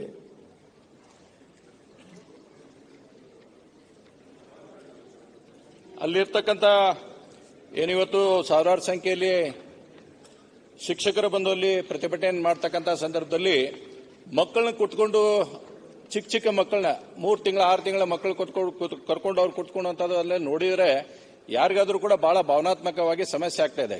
ಹೀಗಾಗಿ ದಯವಿಟ್ಟು ನಾನು ಮಂತ್ರಿಗಳಲ್ಲಿ ವಿನಂತಿ ಮಾಡ್ತೇನೆ, ಇದಕ್ಕೆ ಪ್ರೊವಿಷನ್ ಕೂಡ ಇದೆ, ಇಲ್ಲ ಅನ್ನುವಂಥದ್ದಿಲ್ಲ. ಇದರಲ್ಲಿ ಸಾಕಷ್ಟು ಹಿಂದೆ ಆಗಿದ್ದ ರೀತಿಯಲ್ಲಿ ಕೂಡ ನಾವು ಹೇಳ್ಬೋದು. ಇದರಲ್ಲಿ ನ್ಯಾಯಾಲಯಕ್ಕೆ ನ್ಯಾಯಮಂಡಳಿ ಇನ್ನಿತರೆ ಮೊಕದ್ದಮೆಯನ್ನ ಅರ್ಜಿಗಳಿಗೆ ಸಂಬಂಧಿಸಿದಂತೆ ತೆಗೆದುಕೊಳ್ಳತಕ್ಕಂಥ ನಿರ್ಣಯವನ್ನು ಕೂಡ ಮಾಡಲಿಕ್ಕೆ ಅವಕಾಶ ಇದೆ ಇದರಲ್ಲಿ. ಹೀಗಾಗಿ ಮಾನ್ಯ ಸಚಿವರು ಇದರ ಬಗ್ಗೆ ಬೇಗನೆ ಗಮನ ಹರಿಸಿ, ಏನೋ 13,000 ವಿದ್ಯಾರ್ಥಿಗಳಿದ್ದಾರೆ, ಅವರಿಗೆ ನ್ಯಾಯ ಕೊಡ್ತಕ್ಕಂಥ ಕೆಲಸವನ್ನ ಮಾನ್ಯ ಸಚಿವರು ಮಾಡಬೇಕನ್ನೋಂತ ವಿನಂತಿ ಮಾಡ್ತೀನಿ. ಸರಿ, ಸಚಿವರೇ ಇದೆಲ್ಲ ಗಂಭೀರವಾದ ವಿಚಾರ. ಒಂದು ಸರ್ಕಾರ ಕೆಲಸ ಬಹಳ ಆಶೆಯಲ್ಲಿ ಇರ್ತಾರೆ, ಅವ್ರು ಬರೆದು ಎಕ್ಸಾಮ್ ಸೆಲೆಕ್ಷನ್ ಆಗಿ ವೆರಿಫಿಕೇಶನ್ ಆಗಿ ಬಹುಶಃ ಇವತ್ತು ಅಲ್ಲಿ ಅರ್ಧ ಆ ಕಡೆ ಎಲ್ಲ ಈಗ ಪರಿಸ್ಥಿತಿ ಸೋದರ ಅನಿಸಿಕೊಂಡು ಆದ ಅಂತ ತಿಳ್ಕೊಳ್ಳಿ. ಅದು ಹೇಳಿದ್ರೆ ಮಾನ್ಯ ಸಚಿವರೇ ಅಲ್ಲ, ತಾವು ಹೇಳಿದ್ರಿ ಸರ್, ಮಾನ್ಯ ಸಚಿವರೇ ಅಟ್ಲೀಸ್ಟ್ ಅಲ್ಲಿ ಭೇಟಿ ಕೊಡ್ತಕ್ಕಂಥ ಕೆಲಸ ನೋಡಿದ್ರೆ ಗೊತ್ತಾಗುತ್ತೆ ಹೇಗೆ ನೇಮಕಾತಿ ಆಯಿತು, ಯಾಕೆ ಪೆಂಡಿಂಗ್ ಆಗಿದೆ, ಏನು ಕಾರಣ ಈಗ ಅವ್ರು ಬಂದಿದ್ದಾರಷ್ಟೇ. ಅದನ್ನು ಚರ್ಚೆ ಮಾಡಿ ನನ್ನ ಹತ್ರ ಡೀಟೇಲ್ಸ್ ಇದೆ ಅಧ್ಯಕ್ಷರೇ. ಮಾನ್ಯ ಅಧ್ಯಕ್ಷರೇ, ಇದು ನಾ ಬಂದ ತಕ್ಷಣ ಅವರೆಲ್ಲರೂ ಕೂಡ ನನಗೆ ವೈಯಕ್ತಿಕವಾಗಿ ಭೇಟಿ ಮಾಡಿರ್ತಕ್ಕಂಥ ಅಸೋಸಿಯೇಷನ್ ಅವ್ರ ಮೂಲಕ ನನಗೆ ಬಂದು ಭೇಟಿ ಮಾಡಿದ್ರು. ನಾನು ಕೂಡ ಅವರಿಗೆ ಮಾತಾಡಿದೆ. ಅವ್ರ ಕಡೆಯಿಂದ ಯಾರು ಸ್ಟ್ರೈಕ್ ಮಾಡ್ತಾ ಇದ್ದಾರೆ ಅವರು ಕೂಡ ನನ್ನ ಜೊತೆಗೆ ಬಂದು ಮಾತಾಡಿ ಹೋಗಿದ್ದಾರೆ. ಸರ್, ಇದು ಕಾನೂನಿನ ತೊಡಕು ಒಂದೇ ಒಂದಿರೋದು, ಅವ್ರೇನು ಭಯ ಪಡ್ತಕ್ಕಂಥದ್ದಲ್ಲ. ನ್ಯಾಯಾಲಯ ಏನು ಹೇಳಿದೆ ಅಂದ್ರೆ, ನೀವು ಪ್ರೋಸೆಸ್ ಎಲ್ಲ ಮಾಡಿ, ಪ್ರೋಸೆಸ್ಗೆ ಯಾವುದೇ ತರದ ಅಡಚಣೆ ತರಬೇಡಿ, ನೀವು ಪ್ರೋಸೆಸ್ ಎಲ್ಲ ಮುಗಿಸಿ. ಏನು ಹೈದರಾಬಾದ್ ಕರ್ನಾಟಕ ಏರಿಯಾ ಕೆಲವು ವಿಚಾರಗಳನ್ನ ಕೋರ್ಟ್ ಅಲ್ಲಿ ಅದು ನಡೀತಾ ಇದೆ, ಮತ್ತೆ ಅಡ್ವೊಕೇಟ್ ಜನರಲ್ ಜೊತೆಗೆ 4 ಸತಿ ನಾನು ಮೀಟಿಂಗು ಕೂಡ ನಾನು ಮಾಡಿದ್ದೀನಿ. ಕೋರ್ಟ್ ಕ್ಲೀನ್ ಆಗಿ ಹೇಳಿದ್ದಾರೆ, ಅದರೊಳಗೆ ಆದೇಶದಲ್ಲೂ ಕೂಡ ಹಾಕಿದ್ದಾರೆ, ಯಾವುದೇ ಕಾರಣಕ್ಕೂ ಆರ್ಡರ್ ಕೊಡೋದಕ್ಕೆ ಬರೋದಿಲ್ಲ, ನೀವು ಪ್ರೋಸೆಸ್ನ ನಿಲ್ಲಿಸಬೇಡಿ ಅಂತ ಹೇಳಿ. ಪ್ರೋಸೆಸ್ ನಡೀತಾ ಇದೆ, ಅವ್ರದ್ದು ಏನು ಪೊಲೀಸ್ ವೆರಿಫಿಕೇಶನ್ ಏನೇನಿದೆ ಅದೆಲ್ಲ ನಡೀತಾ ಇದೆ. ಯಾಕೆಂದ್ರೆ ಅದ್ರೊಳಗೆ ನೋಡಿ ನೀವು ದಯವಿಟ್ಟು, ಯಾಕಂದ್ರೆ ಆದೇಶದೊಳಗೆ ಕರೆಕ್ಟ್ ಆಗಿ ನ್ಯಾಯಾಲಯ ಹೇಳಿದ್ದಾರೆ. ಏನಂತ ಹೇಳಿದ್ರೆ, ನೀವು ಯಾವುದೇ ಕಾರಣಕ್ಕೂ ಪ್ರೋಸೆಸ್ ನಿಲ್ಲಿಸಬೇಡಿ, ಆ ಪ್ರೋಸೆಸ್ ಬಿಟ್ಬಿಟ್ಟು ನೀವು ಬೇರೆದನ್ನೆಲ್ಲ ನೀವು ನೋಡ್ಕೊಳ್ಳಿ ಅಂತ ಹೇಳಿ ಆರ್ಡರ್ ಕೊಡಬೇಡಿ ಅಂತ ಹೇಳಿದ್ದಾರೆ. 17ನೇ ತಾರೀಕು ಈ ತಿಂಗಳು ಬರ್ತಾ ಇದೆ. ಅಡ್ವೊಕೇಟ್ ಜನರಲ್ ಜೊತೆಗೆ 4 ಸತಿ ನಾವು ಮೀಟಿಂಗ್ ಮಾಡಿದೀವಿ. ಈಗಲೂ ಕೂಡ ನಾವು ಕಂಟಿನ್ಯೂ ಆಗಿ ಅವ್ರ ಜೊತೆಗೆ ಮಾತಾಡೋದ್ರಿಂದ ನನಗೆ ಗೊತ್ತಿರೋ ಪ್ರಕಾರ ಇದು ಯಾವುದೇ ತರದ ತೊಂದರೆ ಆಗದೆ ಇರತಕ್ಕಂಥ ರೀತಿಯಲ್ಲಿ ಆಗ್ತದೆ.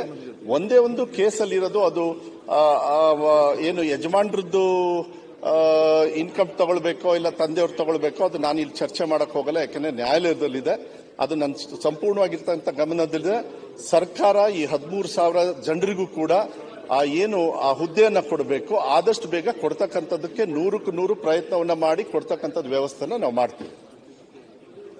ಅಲ್ಲ ಮಾನ್ಯ ಸಭಾಧ್ಯಕ್ಷ, ಒಂದೇ ಒಂದು ಮನವಿ ಮಾನ್ಯ ಮಂತ್ರಿಗಳಲ್ಲಿ, ಜಿಲ್ಲಾ ಪಂಚಾಯತ್ ತಾಲೂಕ್ ಪಂಚಾಯತ್ ಚುನಾವಣೆಗಳು, ಚುನಾವಣೆ ಕೋಡ್ ಆಫ್ ಕಂಡಕ್ಟ್ ಇವೆಲ್ಲವೂ ಗಮನದಲ್ಲಿ ಇಟ್ಕೊಂಡು ಈಗಾಗಲೇ ಅಧಿಕಾರಿಗಳು ಪ್ರಮೋಷನ್ಸ್ ಬೇರೆ ಬೇರೆ ಕಾರಣಗಳನ್ನ ಕೊಡ್ತಾ ಮುಂದೂಡ್ತಾ ಇದ್ದಾರೆ. ತಾವು ಹೇಳಿರ್ತಕ್ಕಂಥ ಸರಿ ಇದೆ, ಕೋರ್ಟು ಕೂಡ ಆದೇಶ ಇರೋದ್ರಿಂದ ಅದ್ರ ಜೊತೆಗೆ ಜಿಲ್ಲಾ ಪಂಚಾಯತ್ ತಾಲೂಕು ಪಂಚಾಯತ್ ಚುನಾವಣೆ ಎಲ್ಲವೂ ಮುಂದೆ ಬರ್ತಕ್ಕಂಥ ದೃಷ್ಟಿಯನ್ನು ಇಟ್ಕೊಂಡು ಇದನ್ನ ಇನ್ನೂ ಹೆಚ್ಚು ಗಂಭೀರವಾಗಿ ತೆಗೆದುಕೊಳ್ಬೇಕು ಅಂತ ಹೇಳಿ ಮನವಿ ಮಾಡಿ. ಇಲ್ಲ ಮಾನ್ಯ ಅಧ್ಯಕ್ಷರೇ, ಇದು ಬಹಳ ಮುಖ್ಯವಾಗಿರ್ತಕ್ಕಂಥದ್ದು. ಆಮೇಲೆ ನನಗೂ ಕೂಡ ಕೊರತೆ ಇದೆ, ಸುಮಾರಷ್ಟು ಸಾವಿರಾರು ಜನರು ಶಿಕ್ಷಕರ ಕೊರತೆ ಇರೋದ್ರಿಂದ, ಇದು ಬಹಳ ಅವಶ್ಯಕತೆ ಇರೋದ್ರಿಂದ ನಾನು ಯಾವಾಗ ಖಾತೆಯನ್ನ ನಿಭಾಯಿಸಕ್ಕೆ ಸ್ಟಾರ್ಟ್ ಮಾಡಿದ್ದೀನಿ ಅವತ್ತಿಂದನೇ ನಾನು ತಗೊಂಡಿದ್ದೀನಿ.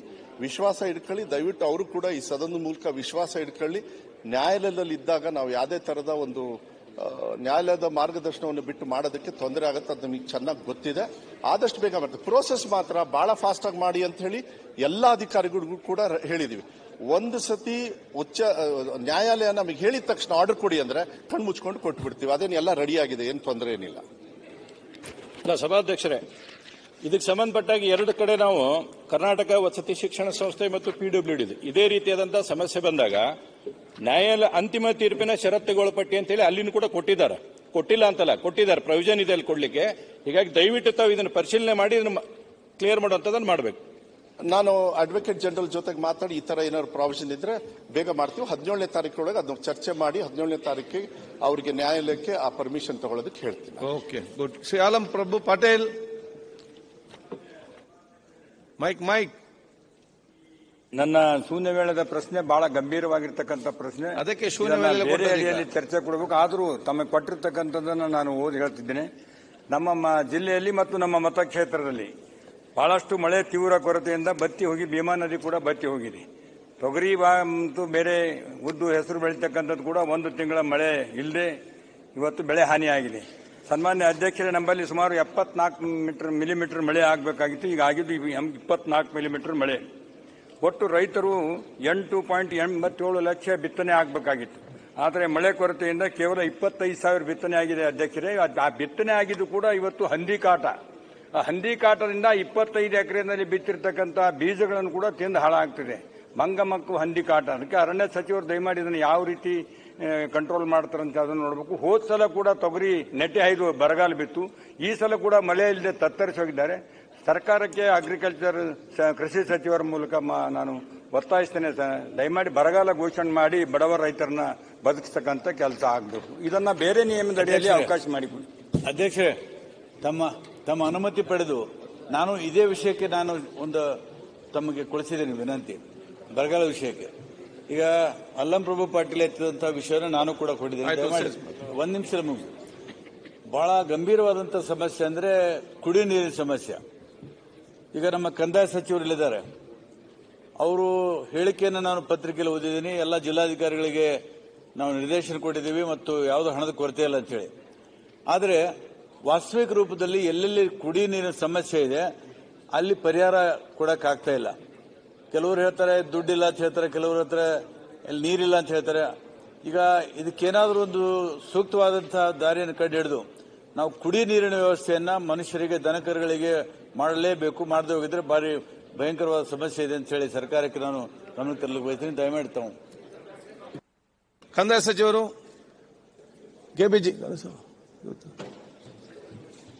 ಮಾನ್ಯ ಸಭಾಧ್ಯಕ್ಷರೇ, ಮಳೆ ಕೊರತೆ ಜೂನ್ ತಿಂಗಳಲ್ಲಿ ಆಗಿದ್ದು ನಿಜ. ಈಗ ಕಳೆದ 10 ದಿನದಿಂದ ಮಳೆ ಆಗ್ತಾ ಇದೆ. ಈ ನಿನ್ನೆ ಇವತ್ತು ಕೂಡ ಅನೇಕ ಭಾಗದಲ್ಲಿ ಮಳೆ ಆಗ್ತಾ ಇದೆ. ನಾವು ಕ್ಯಾಬಿನೆಟ್ ಸಬ್ ಕಮಿಟಿಯಿಂದ ಈ ಸೋಮವಾರ ಮೀಟಿಂಗ್ ಮಾಡಿದ್ದೇವೆ. ಪ್ರಕೃತಿ ವಿಕೋಪ ಪ್ರಕರಣಗಳಿಗೆ ನಮ್ಮ ಸರ್ಕಾರದಲ್ಲಿ ಕ್ಯಾಬಿನೆಟ್ ಸಬ್ ಕಮಿಟಿಯನ್ನ ಮಾಡಿದ್ದೇವೆ ಆಲ್ರೆಡಿ. ಸೋಮವಾರ ಮೀಟಿಂಗ್ ಮಾಡಿ ಎಲ್ಲ ಮಂತ್ರಿಗಳು ಸೇರಿ ಮಳೆ ಎಲ್ಲಾಗಿದೆ ಎಲ್ಲಾಗಿಲ್ಲ ಅಂತ ವಿಚಾರ ಮಾಡಿದ್ದೇವೆ. ಹಾಗೇನೆ ಹವಾಮಾನ ಇಲಾಖೆಯವರ ಮುನ್ಸೂಚನೆ ಪ್ರಕಾರ ಮುಂದಿನ 10 ದಿನ ಮಳೆ ಚೆನ್ನಾಗಿದೆ ಅಂತ ಜೂನ್ 2ನೇ ತಾರೀಕಿಗೆ ಅವರು ಮುನ್ಸೂಚನೆ ಕೊಟ್ಟಿದ್ದಾರೆ. ಹಾಗೂ ಓವರ್ ಆಲ್ ಜುಲೈ ತಿಂಗಳಲ್ಲಿ ಕಲ್ಯಾಣ ಕರ್ನಾಟಕ ಭಾಗದಲ್ಲಿ, ಅದರಲ್ಲೂ ಉತ್ತರ ಕಲ್ಯಾಣ ಕರ್ನಾಟಕದಲ್ಲಿ ಒಳ್ಳೆ ಮಳೆ ಆಗುತ್ತೆ ಅಂತ ಹವಾಮಾನ ಇಲಾಖೆಯವರು ಮುನ್ಸೂಚನೆ ಕೊಟ್ಟಿದ್ದಾರೆ. ಅದೇ ಪ್ರಕಾರವಾಗಿ ಕಳೆದ ಒಂದು ವಾರದಿಂದ ಮಂಗಳೂರಿಂದ ಹಿಡಿದು ಆ ಭಾಗದಿಂದ ಹಿಡಿದು ಕಲ್ಯಾಣ ಕರ್ನಾಟಕದಲ್ಲೂ ಕೂಡ ಒಳ್ಳೆ ಮಳೆ ಆಗ್ತಾ ಇದೆ. 15ನೇ ತಾರೀಕುವರೆಗೂ ನೋಡಿ, ಆ ನಂತರ ಅವ್ರನ್ನು ನಾನು ಮಾತಾಡಿ ಆಮೇಲೆ ತೀರ್ಮಾನ ತೆಗೆದುಕೊಳ್ಳಿ. ಅಧ್ಯಕ್ಷರೇ, ಬಹಳ ಸ್ಪಷ್ಟವಾಗಿ ಉತ್ತರ ಕೊಟ್ಟಿದ್ದಾರೆ. ಸ್ವಲ್ಪ ತಪ್ಪು ಮಾಹಿತಿ ಇದೆ. ಬಹುಶಃ ಮಳೆ ಇಲ್ಲ ರೀ, ನಮ್ಮ ಭಾಗದಲ್ಲಿ ಮಳೆನೇ ಆಗಿಲ್ಲ. ನಮ್ಮ ಭಾಗದಲ್ಲಿ ಮಳೆನೇ ಆಗಿಲ್ಲ. ನಮ್ಮ ಭಾಗಕ್ಕೂ ಮಳೆ ಇಲ್ಲ. ಆಮೇಲೆ ಅಲ್ಲಿ ತನಕ ಕುಡಿ ನೀರು ಏನ್ ಮಾಡ್ಬೇಕು? ಅಧ್ಯಕ್ಷರು ಟ್ಯಾಂಕರ್ ಈಗಾಗಲೇ ಬೆಳೀತಕ್ಕಂಥ ಹೆಸರಿಗೆ ಕಂಗಾಲಾಗಿದ್ದಾರೆ. ಯಾದಗಿರಿ ಜಿಲ್ಲೆ ಈಗಾಗಲೇ ಜೂನ್ ಅಲ್ಲಿ ಅಂತಂದ್ರೆ ಹೆಸರು ಬೆಳೆಗೆ ಅಂತಂದ್ರೆ ಮಳೆ ಬಲ್ಲಾರದೆ ರೈತರು ಕಂಗಾಲಾಗಿದ್ದಾರೆ. ಈಗಾಗಲೇ ನಾವು ಬೆಳೀತಕ್ಕಂಥ ಸೂರ್ಯಪಾನ ಮತ್ತೆ ತೊಗರಿಗೆ ಅಂತಂದ್ರೆ ಮಳೆ ಅಂತಂದ್ರೆ ಬಹಳ ಕಡಿಮೆ ಆಗಿದೆ. ಈಗ ಇನ್ನೂ ನೋಡ್ಬೇಕು ಮಾಡಬೇಕು ಅಂತಂದ್ರೆ ನಾವು ರೈತರು ಏನಪ್ಪ ನಮ್ಮಲ್ಲಿ ಮತ್ತೆ ಆತ್ಮಹತ್ಯೆ ದಾರಿಗಳನ್ನ ಹಿಡಿತಕ್ಕಂಥ ಇದಕ್ಕೆ ಏನ್ಪತ್ತಾರೆ ದಯಮಾಡಿ ಸರ್ಕಾರ ಧೂಳಬಾರ್ದು. ಈಗ ಶೂನ್ಯ ವೇಳೆಯಲ್ಲಿ ಉತ್ತರ ಕೊಟ್ಟಿದ್ದಾರೆ.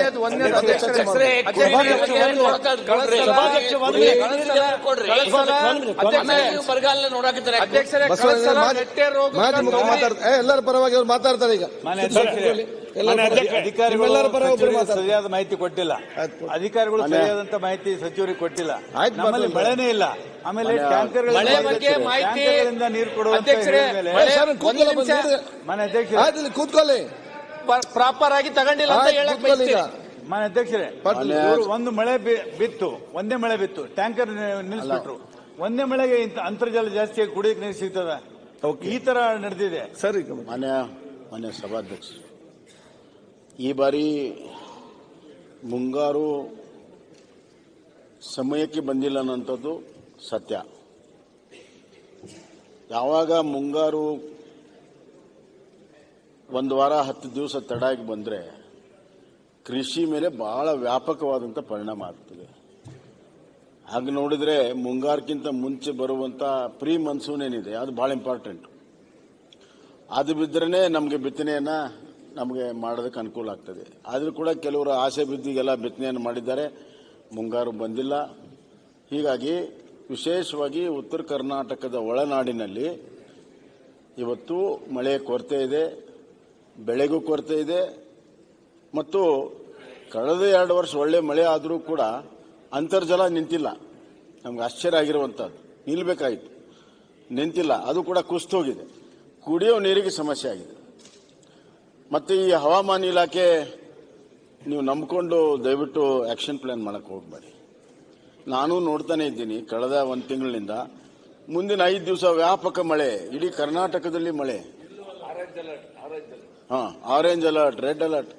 ಕರಾವಳಿಯಲ್ಲಿ ಮತ್ತು ಕೆಲವು ಒಳನಾಡಿನ ಪ್ರದೇಶದಲ್ಲಿ ಬಿಟ್ಟರೆ ಇಡೀ ಕರ್ನಾಟಕವನ್ನು ತೆಗೆದುಕೊಂಡಾಗ ವ್ಯಾಪಕವಾಗಿ ಮಳೆಯಾಗಿಲ್ಲ. ಕುಡಿಯೋ ನೀರಿನ ಸಮಸ್ಯೆ ಆಗಿದೆ.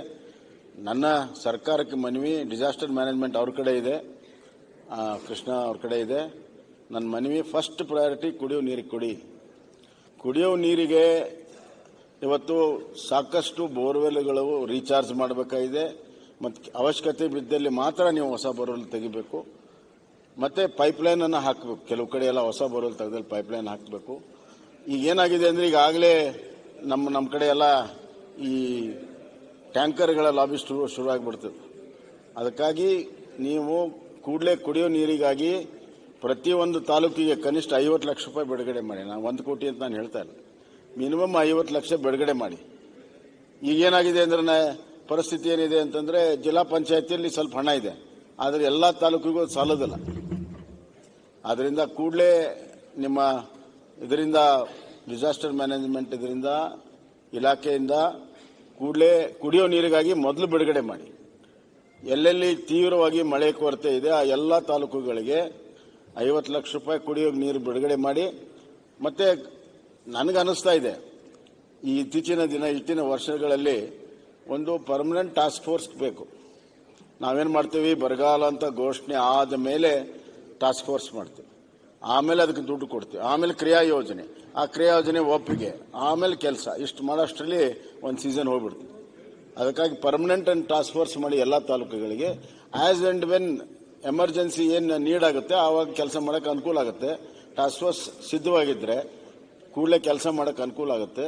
ಆದ್ದರಿಂದ ತಡ ಮಾಡ್ದೇನೆ 50 ಲಕ್ಷ ರೂಪಾಯಿ ಬಿಡುಗಡೆ ಮಾಡಿ ಕ್ರಿಯಾ ಯೋಜನೆ ಅನುಮೋದನೆ ಮಾಡುವಂಥ ಅಧಿಕಾರ ಅಲ್ಲಿ ಅಸಿಸ್ಟೆಂಟ್ ಕಮಿಷನರ್ಗೂ ತಹಸೀಲ್ದಾರ್ಗೂ ಕೊಟ್ಟು ಕೂಡಲೇ ಕುಡಿಯೋ ನೀರಿನ ವ್ಯವಸ್ಥೆಗಳನ್ನು ಮಾಡಿ ಮತ್ತು ಮುಂಗಾರು ಎಲ್ಲೆಲ್ಲಿ ಭಾಳ ಫೇಲ್ ಆಗಿದೆ, ಕೃಷಿ ಫೇಲ್ ಆಗಿದೆ, ಅಲ್ಲಿ ಎರಡು ಸಣ್ಣ ಪ್ರಾಬ್ಲಮ್ ಇದೆ.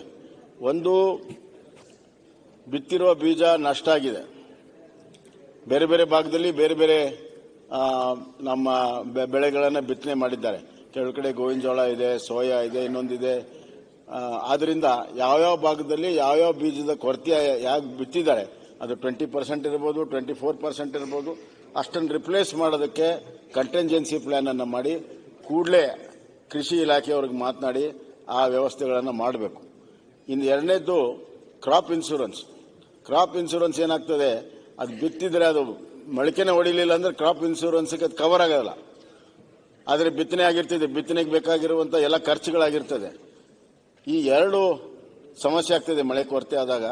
ಈ ಎರಡನ್ನೂ ಕೂಡ ತಾವು ಗಮನಿಸಬೇಕು. ಕುಡಿಯುವ ನೀರಿಗೆ ಹೆಚ್ಚಿನ ಪ್ರಾಶಸ್ತ್ಯ ಕೊಡಬೇಕು.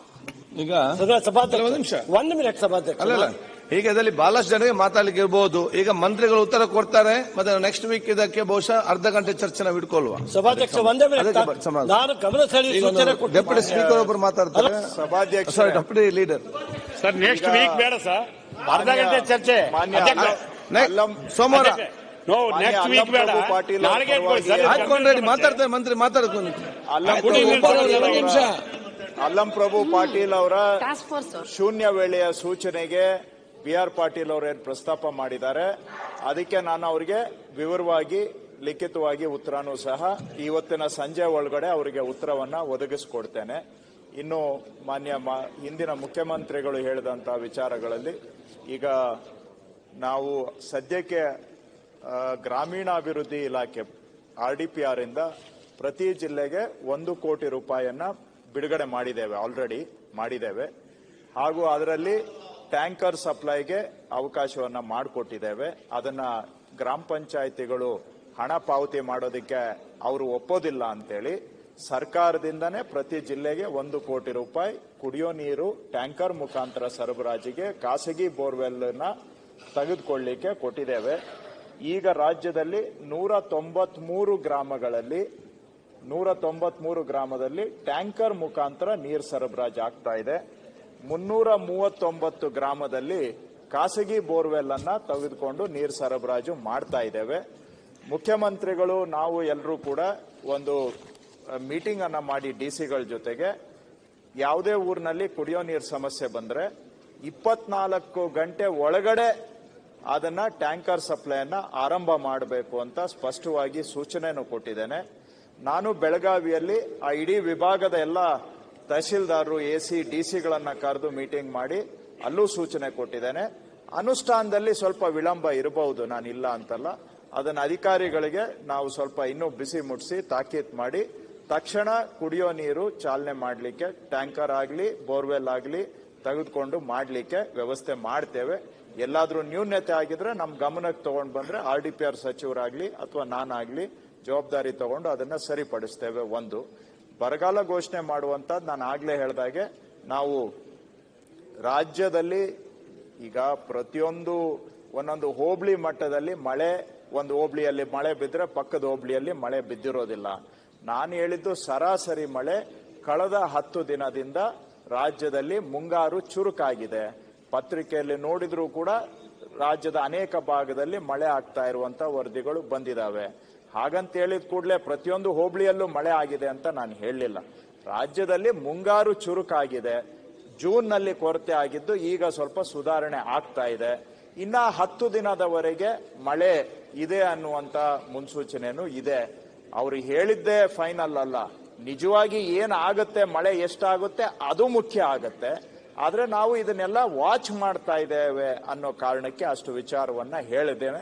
ಸೊ ಇನ್ನು ಉಳಿದಾಗೆ ರಾಜ್ಯ ಸರ್ಕಾರದವರು ಇನ್ಶೂರೆನ್ಸ್ ವಿಚಾರದಲ್ಲಿ ಕೇಂದ್ರ ಸರ್ಕಾರಕ್ಕೆ ನಮಗೆ ಹೆಚ್ಚಿಗೆ ಟೈಮ್ ಎಕ್ಸ್ಟೆನ್ಷನ್ ಮಾಡಿ ಅಂತ ಕೇಳಿದ್ರು ಕೂಡ ಕೇಂದ್ರ ಸರ್ಕಾರದವರು ಇನ್ಶೂರೆನ್ಸ್ ಟೈಮ್ ಅನ್ನ ಎಕ್ಸ್ಟೆಂಡ್ ಮಾಡಲಿಕ್ಕೆ ಒಪ್ಪಿಲ್ಲ. ಹಾಗಾಗಿ ನಾವು ಅದನ್ನ ಎಕ್ಸ್ಟೆನ್ಷನ್ ಕೊಡ್ಲಿಕ್ಕೆ ಆಗಿಲ್ಲ. ಮಾನ್ಯ ಮಾಜಿ ಮುಖ್ಯಮಂತ್ರಿಗಳಿಗೂ ಗೊತ್ತಿದೆ. ಇನ್ಶೂರೆನ್ಸ್ ಇಂಪ್ಲಿಮೆಂಟೇಷನ್ ಅಲ್ಲಿ ವೇರಿಯಸ್ ಪ್ಯಾರಾಮೀಟರ್ಸ್ ಮೇಲೆ ಟ್ರಿಗರ್ಸ್ ಅಂತ ಕರೀತಾರೆ, ಆ ಟ್ರಿಗರ್ಸ್ ಇಟ್ಕೊಂಡಿದ್ದಾರೆ. ಆ ಟ್ರಿಗರ್ ಆಧಾರದ ಮೇಲೆ ನಾವು ಖಂಡಿತವಾಗಿ ನೀವು ಹೇಳಿದ ಅಂಶವನ್ನು ನಾನು ಗಮನಕ್ಕೆ ತಗೊಂಡು ಮಾಡ್ತೇನೆ. ಉಳಿದಿದ್ದು ಬೇರೆ ಏನೇ ಸಮಸ್ಯೆ ಇದ್ರೂ ಶಾಸಕರು ಹೇಳಿದ್ರೆ ಅದನ್ನ ನಾವು ಗಮನ ವಹಿಸಿ ಕೆಲಸ ಮಾಡ್ತೇವೆ. ಈಗ ಮುಂದೆ ನಾನು ಸರ್ಕಾರಕ್ಕೆ ಇಷ್ಟ ಹೇಳಕ್ಕೆ ಬಿಡ್ತೇನೆ.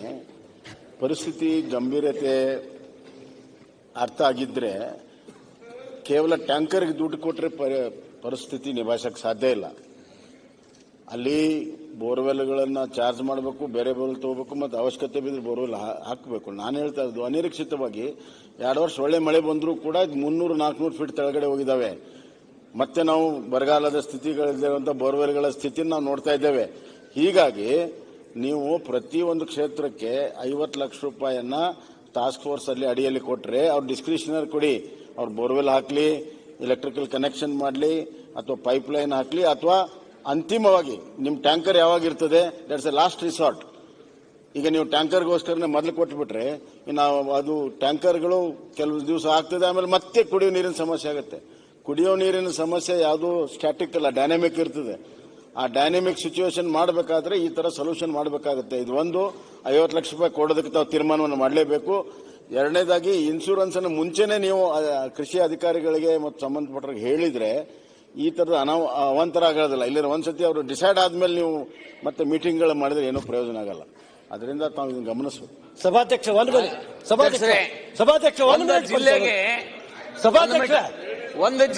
ಸಭಾಧ್ಯಕ್ಷ 1 ಕೋಟಿ ರೂಪಾಯಿ ಕೊಟ್ಟರೆ 1 ಕೋಟಿ ರೂಪಾಯಿ ಬಿಡುಗಡೆ ಮಾಡಿ 10 ತಾಲೂಕುಗಳದಾವು. ಆಯ್ತು, 10 ತಾಲೂಕದಾವು, 15 ಸಿಟಿ ಒಂದು ಬೋರ್ಗಿ ಬರಂಗಿಲ್ಲ. ಒಂದು ಸಿಟಿ ಒಳಗೆ ಒಂದು ಬೋರ್ ಹಾಕ್ಲಾಕು ದುಡ್ಡು ಸಾಲಂಗಿಲ್ಲ. ನಮ್ಮೇನ ಹಿಂದಿನ ಸಿಎಂ ಅವ್ರು ಯಾರ ಒಂದು ತಾಲೂಕಿಗೆ 50 ಬಿಡುಗಡೆ ಮಾಡ್ಲಿ, ಸ್ವಲ್ಪ ಆದ್ರೂ ಕುಡಿಲಾಕ ನೀರಿಗೆ ಕೊಡಾಕ ಅನುಕೂಲ ಆಗ್ತದೆ. 1 ಕೋಟಿ ರೂಪಾಯಿ ಕೊಟ್ಟಿದ್ದ ತಿಂಗಳಗಡ್ಲೆ ಅದನ್ನ ಹೇಳ್ಕೊತೋದ್ರೆ ಹೆಂಗ್ ಗತಿ? ಅದೇ ನಾವು ಮೊನ್ನೆನೂ ಪ್ರಶ್ನೆ ಮಾಡಿದಾಗ ಕಂದಾಯ ಸಚಿವರು ಅವತ್ತು ಸಭೆಯಲ್ಲಿ ಇರಲಿಲ್ಲ, ಬೇರೆ ಯಾರೋ ಪ್ರಶ್ನೆ ಹಾಕಿದ್ರು. ಅವತ್ತು ಗ್ರಾಮೀಣಾಭಿವೃದ್ಧಿ ಸಚಿವರು ಈ ಮಾತನ್ನು ಹೇಳಿದ್ರು, ಎಲ್ಲಾ ಜಿಲ್ಲೆಗಳಿಗೂ ನಾವು 1 ಕೋಟಿ ದುಡ್ಡನ್ನು ಕೊಟ್ಟಿದ್ದೀವಿ ಅಂತ ಹೇಳಿ. ಆದ್ರೆ ಅವ್ರು ಕೊಟ್ಟಿರ್ತಕ್ಕಂಥ 1 ಕೋಟಿ ದುಡ್ಡು ಯಾವುದಕ್ಕೂ ಸಾಲದಿಲ್ಲ. ನನ್ನ ಕ್ಷೇತ್ರದಲ್ಲೇ 300 ಹಳ್ಳಿಯಲ್ಲಿ 90 ಹಳ್ಳಿಗೆ ಈಗ ನೀರಿನ ಇದ್ರ ಸಮಸ್ಯೆ ಪ್ರಾರಂಭ ಆಗಿದೆ. ನಾವು ಆಲ್ರೆಡಿ ಅಡ್ವಾನ್ಸ್ ಆಗಿ ಸುಮಾರು ಬೋರ್ಗಳನ್ನು ಕೊರೆಸೂ ಆಗಿದೆ, ಯಾಕಂದ್ರೆ ಜನಗಳಿಗೆ ನೀರಿಲ್ಲ. ಶಿವಮೊಗ್ಗ ಸಿಟಿಯಿಂದ ಹಳ್ಳಿಗಳಿಗೆ ಹೋಗೋಷ್ಟು ಟ್ಯಾಂಕರ್ ತುಂಬಾ ಅವರು ಮಾಜಿ ಸಿಎಂ ಅವ್ರು ಹೇಳಿದ ಹಾಗೆ ಟ್ಯಾಂಕರ್ ಲಾಬಿಗಳು ಸಹ ಪ್ರಾರಂಭ ಆಗ್ತಕ್ಕಂಥದ್ದು ಚಾನ್ಸಸ್ ಇದೆ. ದಯವಿಟ್ಟು ತಾವು ಟಾಸ್ಕ್ ಫೋರ್ಸ್ ಅಲ್ಲಿ ಮಿನಿಮಮ್ ಆಗಿ ಒಂದು ಕ್ಷೇತ್ರಕ್ಕೆ, ನನ್ನ ಕ್ಷೇತ್ರಕ್ಕಂತೂ 1 ಕೋಟಿ ದುಡ್ಡು ಕೊಟ್ಟರು ಸಾಲೋದಿಲ್ಲ. ಬಹುಶಃ ಭದ್ರಾವತಿ ವ್ಯಾಪ್ತಿಗೆ ಬರ್ತಕ್ಕಂಥ ಹೋಬಳಿ ಅಷ್ಟು ಸಮಸ್ಯೆ ಇಲ್ಲ ನನಗೆ. ಈ ಕಡೆ ಕುಂಸಿ ಭಾಗ, ಹಾರ್ನಳ್ಳಿ ಆ ಕಡೆ ಹೋಬಳಿಗಳಲ್ಲಿ ತುಂಬಾ ಸಮಸ್ಯೆ ಇದೆ. ದಯವಿಟ್ಟು ತಾವು ನನ್ನ ಕ್ಷೇತ್ರಕ್ಕೆ 1 ಕೋಟಿ ದುಡ್ಡು ಟಾಸ್ಕ್ ಫೋರ್ಸ್ ಅಲ್ಲಿ ನನ್ನ ಒಂದು ಕ್ಷೇತ್ರಕ್ಕೆ ಕೊಡಬೇಕಾಗುತ್ತೆ ಅಂತ ಹೇಳಿ ಇಲ್ಲಿ ನಾನು ಕೇಳ್ಕೊಳ್ತಾ ಇದ್ದೀನಿ. ಸಭಾಧ್ಯಕ್ಷ ಅಲ್ಲ, ಎಲ್ಲ ಇಡೀ ರಾಜ್ಯಕ್ಕೆ ಕೇಳ್ತೀನಿ, ನನ್ನ ಕ್ಷೇತ್ರ ಸಮಸ್ಯೆ ನಾನು ಹೇಳ್ಕೊಳ್ಬೇಕಲ್ಲ, ಇನ್ನೆಲ್ಲ ಹೇಳೋಕೆ. ಜೊತೆಗೆ ಒಂದು ಸಣ್ಣ ಸಲಹೆ ಮಾನ್ಯ ಅಧ್ಯಕ್ಷರೇ, ಎಲ್ಲ ಗ್ರಾಮ ಪಂಚಾಯಿತಿಯಿಂದ JJM ಸ್ಕೀಮ್ಗೆ 15 ಫೈನಾನ್ಸ್ ಅಮೌಂಟ್ ಅನ್ನ ಕೊಟ್ಟಿದ್ರು.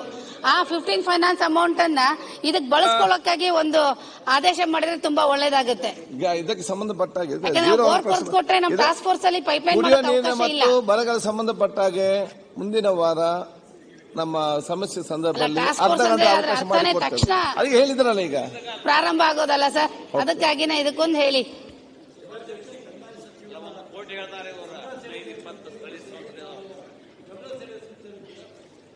ಸಭಾಧ್ಯಕ್ಷ ಏನಾಗಿದೆ, ಉತ್ತರ ಕನ್ನಡ ಜಿಲ್ಲೆ, ದಕ್ಷಿಣ ಕನ್ನಡ ಜಿಲ್ಲೆ, ಉಡುಪಿ ತುಂಬಾ ಮಳೆ ಬರುತ್ತೆ ಅಂತೇಳಿ ದಿನಪತ್ರಿಕೆಯಲ್ಲಿ ಬರುತ್ತೆ.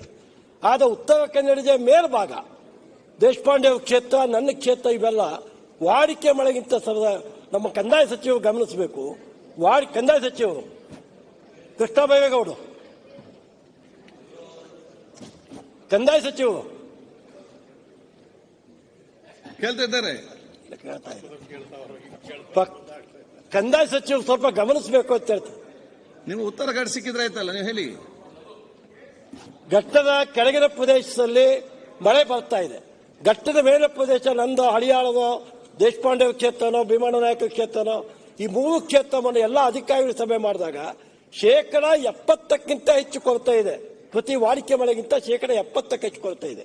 ಮತ್ತೊಂದು ಎರಡನೇದು ನಮ್ಮ ಇಂಧನ ಸಚಿವರು ಗಮನಿಸಬೇಕಾಗಿದ್ದು, ಅಧ್ಯಕ್ಷ ಇದು ನಿಮಗೂ ಗೊತ್ತಾಗುತ್ತೆ, ಇಂಧನ ಖಾತೆಯಲ್ಲಿ ಏನಾಗಿದೆ, ಇಷ್ಟು ವರ್ಷ ಇಂಧನ ಖಾತೆಯಲ್ಲಿ ಬರಗಾಲದಲ್ಲಿ ಬೋರ್ವೆಲ್ ಅನ್ನ ಹೊಡೆಸಿದ್ದಿದ್ರೆ ಮೊದಲು ಕನೆಕ್ಷನ್ ಕೊಡ್ತಿದ್ದು, ಆಮೇಲೆ ದುಡ್ಡನ್ನು ನಮ್ಮ ಇದು ಇಲಾಖೆಯಲ್ಲಿ ಕಟ್ ಮಾಡ್ತಿದ್ದು.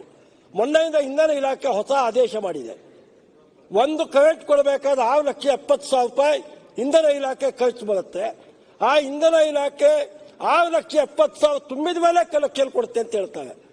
ಬರಗಾಲದಲ್ಲಿ ಈ ಸ್ಥಿತಿ ಮಾಡಿ ಎಲ್ಲ ಹೋಗ್ಬೇಕು ಕರೆಂಟ್ ಕೊಡಲಿಲ್ಲ ಅಂದ್ರೆ? ಬೋರ್ವೆಲ್ ಹೊಡೆದಿದ್ದೇವೆ, ಎಲ್ಲ ಮಾಡಿದ್ದೇವೆ, ಇಂಧನ ಇಲಾಖೆ ಕನೆಕ್ಷನ್ ಕೊಡ್ಲಿಕ್ಕೆ ಈ ಕಂಡೀಷನ್ ಬರಗಾಲ ಪ್ರದೇಶಕ್ಕೊಂದು ಎಕ್ಸಂಪ್ಷನ್ ಕೊಡಬೇಕು ಮತ್ತು ಘಟ್ಟದ ಮೇಲೆ ಪ್ರದೇಶ ಇರ್ತಕ್ಕಂಥ 70%ಕ್ಕಿಂತ ಕೊರತೆ ಅಂತ ಪ್ರದೇಶದಲ್ಲಿ ಬರಗಾಲ ಪೀಡಿತ ಪ್ರದೇಶ ಅಂತೇಳಿ ಘೋಷಣೆ ಮಾಡಬೇಕು ಅಂತೇಳಿ ಈ ಮೂಲಕ ಕಂದಾಯ ಸಚಿವರಿಗೆ ವಿನಂತಿ ಮಾಡ್ತಾರೆ. ಅಧ್ಯಕ್ಷರೇ, ಅದನ್ನು ತೀರ್ಮಾನ ಮಾಡುವಾಗ ಅದನ್ನು ಗಮನದಲ್ಲಿ ಇಟ್ಕೊಳ್ತೇವೆ. ಈಗ ನೆಕ್ಸ್ಟ್ ಈಗ ಮುಂದೆ ನಮ್ಮ ನೀವು 0 ಅವರ್ ಇದೆ ಇದರಲ್ಲಿ ಈಗ ಅಲ್ಲ ಈಗ ತಾವು ಇವತ್ತು ನಿಲುವಳಿ ಸೂಚನೆ ಕೊಟ್ಟಿದ್ದೀರಿ, ಮತ್ತೆ ಅದೇ ಸಬ್ಜೆಕ್ಟ್ 0 ಅವರ್ ಅಲ್ಲಿ ಇವತ್ತು ಕೊಟ್ಟಿದ್ದಾರೆ. 2 ಕೂಟ ಒಟ್ಟಿಗೆ ಚರ್ಚೆ ಮಾಡಬಹುದು. 0 ಅವರ್ ಅಲ್ಲಿ ನಾವು ಚರ್ಚೆ ಮಾಡುವ 2 ಸಬ್ಜೆಕ್ಟ್ ಇದು ಕೂಡ. ಅದೇ ಸಭಾಧ್ಯಕ್ಷ ಇಂಧನ ಸಚಿವರು ಹೇಳಿ ಆಗ್ತಾ ಇಲ್ಲ, ಕರೆಂಟ್ ಇದೆ ಆಗ್ತಾ ಇಲ್ಲ. ಈಗ ಇಬ್ರಿಗೂ ಅದೇ ಓಕೆ.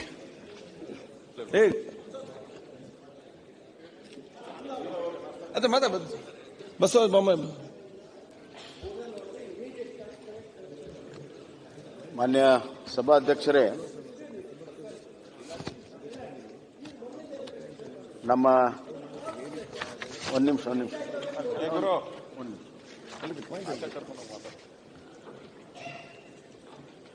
ಕೆಎಸ್ಆರ್ಟಿಸಿ ಮಂಡ್ಯದಲ್ಲಿ ನಾಗಮಂಗಲ ತಾಲೂಕಿನಲ್ಲಿ ಚಾಲಕರೊಬ್ಬರು ಆತ್ಮಹತ್ಯೆ ಪ್ರಯತ್ನವನ್ನು ಮಾಡಿದ್ದಾರೆ. ಇದು ಸಾಮಾನ್ಯವಾಗಿರುವಂಥ ವಿಚಾರ ಅಲ್ಲ. ಅವರ ವರ್ಗಾವಣೆ ಆಗಿದೆ. ವರ್ಗಾವಣೆ ಆದಂಥ ಸಂದರ್ಭದಲ್ಲಿ ಅವ್ರಿಗೆ ನಿರೀಕ್ಷೆ ಇರಲಿಲ್ಲ, ವರ್ಗಾವಣೆ ಆಗುತ್ತೆ ಅಂತ ನಿರೀಕ್ಷೆ ಇರಲಿಲ್ಲ. ವರ್ಗಾವಣೆ ಆಗಿದೆ. ಅವರು ಮೇಲಾಧಿಕಾರಿಗಳಿಗೆ ಕೇಳಿದ್ದಾರೆ ಯಾಕೆ ವರ್ಗಾವಣೆ ಆಗಿದೆ ಅಂತ.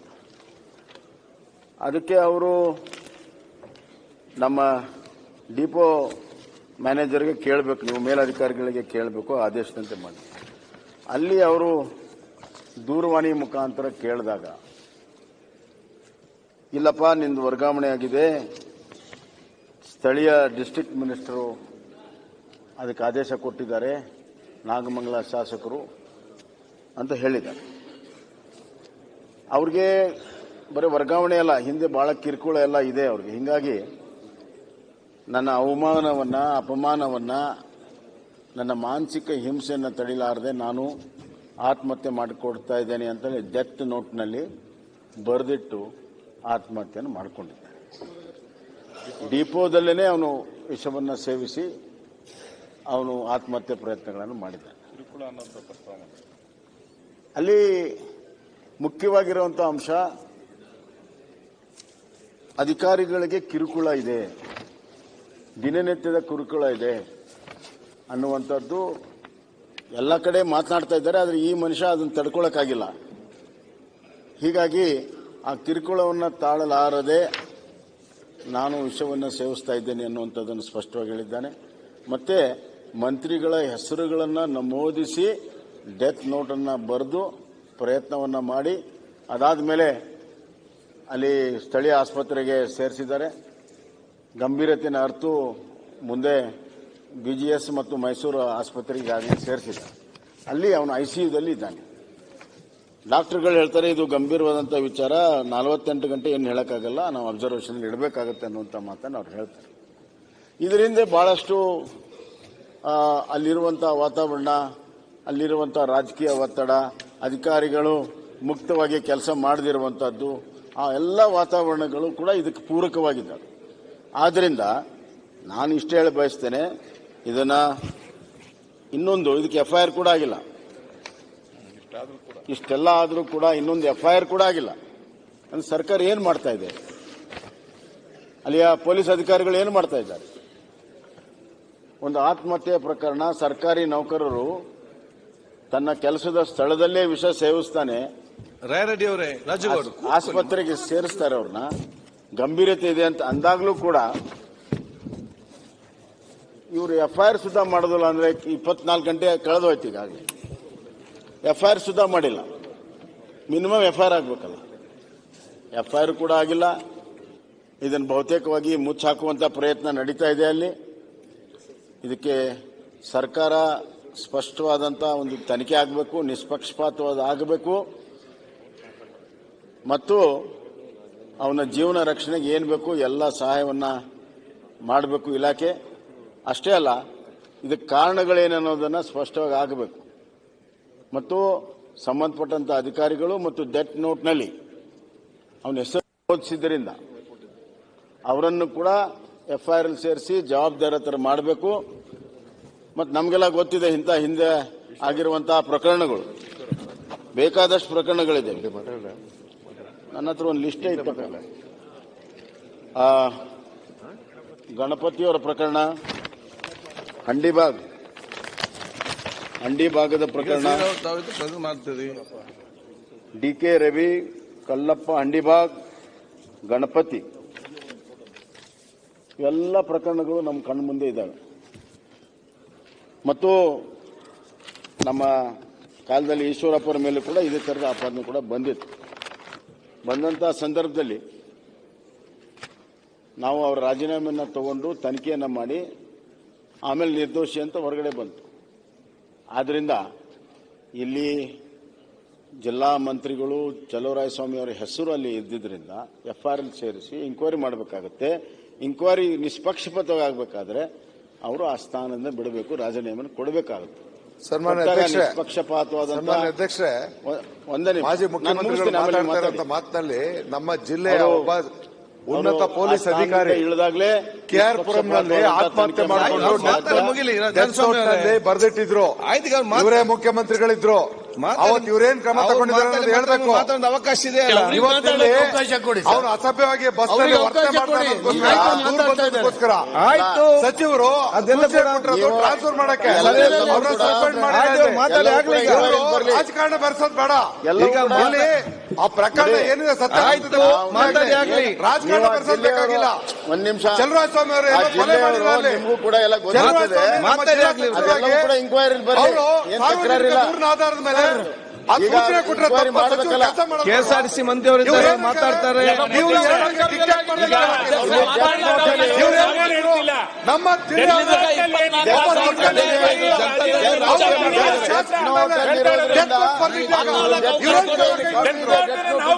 ಇವರು ಇವ್ರಿಗೊಂದು ನ್ಯಾಯ, ನಮ್ಗೊಂದು ನ್ಯಾಯನಾ? ನಾನೇನ್ ಹೇಳೋದು, ಏನ್ ಮಾತಾಡ್ತಾರೆ? ಬೆಳಕಲ್ಲಿ ಈ ಕೇಸಲ್ಲಿ ಡೆತ್ ನೋಟ್ ಇರೋದ್ರೆ ಕೇಳ್ತಾ ಇದೀವಿ. ನಮ್ಮ ಸಚಿವರ ಪಾತ್ರ ಏನಿದೆ? ಆಧರಿಸಿ ಸೂಚನೆ ಕೊಟ್ಟಿದ್ದಾರೆ, ಬರಲಿ. ಅದನ್ನೇನ್ ಮಾತಾಡ್ತೀರ ನೀವು? ಹಾಗೆ ಸೂಚನೆ ಕೊಡಬಾರ್ದು.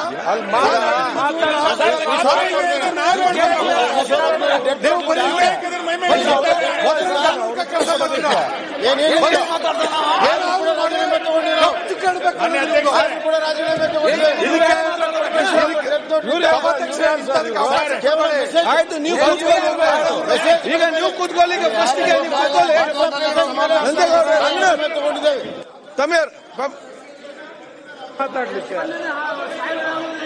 ಆಯ್ತು, ನೀವು ಕೂತ್ಕೊಳ್ಳಿ. ಈಗ ಕೇಸ್ ಏನ್ ಮಾಡಿದ್ರೆ ನಿಮ್ಮ ಸರ್ಕಾರ ಮಾತಾಡ್ತಾರೆ. ಇವರೇ ಸರ್ಕಾರ ಕೊಡ್ಲಿಕ್ಕೆ ಇವ್ರು ಯಾರು? ನರೇಂದ್ರ ಸ್ವಾಮಿ ತಾವು ಕೂತ್ಕೊಳ್ಳಿ. ಉತ್ತರ ಕೊಡಬೇಕಾಗಿರೋದು ಸರ್ಕಾರ ಅಥವಾ ಅವ್ರ ಸಂಬಂಧಪಟ್ಟವರು. ಮುಚ್ಚಿಡಕ್ಕೆ ಪ್ರಯತ್ನ ಮಾಡ್ತಾ ಇದ್ದೀರಿ ನೀವು. ಈಗ ಮುಚ್ಚಾಕ್ಬೇಕನ್ನೋಂತ ಪ್ರಯತ್ನ ನಡೆದಿದೆ. ಬಹಳ ಸೀರಿಯಸ್ ಸಬ್ಜೆಕ್ಟ್ ಇದು. ಯಾರು ಕೂಡ ಮುಚ್ಚ ಪ್ರಶ್ನೆ ಈಗ ಇದಕ್ಕೆ ಪ್ರಶ್ನೆ. ಅಧ್ಯಕ್ಷರೇ, ನರೇಂದ್ರ ಸ್ವಾಮಿ ಅವರೇ, ಅಧಿಕಾರಿ ಈಗ ಸಾರಿಗೆ ಸಚಿವರಿದ್ದಾರೆ, ಅವರ ಇಲಾಖೆಯವರ ಒಂದು ಸಿಬ್ಬಂದಿಯ ಇವತ್ತು ಪ್ರಕರಣ ಅವರು ಮಾತಾಡ್ತಾರೆ. ಆಯ್ತು, ಸಾರಿಗೆ ಸಚಿವರು ಇದ್ದಾರಲ್ಲ, ಚರ್ಚೆ ಮಾಡಿ ತನಿಖೆ ನೋಡಿ. ನೀವು ನಾನು ಹೇಳಿ ಕೇಳಿ. ನೀವು ಆಯ್ತು, ಇದು ರಾಜ್ಯಕ್ಕೆ ಇಂಥದ್ದೆಲ್ಲ ಬರ್ತದೆ. ಸನ್ಮಾನ ಸಭಾಧ್ಯಕ್ಷರೇ, ಆಯ್ತು, ನೀವೇ ಯಾರು ಬಿಡುದಿಲ್ಲ, ಅವ್ರು ಬಿಡುದಿಲ್ಲ, ಯಾಕೆ ಮಾತಾಡ್ತಾರೆ ಈಗ? ಚರ್ಚೆ ಮಾಡಕ್ ಬಿಡಿ. ಆಯ್ತು, ಈಗ ನೀವು ಕೂತ್ಕೊಳ್ಳಿ, ಅವ್ರು ಚರ್ಚೆ ಮಾಡ್ತಾರೆ, ನೀವು ಕೂತ್ಕೊಳ್ಳಿ. ಮನ್ಸಿಗಾಯ್ ಇವರೇ ಶ್ರೀವಾಸ್ತವ ಕೂತ್ಕೊಳ್ಳಿ, ಅವ್ರು ಕೂತ್ಕೊಳ್ತಾರೆ, ನೀವು ಕೂತ್ಕೊಳ್ಳಿ. ಮಹೇಂದ್ರ ಸ್ವಾಮಿ ಅವರೇ, ಇವರು ಮಾತಾಡೋದು ನೋಡಿದ್ರೆ ನೋಡಿ ಅಲ್ಲಿ ಮಂತ್ರಿಗಳಿದ್ದಾರೆ, ಮಾತಾಡ್ತಾರೆ. ಆಯ್ತು, ಸಿದ್ದು ಸರ್ ತಾವು ಕೂತ್ಕೊಳ್ಳಿ. ಸನ್ಮಾನ್ಯ ಅಧ್ಯಕ್ಷರೇ, ಆಯ್ತು, ಮಾತಾಡಿ. ಅಧ್ಯಕ್ಷರೇ, ಅವರು ನಾನು ಈಗ ಉತ್ತರ ಕೊಡೋದು ಒಳ್ಳೆ. ಇಲ್ಲಿ ನೋಡದೆ ತಮ್ಮ ಉತ್ತರ ಅವರು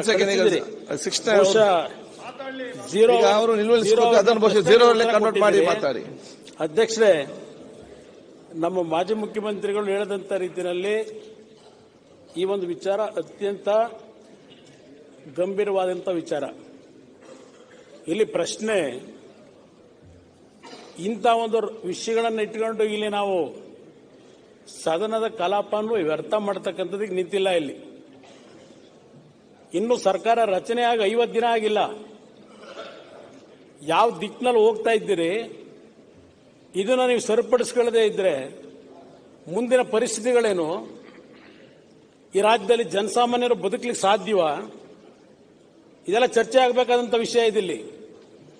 ಯಾವ ಕಾರಣಕ್ಕೋಸ್ಕರವಾಗಿ ನಿನ್ನೆ ಆ ಸಾರಿಗೆ ಇಲಾಖೆಯ ನೌಕರ ಆತ್ಮಹತ್ಯೆ ಮಾಡ್ಕೊಳ್ಳಿಕ್ಕೆ ಕಾರಣ? ಇಲ್ಲಿ ರಾಜಕೀಯ ಇದೆ. ಇದು ರಾಜಕೀಯದ ಆತ್ಮಹತ್ಯೆನೇ. ಇದು ನಾನು ಬಹಳ ಸ್ಪಷ್ಟವಾಗಿ ಹೇಳ್ತಾ ಇದ್ದೇನೆ. ಯಾವ ಕಾರಣಕ್ಕೋಸ್ಕರವಾಗಿ ಈ ರೀತಿ ಪ್ರಾರಂಭ ಆಗಿದೆ? ಇವತ್ತು ಈಗಾಗಲೇ ಅಧ್ಯಕ್ಷರೇ, ಗ್ರಾಮ ಪಂಚಾಯತಿಗೆ ಸಂಬಂಧಪಟ್ಟಾಗೆ ಹೊಸದಾಗಿ ಅಧ್ಯಕ್ಷರು ಉಪಾಧ್ಯಕ್ಷರುಗಳ ನೇಮಕಾತಿಯ ಒಂದು ಮೀಸಲಾತಿ ಈಗಾಗಲೇ ಪ್ರಕಟಣೆ ಆಗಿದೆ. ಈ ಗ್ರಾಮ ಪಂಚಾಯತಿಯ ಅಧ್ಯಕ್ಷರು ಉಪಾಧ್ಯಕ್ಷರ ಚುನಾವಣೆಗಳಿಗೆ ಕೆಲವು ಕ್ಷೇತ್ರಗಳಲ್ಲಿ, ನಾನು ಇಡೀ ರಾಜ್ಯದಲ್ಲಿ ಅಂತ ಹೇಳಿ ನಾನು ಆರೋಪ ಮಾಡ್ತಿಲ್ಲ, ಕೆಲವು ವಿಧಾನಸಭಾ ಕ್ಷೇತ್ರಗಳಲ್ಲಿ ಕೆಲವು ಇಲಾಖೆಗಳಲ್ಲಿ ಟೆಂಪರರಿ ಕೆಲಸಗಳು ಮಾಡ್ತಾ ಇದ್ದಾರೆ. ಅವ್ರ ಕುಟುಂಬದಲ್ಲೋ ಇಲ್ಲ ಅವರು ಪಂಚಾಯಿತಿ ಸದಸ್ಯರಿದ್ದಾರೆ. ಅಂತ ಸದಸ್ಯರುಗಳ ಮೇಲೆ ಇಲ್ಲಿರ್ತಕ್ಕಂಥ ಕೆಲವು ಸರ್ಕಾರದಲ್ಲಿ ಜವಾಬ್ದಾರಿಯುತವಾದಂಥ ಸ್ಥಾನದಲ್ಲಿ ಇರ್ತಕ್ಕಂಥವ್ರು ಒತ್ತಡಗಳನ್ನು ಹಾಕ್ತಕ್ಕಂಥದ್ದು. ನಿನ್ನನ್ನು ಕೆಲಸದಿಂದ ತೆಗಿತೀವಿ, ಇಲ್ಲ ನಿನ್ನ ಕೆಲಸದಿಂದ ವರ್ಗಾವಣೆ ಮಾಡ್ತೀವಿ, ಈ ರೀತಿ ಬೆದರಿಕೆಯನ್ನು ಒಡ್ಡಿ ಈ ಪಂಚಾಯಿತಿ ಚುನಾವಣೆಯ ಅಧ್ಯಕ್ಷರು ಉಪಾಧ್ಯಕ್ಷರ ಚುನಾವಣೆಗೆ ಸದಸ್ಯರನ್ನ ಒಂದು ರೀತಿಯ ಆತಂಕಕ್ಕೆ ಒಳಪಡಿಸಿ ಅವರನ್ನ ಇವತ್ತು ಈ ರೀತಿಯ ಒಂದು ವಾತಾವರಣದಲ್ಲಿ ಅವರನ್ನ ಎದುರಿಸ್ಕೊಂಡು ಇಟ್ಟಿದ್ದಾರೆ. ಇದು ಪ್ರಮುಖವಾಗಿರ್ತಕ್ಕಂಥ ಒಂದು ಈ ಘಟನೆಗಳಿಗೆ ಕಾರಣ ಏನು ಅಂತಕ್ಕಂಥ ಹಿನ್ನೆಲೆಯನ್ನು ಇವತ್ತು ಹೇಳಲಿಕ್ಕೆ ಬಯಸ್ತಾ ಇದ್ದೇನೆ. ರಾಜಕೀಯ ಮಾಡಬೇಕಾದ್ರೆ ರಾಜಕೀಯ ಮಾಡೋಣ, ಆದ್ರೆ ಪಂಚಾಯಿತಿ ಮಟ್ಟದ ಒಂದು ಅಧ್ಯಕ್ಷರು ಉಪಾಧ್ಯಕ್ಷರು ಚುನಾವಣೆಗೆ ಸ್ಥಾನಮಾನಗಳನ್ನು ಇವತ್ತು ದುರುಪಯೋಗ ಪಡಿಸಿ ಈ ರೀತಿ ಸದಸ್ಯರುಗಳ ಮೇಲೆ ಒತ್ತಡಗಳನ್ನು ತರ್ತಕ್ಕಂಥದ್ರ ಮುಖಾಂತರ ಏನು ಸಾಧನೆ ಮಾಡ್ತೀವಿ? ಇದೇನು ಅಧಿಕಾರ ಶಾಶ್ವತ ಅಲ್ಲ ಯಾರಿಗೂ. ಈಗಾಗಲೇ ನಮ್ಮ ಬಸವರಾಜ ಬೊಮ್ಮಾಯಿ ಅವರು ಹೇಳಿದ್ರು. ಈಗ ಒಂದು ತಾವು ಹೇಳೋ ಪ್ರಶ್ನೆ ಕರೆಕ್ಟ್ ಇದೆ. ನಾನು ಇಲ್ಲ ಅದಕ್ಕೆ ಕೊಟ್ಟಿರೋ ಇದು ಬಹಳ ಗಂಭೀರವಾದ ವಿಚಾರ ಇದೆ. ಇದನ್ನ ಅಧ್ಯಕ್ಷರೇ, ನೀವು ಇನ್ಯಾವಾಗಲೂ ಸಮಯ ಕೊಡ್ತೀನಿ ಅಂದ್ರೆ ಆಗಲ್ಲ. ಇಲ್ಲ, ಆ ವ್ಯಕ್ತಿ ಮರಣ ಹೊಂದಿದ ಮೇಲೆ ಕೊಡ್ತೀರಾ? ಈಗ ಇಲ್ಲಿ ಅವ್ರು ಹೇಳಿದ್ರು 24 ಗಂಟೆ ಆದರೂ ಇನ್ನೂ FIR ಹಾಕಿಲ್ಲ. ನಾನು ರಾತ್ರಿ 8 ಗಂಟೆ ವಿಷಯ ಗೊತ್ತಾದಾಗ ಅಧಿಕಾರಿಗಳಿಗೆ ಕೇಳ್ತೀನಿ, ಸರ್ ಇಲ್ಲ ಆತ್ಮಹತ್ಯೆ ಆಗಿದೆ, ಇನ್ನೂ ಸತ್ತಿಲ್ಲ ಸರ್, ಅದಕ್ಕೆ ಇನ್ನೂ FIR ಹಾಕಿಲ್ಲ ಅಂತಾರೆ ಅಧಿಕಾರಿಗಳು.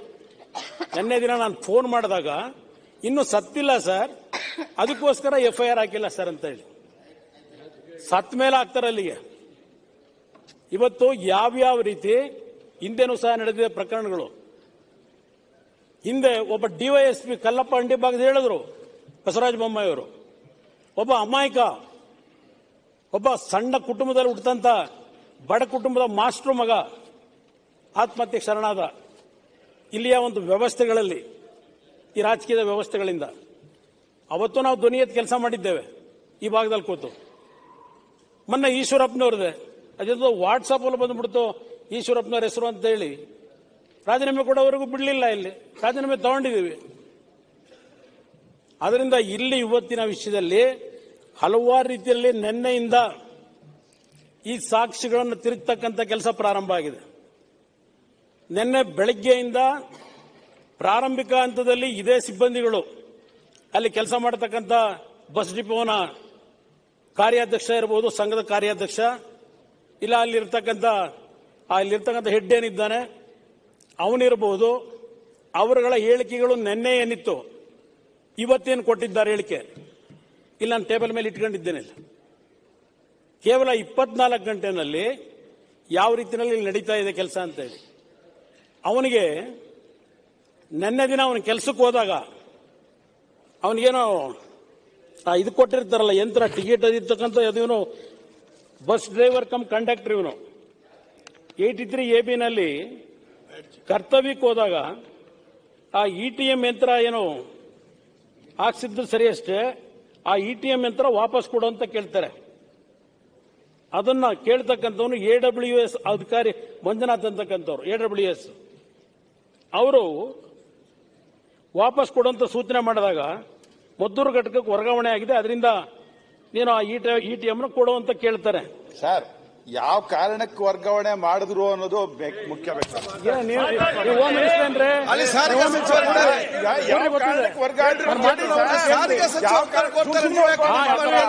ಯಾವ ಕಾರಣಕ್ಕೆ ವರ್ಗ ಮಾಡಿದ್ರು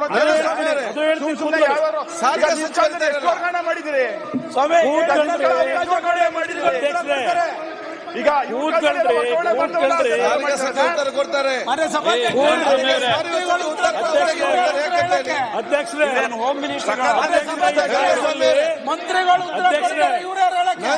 ಮಂತ್ರಿಗಳಿದ್ದಾರೆ, ಅವರು ಉತ್ತರ ಕೊಡ್ತಾರೆ. ಅವರೇ ಜಾಗದಲ್ಲಿ ಕೊಡ್ತಾರೆ, ಕೊಡ್ತಾರೆ. ಹೇಳ್ತೀನಿ, ಕೂತ್ಕೊಳ್ರಿ. ಯಾಕೆ ಸಸ್ಪೆಂಡ್ ಮಾಡಿದ್ರೆ ಹೇಳ್ತೀನಿ. ಊರಿಗೆ ಗೊತ್ತಿದೆ ನನಗೆ. ಒಂದು ನಾರ್ಮಲ್ ಟ್ರಾನ್ಸ್ಫರ್ ನ ಮಂತ್ರಿಗಳ ಉತ್ತರ ಕೊಡ್ತಾರೆ. ನೋಡಿ, ಕೊಡ್ತಾರೆ ಮಂತ್ರಿಗಳು. ಈಗ ನನಗೆ ಅವಕಾಶ ಕೊಟ್ಟಿದ್ದೀರಿ. ಸಾರಿಗೆ ಸಚಿವರಿದ್ದಾರೆ, ಈಡಾಗಿಲ್ಲ ನಾನು ಆ ಹುದ್ದೆಗೆ ಅವ್ರು ಯಾಕೆ ನೀವ್ಯಾಕೆ ಇಷ್ಟು ಅರ್ಜೆಂಟ್ ನಿಮ್ಗೆ? ಅಧ್ಯಕ್ಷರೇ, ನೀವು ಸಮಾಧಾನ ಪಾಪ ಅವ್ರು ಹೇಳ್ತಾ ಇದ್ದಾರೆ, ನೋಡಿ ಶಾಸಕರುಗಳು ರಾಜಕೀಯ ಸಮಸ್ಯೆಗಳು ಬರ್ತದೆ ಹೇಳ್ತಾ ಇದ್ದಾರಲ್ಲ ಇಲ್ಲಿ ಪ್ರಶ್ನೆ, ಅದಕ್ಕೂ ಉತ್ತರ ಕೊಡ್ತೀನಿ.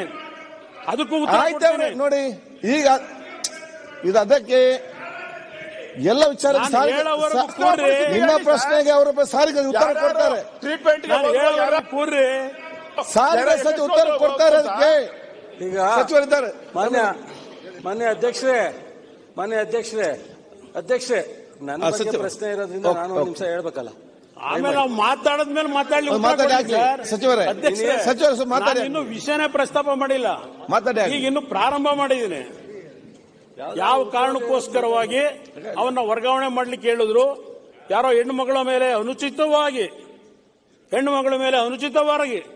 ವರ್ತನೆ ಮಾಡಿದ್ರು, ದೂರು ಬಂದಿತ್ತು, ಅದಕ್ಕೋಸ್ಕರವಾಗಿ ವರ್ಗಾವಣೆ ಮಾಡಕ್ಕೆ ಹೇಳಿದ್ವು ಅಂತ ಅಲ್ವಾ ನೀವು ಹೇಳ್ತಾ ಇರೋದು? ಅಧ್ಯಕ್ಷರೇ, ಈಗ ಬೆಳಗ್ಗೆ ಯಾರು ನಾಗರಾಜು ಅಂತ ಯಾರು, ನಾವು ಸಾರಿಗೆ ಸಚಿವರನ್ನ ಕೇಳಲಿಕ್ಕೆ ಬಯಸ್ತೀನಿ. ಇವತ್ತು ಬೆಳಗ್ಗೆ KSRTC DC ನಾಗರಾಜು ಈಗ ಅವ್ರು ಕೊಟ್ಟಿರೋ ಹೇಳಿಕೆ ವರ್ಗಾವಣೆಗೊಂಡಿದ್ದು ಸಚಿವರ ವಿಚಾರಕ್ಕೆ ಇತ್ತು, ಅವರೇ ಹೋಲ್ಡ್ ಮಾಡಿ ಅಂತ ಹೇಳಿದ್ರು. ಅಷ್ಟರಲ್ಲಿ ಯಾವ ವಿಚಾರದಲ್ಲಿ ಜಗದೀಶ್ ರವರು ಈ ರೀತಿ ಇಮ್ಮಿಡಿಯೇಟ್ ಆಗಿ ರಿಯಾಕ್ಟ್ ಮಾಡಿದ್ರೋ ಗೊತ್ತಿಲ್ಲ. ಲೇಡೀಸ್ ವಿಚಾರವಾಗಿ ಏನು ಹೇಳಿದರೋ ಅದು ಖಂಡಿತ ಸುಳ್ಳು ಅಂತ ಈಗ ಅವ್ರ ಹೇಳಿಕೆ ಕೊಟ್ಟವರೇ, ಅದು ನಡೆದೇ ಇಲ್ಲ ಪ್ರಕರಣ ಅಂತ ಹೇಳಿ. ಆ ಕಂಡಕ್ಟರ್ ಮೇಲೆ ಏನು ಕೆಲಸ ನಿರ್ವಹಣೆ ಮಾಡಬೇಕಾದ್ರೆ ಆ ಒಂದು ಪ್ರಯಾಣ ಮಾಡತಕ್ಕಂಥ ಹೆಣ್ಣು ಮಗಳ ಮೇಲೆ ಅನುಚಿತವಾಗಿ ವರ್ತನೆ ಮಾಡದ ಅಂತೇಳಿ ಕಂಪ್ಲೇಂಟ್ ಬಂತು. ಅದಕ್ಕೋಸ್ಕರವಾಗಿ ಅವ್ರನ್ನ ವರ್ಗಾವಣೆ ಮಾಡಲಿಕ್ಕೆ ಹೇಳ್ತಾರೆ. AWS ಸಾಹೇಬ್ನನ್ನು ನಾನು ಏಕಾಏಕಿ ವರ್ಗಾವಣೆ ಮಾಡಲು ಕಾರಣ ಏನು ಎಂದು ಕೇಳಿರುತ್ತೇನೆ. ಅವರು ನನಗೆ ಗೊತ್ತಿಲ್ಲ, ನನಗೆ ವಿಭಾಗೀಯ ನಿಯಂತ್ರಣಾಧಿಕಾರಿಗಳ ಆದೇಶ ಎಂದು ತಿಳಿಸಿರುತ್ತಾರೆ.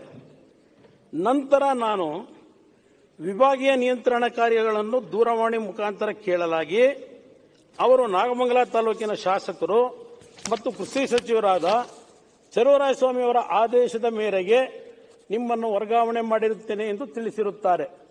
ಇದು ನಾವು ಲೆಟರ್ ಬರೆದಿರೋದು ನಮ್ಮ KSRTCಯ ವ್ಯವಸ್ಥಾಪಕ ನಿರ್ದೇಶಕರಿಗೆ ಬರೆದಿರೋ ಲೆಟರ್. ಇದು ಡೆತ್ ನೋಟ್ ಅಂತಕ್ಕಂಥದ್ದು ಇಟ್ಕೊಂಡವ್ರೆ ಅಲ್ಲಿರ್ತಕ್ಕಂಥ ಸಿಕ್ಕಿರ್ತಕ್ಕಂಥದ್ದಲ್ಲಿ ಸ್ಥಳದಲ್ಲಿ. ಅದಕ್ಕಾಗಿ ನನ್ನ ಮೇಲೆ ಸಚಿವರಿಗೆ ಯಾಕಿಷ್ಟು ಕೋಪವೋ ಎಂದು ತಿಳಿಯದು ಮಾನಸಿಕವಾಗಿ ನೊಂದು ಒತ್ತಡ ಮತ್ತು ಅವಮಾನ ತಡೆಯಲು ನನ್ನಿಂದ ಸಾಧ್ಯವಾಗುತ್ತಿಲ್ಲ. ಅದಕ್ಕಾಗಿ ನನಗೆ ಆತ್ಮಹತ್ಯೆ ಮಾಡಿಕೊಳ್ಳಲು ಅನುಮತಿ ಕೊಡಬೇಕೆಂದು ಕೇಳಿಕೊಳ್ಳುತ್ತೇನೆ. ಇದಕ್ಕೆ ಸ್ವಲ್ಪ ಎಲ್ಲ ಇದಾಗಿದೆ ಅಧ್ಯಕ್ಷರೇ, ತಮ್ಮಲ್ಲಿ ಮನವಿ ಮಾಡಿಕೊಳ್ಳುತ್ತೇನೆ. ಶಾಸಕರೇ ನೇರ ಹೊಣೆ ಎಂಬುದನ್ನು ಈ ಮೂಲಕ ತಿಳಿಸುತ್ತಿದ್ದೇನೆ ಅಂತೇಳಿ ನಮ್ಮ KSRTC MD ಅವರಿಗೆ ಬರೆದಿರತಕ್ಕಂಥ ಕೊನೆ ಡೆತ್ ನೋಟ್ ಇದು ಪಾಯ್ಸನ್ ತಗೊಂಡಾಗ ಬರ್ಕೊಂಡಿರ್ತಕ್ಕಂಥದ್ದು. ಇಲ್ಲಿ ನನ್ನ ಪ್ರಶ್ನೆ ಪತ್ರಿಕೆಗಳಲ್ಲೂ ಬಂದಿದೆ ವಿಷಯ. ಇಲ್ಲಿ ಹೇಳಿದ್ನಲ್ಲ ಮೊದಲೇ, ಪಂಚಾಯಿತಿಯ ಚುನಾವಣೆಗಳು ಇವತ್ತು ರಾಜಕಾರಣ ಎಲ್ಲಿಗೆ ಬಂದಿದೆ ಗೊತ್ತಿದೆ ನಮಗೆ, ಯಾವ ರೀತಿ ನಡೀತಿದೆ. ಇಲ್ಲಿ ಅಧ್ಯಕ್ಷರೇ, ಇಲ್ಲಿ ಪ್ರಶ್ನೆ ಅದಕ್ಕೆ ಬಂದೆ. ಇಲ್ಲ, ನಾನು ಪ್ರಾರಂಭ ಮಾಡಿದ ವಿಷಯ ನೀವು ಮತ್ತಿನ್ಯಾವ ಕೊಟ್ಟಾಗಲ್ಲ ಒಂದು ಪ್ರಶ್ನೆ ಅಧ್ಯಕ್ಷರೇ, ಅದಕ್ಕೆ ಬಂದೆ. ಇವತ್ತಿನ ಈ ಒಂದು ಪ್ರಕರಣ ಏನಿದೆ, ಈ ಪ್ರಕರಣ ಈಗಾಗಲೇ ಹಲವಾರು ರೀತಿಯ ದಾಖಲೆಗಳನ್ನ ಸಾಕ್ಷಿಗಳನ್ನ ಮರೆಮಾಚತಕ್ಕಂಥ ಕೆಲಸ ನಿನ್ನೆಯಿಂದಲೇ ಪ್ರಾರಂಭ ಮಾಡಿದ್ದಾರೆ. ನಾನು ನಿನ್ನೆ ಸಾಯಂಕಾಲ 8 ಗಂಟೆಗೆ BJS ಆಸ್ಪತ್ರೆಗೆ ಬರ್ತೀನಿ ಅಂತಕ್ಕಂಥ ಸಂದೇಶ ಕೊಟ್ಟೆ ಈ ಪ್ರಕರಣದ ಬಗ್ಗೆ ಗೊತ್ತಾಗಿ. ರಾತ್ರಿ 1:15 ಗಂಟೆಗೆ ಕೊನೆಗೆ ಅಲ್ಲಿ ಜೀವದ ಮೇಲೆ ಮೊದಲು ಡಾಕ್ಟರ್ ಕೇಳಿದಾಗ ಸಮಸ್ಯೆ ಇಲ್ಲ ಅಂದ್ರು ನನಗೆ. ಆಮೇಲೆ ಮತ್ತೆ ಸ್ವಲ್ಪ ಜೀವಕ್ಕೆ ಅಪಾಯ ಇದೆ ಅಂತೇಳಿ 1:15 ಗಂಟೆ ರಾತ್ರಿನಲ್ಲಿ ಮೈಸೂರಿಗೆ ಶಿಫ್ಟ್ ಮಾಡ್ತಾರೆ. ನಮ್ಮ ಅಧಿಕಾರಿಗಳಿಗೆ ಕೇಳಿದ್ರೆ, ಸರ್ ಇನ್ನೂ ಸತ್ತಿಲ್ಲ ಸರ್, ಅದಕ್ಕೆ ನಾವು FIR ಹಾಕಿಲ್ಲ ಅಂತಕ್ಕಂಥದ್ದು ನನಗೆ ಹೇಳ್ತಾರೆ. ಈ ವಿಷಯದಲ್ಲಿ ಇಲ್ಲಿ ನೇರವಾಗಿದೆ. ಅವನು ಹೇಳಿದ್ದಾನೆ ವಿಷಯ ತಗೊಳ್ಳೋದಕ್ಕಿಂತ ಮುಂಚೆ. ಇಲ್ಲಿ ಪ್ರಶ್ನೆ, ಈ ಜಗದೀಶ್ ಏನಿದ್ದಾನೆ ಕಂಡಕ್ಟರು ಕಮ್ ಡ್ರೈವರು, ಇವನ ಹೆಂಡತಿ ಗ್ರಾಮ ಪಂಚಾಯತಿ ಮೆಂಬರು, ಅಂತಕೆರೆ ಗ್ರಾಮ ಅಂತ ಯಾವುದೋ ಒಂದು ಗ್ರಾಮದ ಪಂಚಾಯತಿ ಮೆಂಬರು. ಅಲ್ಲ 12 ಜನ ಒಂದು ಪಕ್ಷದ ಸದಸ್ಯರುಗಳಿದ್ದಾರೆ. ಈಗ ಅಧ್ಯಕ್ಷರು ಉಪಾಧ್ಯಕ್ಷರು ಚುನಾವಣೆ ಜನರಲ್ ಮೀಸಲಾತಿ ಬಂದಿದೆ. ಅದಕ್ಕೆ ಈ ಹಿಂಸೆಗಳನ್ನ ಶುರು ಮಾಡಿ ಅಲ್ಲಿ ಯಾರೋ ಒಬ್ಬ ಪುಡಾರಿಗಳಿರ್ತಾವಲ್ಲ ಅವ್ರನ್ನ ಬಿಟ್ಟು ಅವ್ರ ಮೇಲೆ ಒತ್ತಡ ಇದು ನಡೆಸ್ತಾ ಇರ್ತಕ್ಕಂಥದ್ದು. ಈ ಅವನ ಮೇಲೆ ಒತ್ತಡ ಹಾಕಿ ಈಗ ನೀನು ನಮ್ಮ ಪರವಾಗಿ ಬಂದು ನೀನು ಹೆಂಡತಿ ಕಳಿಸ್ತಾ ಇದ್ರೆ ಈಗ ನೀನು ವರ್ಗಾವಣೆ ಮಾಡಿಸ್ತೀವಿ ಅಂತೇಳಿ ಅದಕ್ಕೆ ಅವನು ಯಾರೋ ಹೆಣ್ಮಕ್ಳ ಮೇಲೆ ಅನುಚಿತವಾಗಿ ವರ್ತನೆ ಮಾಡ್ದ, ಈ ರೀತಿ ಒಂದು ಕಳಿಸ ಕಂಪ್ಲೇಂಟ್ ಕೊಟ್ಟಿದ್ರೋ ಬಿಟ್ಟಿದ್ರೋ ಗೊತ್ತಿಲ್ಲ. ಅದು ಈಗ ಅವ್ರು ಹೇಳಿದ್ದಾರೆ ಇಲ್ಲ ಆ ಥರ ಏನಾಗಿಲ್ಲ ಅಂತ ಹೇಳಿ ಮೇಲಿನ ಅಧಿಕಾರಿಗಳು ಈಗ ಹೇಳ್ತಾ ಇದ್ದಾರೆ. ನೆನ್ನೆ ಸಾಯಂಕಾಲ ವರ್ಗಾವಣೆ ವಾಪಸ್ ಪಡೀತಾರೆ, ನೆನ್ನೆ ಸಾಯಂಕಾಲ ಆದೇಶ ಮಾಡ್ತಾರೆ. ಇದು ನಮ್ಮ ಸಾರಿಗೆ ಸಚಿವರು ಮಟ್ಟದವರೆಗೆ ಆಗಿಲ್ಲ, ಇದು ಅಲ್ಲೇ ನಡೆದಿರೋದು ಜಿಲ್ಲೆ ಒಳಗೆ. ಇದು ನಡೆದಿರ್ತಕ್ಕಂಥ ನಿಜವಾದ ಘಟನೆ. ಇಲ್ಲಿ ನನ್ನ ಪ್ರಶ್ನೆ, ಇದು ಒಂದು ವ್ಯಕ್ತಿ ಪ್ರಶ್ನೆ ಅಲ್ಲ, ಒಂದು ಪ್ರಕರಣದ ಪ್ರಶ್ನೆ ಅಲ್ಲ. ಇದು ಹಿಂದೆ ಹೇಳಿದೆ ನಾನು, ಒಬ್ಬ DYSP ಅಂತವನು ಆತ್ಮಹತ್ಯೆ ಶರಣಾದ ಸರ್ಕಾರದ ಕೆಲವು ಕಾರ್ಯವೈಖರಿಗಳಿಂದ. ಸರ್ಕಲ್ ಇನ್ಸ್ಪೆಕ್ಟರ್ ಹೇಳಿ, ಯಾರ ಮೇಲೆ? ಅದ್ ನಿಮ್ಮ ಹಣೆ ಬರ, ನೀವು ಮಾತಾಡ್ತಿದ್ರಿ, ನೀವು ಮಾತಾಡಬೇಕಾಗಿ ನನ್ನ ಯಾಕೆ ಹೇಳ್ತೀರಿ? ನೀವ್ ಇಲ್ಲಿ ಹಾಕಿದ್ರಿ, ಮತ್ತೆ ಮಾತಾಡಕ್ಕಾಗದೆ ಇದ್ಮೇಲೆ ನೀವ್ ಯಾಕ್ರಿ ಇದ್ರಿ? ಇದ್ರಿ ಇಲ್ಲಿ ಅದನ್ನು ಮಾತಾಡಿ. ಇಲ್ಲಿ ಜಾತಿ ಪ್ರಶ್ನೆ ಅಲ್ಲ, ಜಾತಿ ಹೆಸರು ಜಾತಿ ಪ್ರಶ್ನೆ ಅಲ್ಲ. ಇಲ್ಲಿ ನಡೆದಿರೋ ಘಟನೆ ಕೇರ್ಪುರಂನಲ್ಲಿ ಆಗಿದ್ರೆ ರೈಸ್ ಮಾಡಿ ಅದ್ ಏನ್ ಬೇಕು ಆಕ್ಷನ್ ತಗೊಳ್ಳಿ. ಸರ್ಕಾರ ಕೊಟ್ಟವ್ರ ನಿಮ್ಗೆ ಸಿಗದೆ ಕೊಟ್ಟವ್ರಲ್ಲ, ಮಾಡಿ ಆಕ್ಷನ್ ತಗೊಳ್ಳಿ. ಅವತ್ತು ಇಲ್ಲಿ ಕೂತಿದಾಗ ಹೇಳ್ಬೇಕಾಗಿತ್ತು, ಪ್ರಶ್ನೆ ಮಾಡಬೇಕಾಗಿತ್ತು. ಇಲ್ಲಿ ಪ್ರಶ್ನೆ ಇರ್ತಕ್ಕಂಥದ್ದು, ಈಗ ಡೆತ್ ನೋಟ್ ಬರೆದಿದ್ದಾನೆ, ಇದನ್ನ ಹುಡುಗಾಟಿಗೆಲ್ಲಿ ತೆಗೆದುಕೊಳ್ಳಕ್ಕಾಗ್ತದ? ಡೆತ್ ನೋಟ್ ಬರ್ಸಿದ್ರು ಆಮೇಲೆ ಚರ್ಚೆ ಆಗ್ಲಿ ಅಣ್ಣ. ಅದಕ್ಕೆ ತನಿಖೆ ಆಗಬೇಕಲ್ಲ, ಚರ್ಚೆ ಅಲ್ಲಪ್ಪ. ಚರ್ಚೆ ಮಾಡಕ್ಕಾಗಲ್ಲ, ಮಂತ್ರಿಗಳಿದ್ದಾರೆ, ಸಂಬಂಧಪಟ್ಟ ಮಂತ್ರಿಗಳಿದ್ದಾರೆ, ನೀವು ಮಾತಾಡೋಣ. ಚರ್ಚೆ ಮಾಡ್ತಿದ್ರೆ ಸೃಷ್ಟಿಯ ವಿಚಾರವನ್ನ ಚರ್ಚೆ ಮಾಡ್ತಿದ್ರೆ ಇದಕ್ಕೆ ದಾಖಲೆ ಇದೆಯಾ? ಸತ್ಯಾಸತ್ಯತೆ ಇದೆಯಾ? ಈಗ ನಾನೇನೋ ಆರೋಪ ಮಾಡ್ತೀನಿ, ಒಪ್ಪಕ್ಕಾಗುತ್ತೆ ಸದನ? ತಪ್ಪದಾರಿಗೆ ಹೋಗಿ ಸರಿನಾ? ಯಾರು ಯಾವ್ದನ್ನು ಕೂಡ ಒಪ್ಲಿಕ್ಕೆ ಇಲ್ಲ. ಅದರಲ್ಲಿ ಏನು ತನಿಖಾ ವರದಿ ಇದೆ? ಮಾತಾಡ್ಲಿಕ್ಕೆ ಅವಕಾಶ ಕೊಡಿ ಇವ್ರೆ. ನೀವು ಮಾತಾಡ್ಲಿಕ್ಕೆ ಅವಕಾಶ ಕೊಡುದಿಲ್ಲ. ಉತ್ತರ ಕೊಡ್ತಾರೆ. ಈಶ್ವರಪ್ಪನ ರಾಜೀನಾಮೆ ತಗೊಂಡ ಯಾವ ದಾಖಲೆ ಮೇಲೆ ತಗೊಂಡ್ರಿ? ರಾಜೀನಾಮೆನ ಕೊಡ್ಬೇಕು ಅಂತ ಹೇಳಿದ್ರಿ. ಕರೆಕ್ಟ್ ಸಬ್ಜೆಕ್ಟ್ ಬನ್ನಿ. ಜಾರ್ಜ್ ಕೊಟ್ಟಿದ್ ಬೇರೆ. ಅವತ್ತು ನಾವು ಹೋರಾಟ ಮಾಡಿದ್ವಿ ಅವ್ರ ಮೇಲೂ. ಗಣಪತಿ ಇಶ್ಯೂ ಇರಬಹುದು. ಸಬ್ಜೆಕ್ಟ್ ಹೇಳಿ. ಕುಮಾರಸ್ವಾಮಿ ಅವರೇ, ನೀವು ಹೋರಾಟ ಮಾಡಿದಿರ. ನಾವು ವಿರೋಧ ಮಾಡಬೇಕು. ಒಂದು ನಿಮಿಷ ಹೇಳಿ. ನೀವು ಹೋರಾಟ ಮಾಡಿದಿರ. ಸಿಐಡಿದು ಇನ್ವೆಸ್ಟಿಗೇಷನ್ ನಡೀತಾ ಇತ್ತು. ನಂತರ ಸಿಬಿಐ ಕೇಳಿದ್ರ. ಡಿ.ಕೆ. ರವಿ ಅವ್ರ ಕೇಸಲ್ಲಿ ಸಿಬಿಐ ಕೇಳಿದ್ರ. ಒಂದೇ ವಾರದಲ್ಲಿ ಸತ್ಬಿಟ್ಟು ಸಿಬಿಐ ಕೊಟ್ಟಿದ್ದೀವಿ. ಅದೇ ರೀತಿ ಗಣಪತಿ ಇದರಲ್ಲಿ ಸಮೇತ ನೀವು ಇದೇ ತರ ಮಾಡಿ ಎಲ್ಲ ಗಲಾಟೆ ಮಾಡಿಬಿಟ್ಟು ಕುಶಾಲನಗರಕ್ಕೆ ಹೋಗ್ಬಿಟ್ಟು ಎಲ್ಲ ಮಾಡಿದ್ರ. ಅದು ಸಿಬಿಐ ಕೊಟ್ಟಿದ್ದೀವಿ. ನನಗೇನಂತ ಹೇಳ್ಬಿಟ್ರೆ, ನೀವು ಒಂದ್ ದಿವಸ ಆದ್ರೂ ಅದು ವಿಷಯ ಸಿಬಿಐ ರಿಪೋರ್ಟ್ ಸಿಐಡಿ ರಿಪೋರ್ಟ್ ಬಂದ್ಮೇಲೆ ತಪ್ಪಾಯ್ತು ಅಂದ್ರೆ ಒಂದ್ ದಿವಸ ಆದ್ರೂ ಹೇಳಿದ್ರ? ನೀವೆಲ್ಲ ಇಲ್ಲಿ ಮಾತಾಡ್ತೀರ. ನಿಮಗೆ ಬೇಕಾದ್ರೆ ಏನ್ ಬೇಕಾದ್ರೂ ಮಾತಾಡ್ಬೋದಾ ನೀವು? ನಿನ್ನೆ ನೀವು ಹೇಳ್ತಾರ ಇಂಧನ ಇಲಾಖೆಯಲ್ಲಿ 5 ಕೋಟಿ 10 ಕೋಟಿ ಟ್ರಾನ್ಸ್ಫರ್ ಆಗಿದೆ, ಪೆನ್ ಡ್ರೈವ್ ಇದೆ ಅಂತ ಹೇಳ್ತಿರಲ್ಲ. ದಯವಿಟ್ಟು ಕೊಡಿ ಪೆನ್ ಡ್ರೈವ್. ಸುಮ್ಮನೆ ನೀವು ಇದೆಯಲ್ಲ, ನಿಜವಾಗಿ ನೀವು ಇಲ್ಲಿ ಭಾಷಣ ಮಾಡಿ ತೇಜವಾದ ಮಾಡಿಬಿಡ್ತೀರಾ. ದಯವಿಟ್ಟು ಅದು ಮಾಡ್ಲಿಕ್ಕೆ ಹೋಗ್ಬೇಡಿ. ನಮಗೂ ಗೊತ್ತಿದೆ ತೇಜವಾದ ಮಾಡ್ಲಿಕ್ಕೆ. ದಯವಿಟ್ಟು ಸಾಕ್ಷ್ಯಾಧಾರ ಇದ್ರೆ, ಎವಿಡೆನ್ಸ್ ಇದ್ರೆ ಮಾತಾಡಿ. ಇವತ್ತು ಎನ್ಕ್ವೈರಿ ನಡೀತಾ ಇದೆ. ಇದೇ ವಿಷಯನೇ. ನಿಮ್ಮ ಎನ್ಕ್ವೈರಿ ಮೇಲೆ ತಾವು ಯಾರು ಆತ್ಮಹತ್ಯೆ ಮಾಡ್ಕೊಂಡಿದ್ದಾನೆ, ಆತ್ಮಹತ್ಯೆ ಮಾಡ್ಕೊಂಡು ಒಂದು ಡೆತ್ ನೋಟ್ ಇಟ್ಕೊಂಡು ನಾನು ಮಾತಾಡ್ತಾ ಇರೋದು. ಬೇರೆದೆಲ್ಲ ಇಟ್ಕೊಂಡು ಮಾತಾಡ್ತಾ ಇರೋದಿಲ್ಲ. ಹಂಗೆ ಮಾತಾಡಿದ್ರ ಯಾವ್ದ್ರಲ್ಲಿ? ಗಣಪತಿ ವಿಚಾರ, ಡಿಎಸ್ಪಿ ಗಣಪತಿ ವಿಷಯದಲ್ಲಿ ಎಷ್ಟು ಮಾಡಿದ್ರ? ಗಣಪತಿ ವಿಷಯದಲ್ಲಿ ಅವನೇನ್ ಡೆತ್ ನೋಟ್ ಇಟ್ಟಿದ್ರು.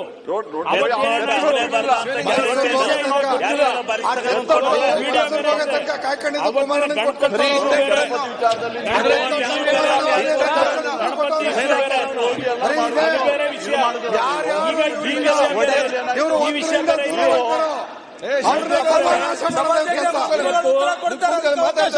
ಅಧ್ಯಕ್ಷರೇ, ಹಿರಿಯರೆಲ್ಲ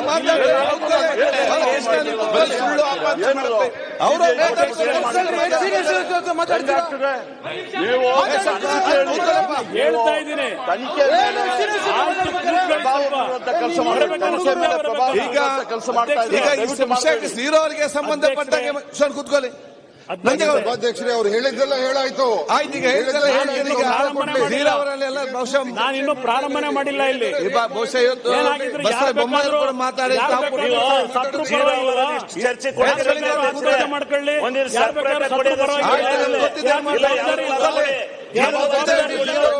ನೀವು ಕೂತ್ಕೊಳ್ಳಿ, ಮಾಡ್ಬೇಕಂತ ಹೇಳಿ ಎಲ್ಲದಕ್ಕೆ ನಿಮ್ಮದೇ ಮದ್ದ.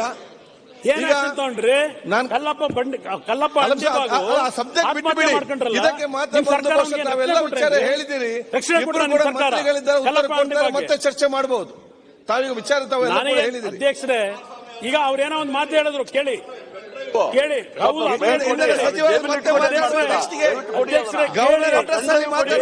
ನಿಮ್ಮ ಹಣ ಬರಗಳು ಗೊತ್ತು, ಕೂರ್ರಿ. ನಿಮ್ಮ ಹಣ ಬರಗಳು ಏನೇನ್ ಮಾಡ್ತಿದ್ರಿ ಗೊತ್ತಿದೆ, ಏನೇನ್ ಮಾಡ್ತಿದ್ರಿ ಗೊತ್ತಿದೆ ನನಗೆ. ಇಲಾಖೆ ಹೆಂಗ್ ನಡೀತಾ ಇದೆ ಗೊತ್ತಿದೆ. ನಾನು ಸುಮ್ಮನೆ ಹೇಳಲ್ಲ,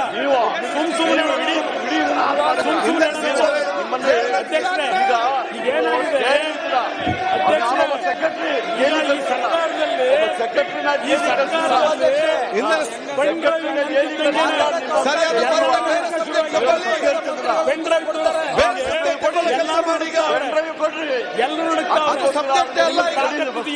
ಅದೀಗ ಸಬ್ಜೆಕ್ಟ್ ನಾನು ಪೆನ್ ಡ್ರೈವ್ ಇರ್ತೀನಿ. ನಿಮ್ಗೆ ನಿಮ್ಗೆ ತಾಕತ್ತಿದ್ರೆ ನೀವು ರಾಜೀನಾಮೆ ತಗೊಳ್ತೀವಿ ಅಂದ್ರೆ ಹೇಳ್ತೀನಿ. ಇದು ಆ ಸಬ್ಜೆಕ್ಟ್ ಈಗ ಅಧ್ಯಕ್ಷರೇ,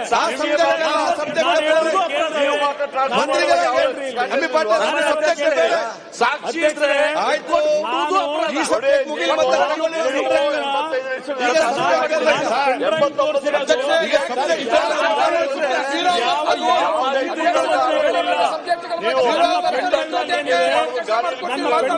ಇರೋದು ಯಾವ ಮಂತ್ರಿ ಹೆಸರು ಇನ್ನೂ ಬಿಟ್ಟಿಲ್ಲ ಬಾಯ್ನ.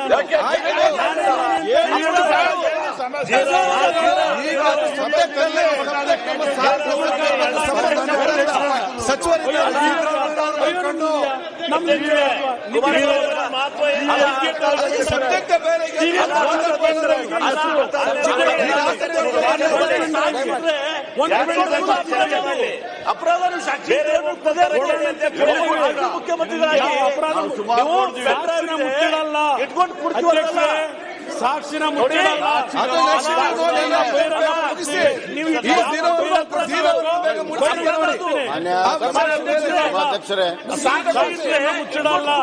ಬಹಿರಂಗ ಏರ್ಪಡಿಸು ಯಾರು ಅದು ನಂದು ಅಪರಾಧ ಅಲ್ವಾ ಅನ್ನೋದನ್ನ ಕೇಸ್ ಹಾಕಿ ಆಗಿದೆ. ನಾನು ಸಾಕ್ಷಿ ಇಟ್ಕೊಂಡಿದ್ದೀನಿ, ಕೇಸ್ ಹಾಕಿ. ಉಪಮುಖ್ಯಮಂತ್ರಿ ಉಪಮುಖ್ಯಮಂತ್ರಿ ಹೇಳಿಲ್ವಾ ಲೋಕಾಯುಕ್ತ ಮುಂದುವಾಗಿ ಅರ್ಜಿ ಹಾಕಳಿ ಅಂತ? ಆಯ್ತು, ಈಗ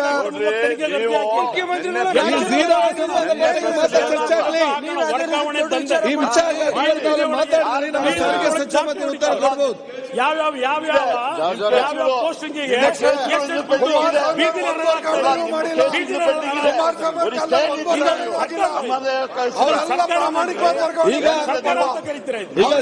ಸಂಬಂಧಪಟ್ಟ ತಾವೆಲ್ಲ ವಿಷಯ ಪ್ರಸ್ತಾಪ ಮಾಡಿದ್ದೀರಿ.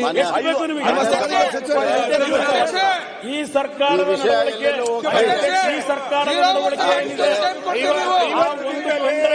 ಬಿಡುಗಡೆ ಮಾಡ್ತೀವಿ. ನಾನು ಒಂದು ಸದನದಲ್ಲಿ ಆ ಪೆಂಡ್ರೈವ್ 224 ಜನಕ್ಕೂ ಪ್ರದರ್ಶನ ಮಾಡ್ಲಿಕ್ಕೆ ನೀವು ಒಪ್ಪಿಗೆ ಕೊಟ್ರೆ ಇಲ್ಲೇ ಒಂದು ಆಡಿಯೋ ಇಲ್ಲೇ ಆಗ್ತೀನಂತೆ. ಬಸವರಾಜ ಬೊಮ್ಮಾಯಿ ಅವರು ಕುಮಾರಸ್ವಾಮಿ ಅವರು ನಾವೆಲ್ಲ ಚರ್ಚೆ ಮಾಡಿದ್ದೀರಿ.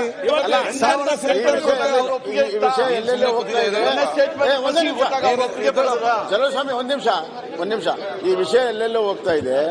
ನಮ್ಮ ಉದ್ದೇಶ ತನಿಖೆ ಆಗ್ಬೇಕನ್ನುವಂತ ಸುನೀಲ್ ನಮ್ಮ ವಿಷಯ ತನಿಖೆ ಆಗ್ಬೇಕಂತ ಸ್ವಾಮಿ ಅವರು ಇಲ್ಲೇ ಬಂದಿದ್ದಾರೆ. ಅವ್ರ ಮೇಲೆ ನೇರವಾಗಿ ಅವ್ರು ಮಾತಾಡ್ತಿರೋದ್ರಿಂದ ಈಗ ಝೀರೋ ಸಂಬಂಧಪಟ್ಟಾಗಿ ಚರ್ಚೆ ಮಾಡಿದ್ರೆ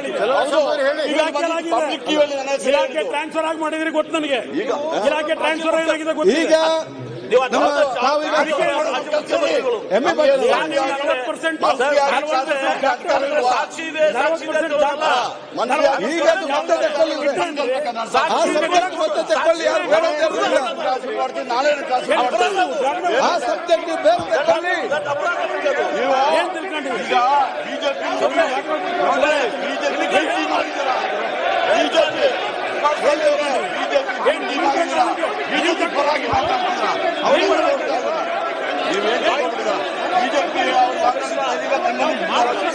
ಈಗ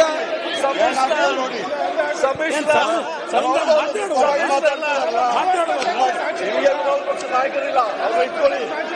ನಿಮಗೆ ವಿರೋಧ ಪಕ್ಷದ ನಾಯಕರಿಲ್ಲ. ಕುಮಾರಸ್ವಾಮಿ ಅವರನ್ನು ಕೂರಿಸಿ ಮಾತಾಡಲಿ.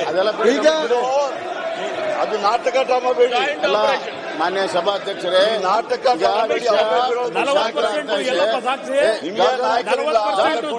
ಈಗ ಸಚಿವರಿಗೆ ಉತ್ತರ ಕೊಡ್ತಾರೆ.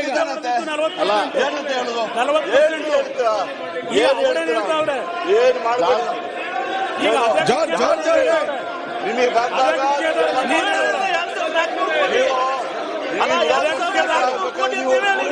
ಮಾನ್ಯ ಸಭಾಧ್ಯಕ್ಷರೇ,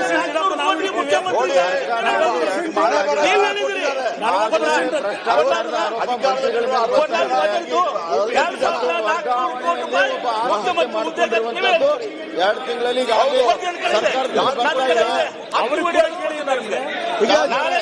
ಜವಾಬ್ದಾರಿ ಮಂತ್ರಿಗೆ ನೀವು ಯಾಕೆ ಮಾತಾಡ್ತೀರಿ? ಇವ್ರೆ ಇಲ್ಲಿ ಮಂತ್ರಿಗೆ ಸಂಜಯ್ ಪಾಟೀಲ್ ರೇ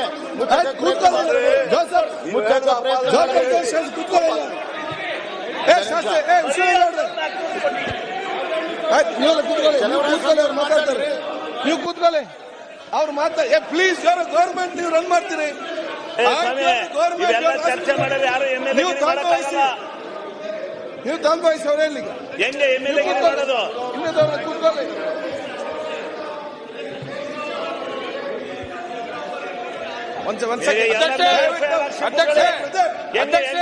ಎಮ್ಎಲ್ಎಗಿರಿ ಮಾಡೋದು ಹೆಂಗ್ರಿ? ನಿಮ್ಮ ಹತ್ರ ಕಲ್ತ್ಕೊತೀವಪ್ಪ. ಈ ಸದನ ಕಲ್ತ್ಕೊಳ್ಳೋಣ. ನಂಜೇಗೌಡ ಕೂತ್ಕೊಳ್ಳಿ. ಇದ್ಯಾವ ನ್ಯಾಯ? ಈಗ ಅಧ್ಯಕ್ಷ ಆಗಿಲ್ವಾ?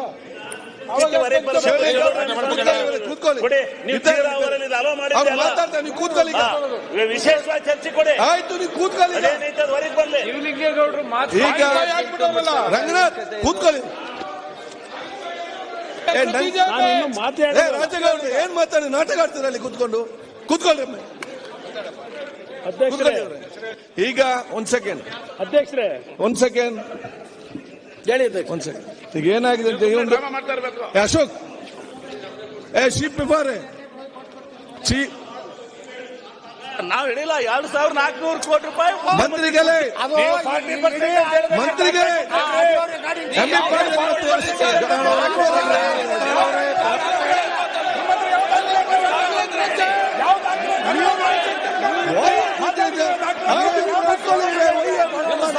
ಕಾಂಗ್ರೆಸ್ ಸರ್ಕಾರದಾಗ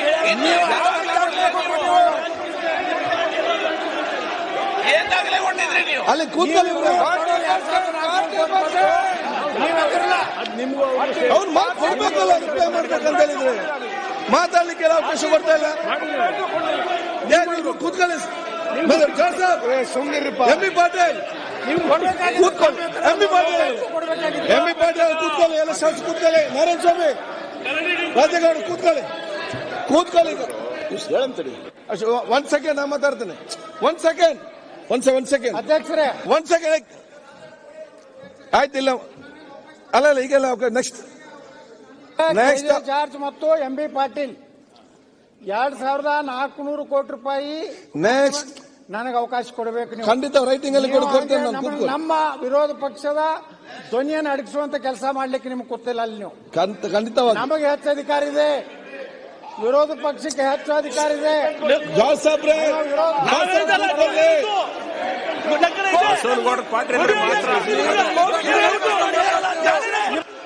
ನೀವು ಕೂತ್ಕೊಂಡ್ರೆ ನಾವು MLA ವಿಧಾನಸಭೆ ಅಧ್ಯಕ್ಷ ನೀವು ಕೂತ್ಕೊಳ್ಳಿ.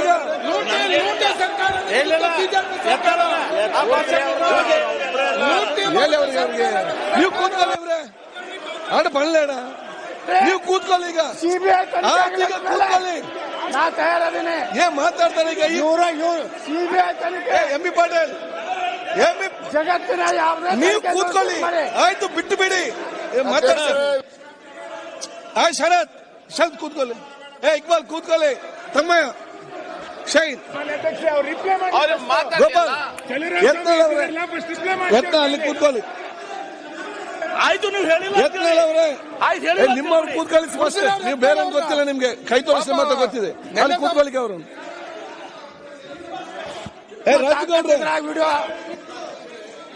ರಾಜಗೌಡ ಅಸಿಸ್ಟೆಂಟ್ ಸೀಟ್ ಅಲ್ಲಿ ಕೂತ್ಕೊಳ್ಳಿ. ಮಾನ್ಯ ಸಭಾಧ್ಯಕ್ಷರೇ, ಭೈರತ್ ಸುರೇಶ್, ನೀವು ಮಿನಿಸ್ಟರ್ ಮಾತಾಡ್ತಾರೆ, ಕೂತ್ಕೊಳ್ಳಿ.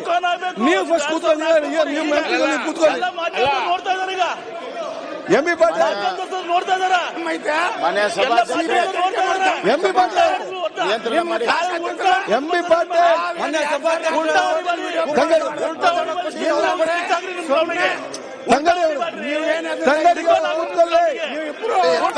ಸೋನಿಯಾ ಗಾಂಧಿ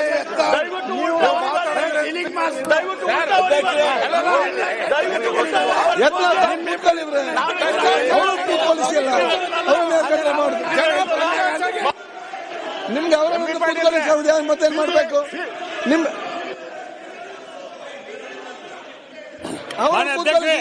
ಅಧ್ಯಕ್ಷ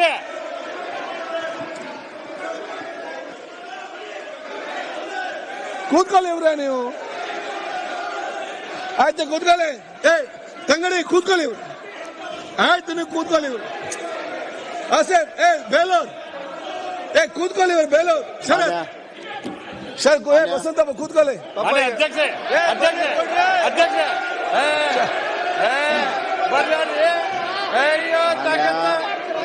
ಈಗ ಯಡಿಯೂರಪ್ಪ ಅಧ್ಯಕ್ಷರೇ, ಆ ಒಂದು ವಿಡಿಯೋವನ್ನ ಮುಖ್ಯಮಂತ್ರಿಗಳು ಸಿಬಿಐ ಕೊಡಬೇಕು. ಯಡಿಯೂರಪ್ಪ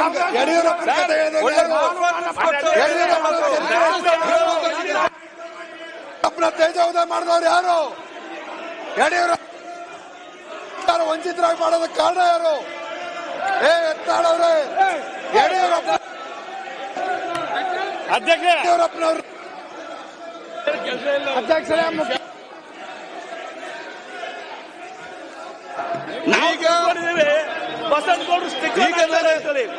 ನೀವು ಕೂತ್ಕೊಳ್ಳಿ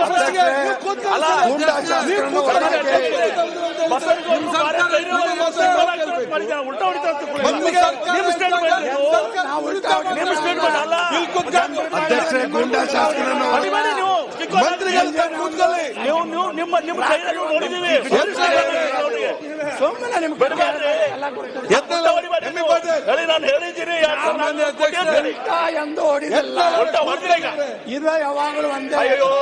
ಎಲ್ಲರಿಗೂ ಗೊತ್ತಿದೆ, ಎಲ್ಲರಿಗೂ ಗೊತ್ತಿದೆ, ಮಕ್ಕಳಿಗಿನವ್ರಿಗೂ ಗೊತ್ತಿದೆ, ಇಲ್ಲಿನೂ ಗೊತ್ತಿದೆ, ಎಲ್ಲರಿಗೂ ಗೊತ್ತಿದೆ. ನೀವ್ ಹೇಳಿದ್ರಿ, ನಾವ್ ಹೇಳಿಲ್ಲಪ್ಪ.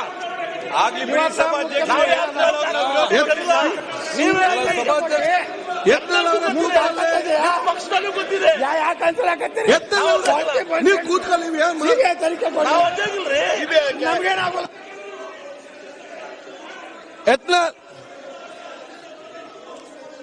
ಯತ್ನಾಳ್ ಅವರೇ, ಸರ್ ಸಿಬಿಐ ತನಿಖೆ ಯಡಿಯೂರಪ್ಪನ್ ಬೈದಿದ್ ಯಾರು ಪಾಪ? ಯಡಿಯೂರಪ್ಪನ್ ಬೈದಿದ್ ಪಾಪ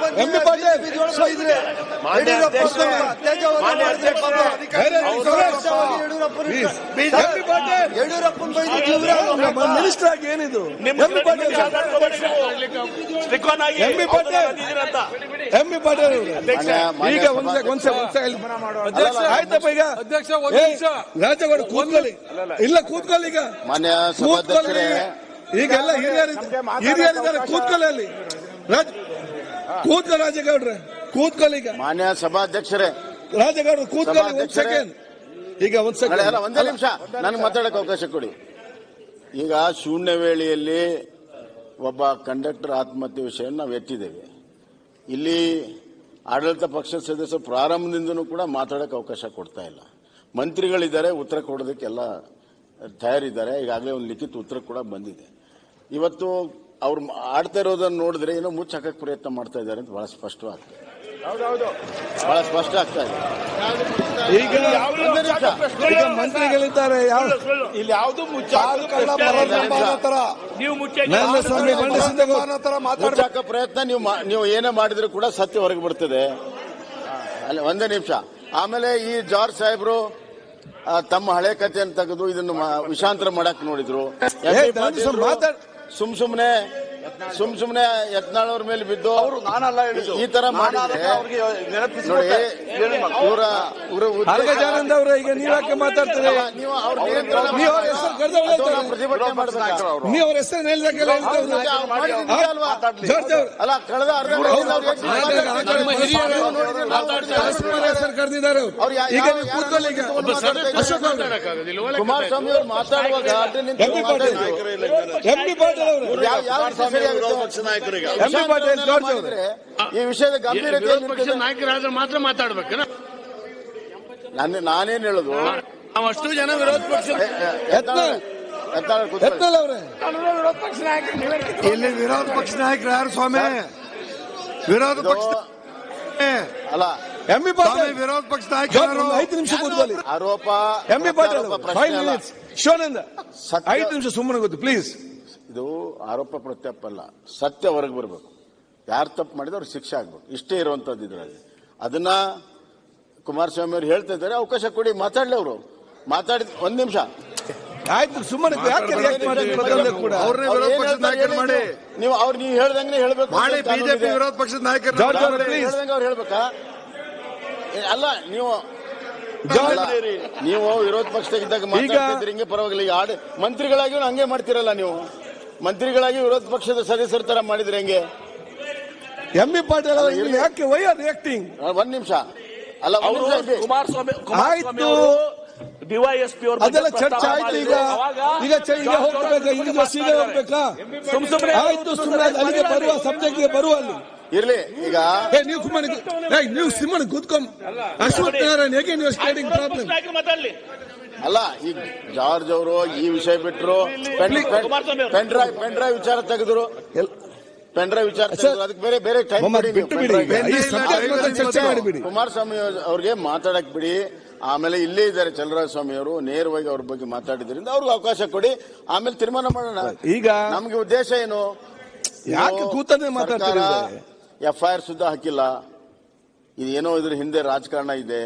ಅದಕ್ಕಾಗಿ ಇದು ಸಂಪೂರ್ಣವಾಗಿ ನಿಷ್ಪಕ್ಷಪಾತವಾದ ತನಿಖೆ ಆಗಬೇಕು, ತಪ್ಪಿಸಿದರೆ ಶಿಕ್ಷೆ ಆಗಬೇಕು. ಈಗ ಅವರಲ್ಲಿ ಪ್ರಶ್ನೆ ತಗೊಂಡಿದ್ರು. ನೆಕ್ಸ್ಟ್ ಅದಕ್ಕೆ ನಿಲುವಳಿ ಸೂಚನೆ ಕೂಡ ಕೊಟ್ಟಿದ್ರು ಎಚ್ ಡಿ ಕುಮಾರಸ್ವಾಮಿ. ಅದಕ್ಕೆ ನಾವು ಎರಡನ್ನು ಕೂಡ 0 ತಗೊಂಡು ಕೂತ್ಕೊಳ್ಳಿ ಇವ್ರೆ ಎಲ್ಲರೂ ಕೂತ್ಕೊಳ್ಳಿ. ಅವರು ಕ್ಲಬ್ ಮಾಡ್ತಾರೆ, ಕ್ಲಬ್ ಮಾಡ್ತಾರೆ.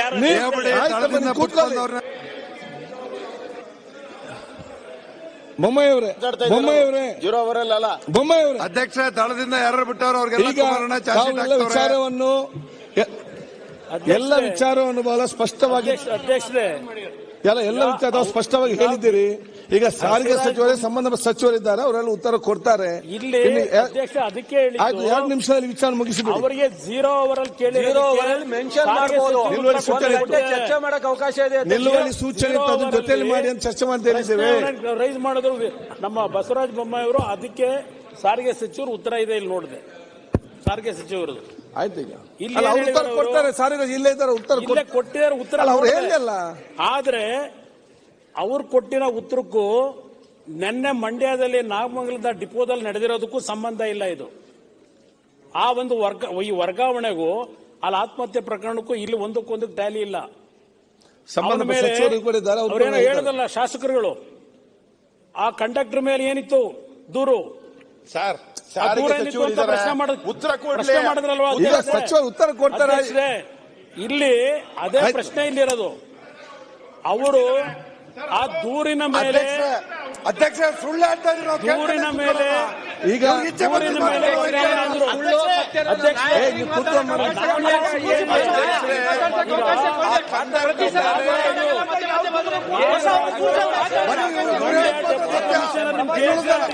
ಈಗ ತಾವು ಮಾತಾಡಿದ್ರೆ ಈಗ ಸಚಿವರು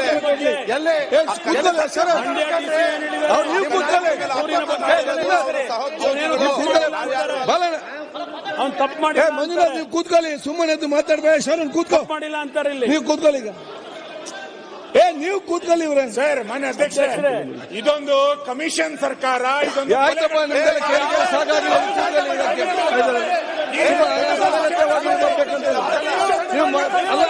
ಕೂತ್ಕೊಳ್ಳಿ, ಮುಗಿಸ್ಬೇಕಾದ್ರೆ ಚರ್ಚೆ ಮುಗಿಸ್ಬೇಕಾದ್ರೆ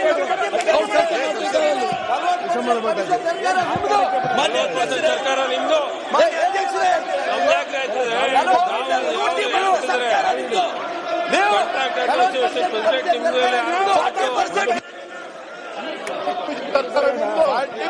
ಸರ್ಕಾರ ನಿಮ್ದು ಏನು ಇವ್ರು ಕಮಿಷನ್ 40% ಕಮಿಷನ್ ಇನ್ನೇನು ಮುಗಿಸ್ಬೇಡಿ.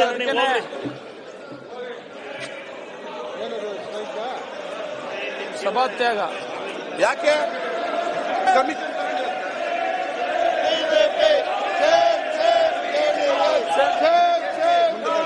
ಬಿಜೆಪಿ ಸದನವನ್ನು 2:45ಕ್ಕೆ ಮುಂದೂಡಲಾಗಿದೆ. ಸೇಮ್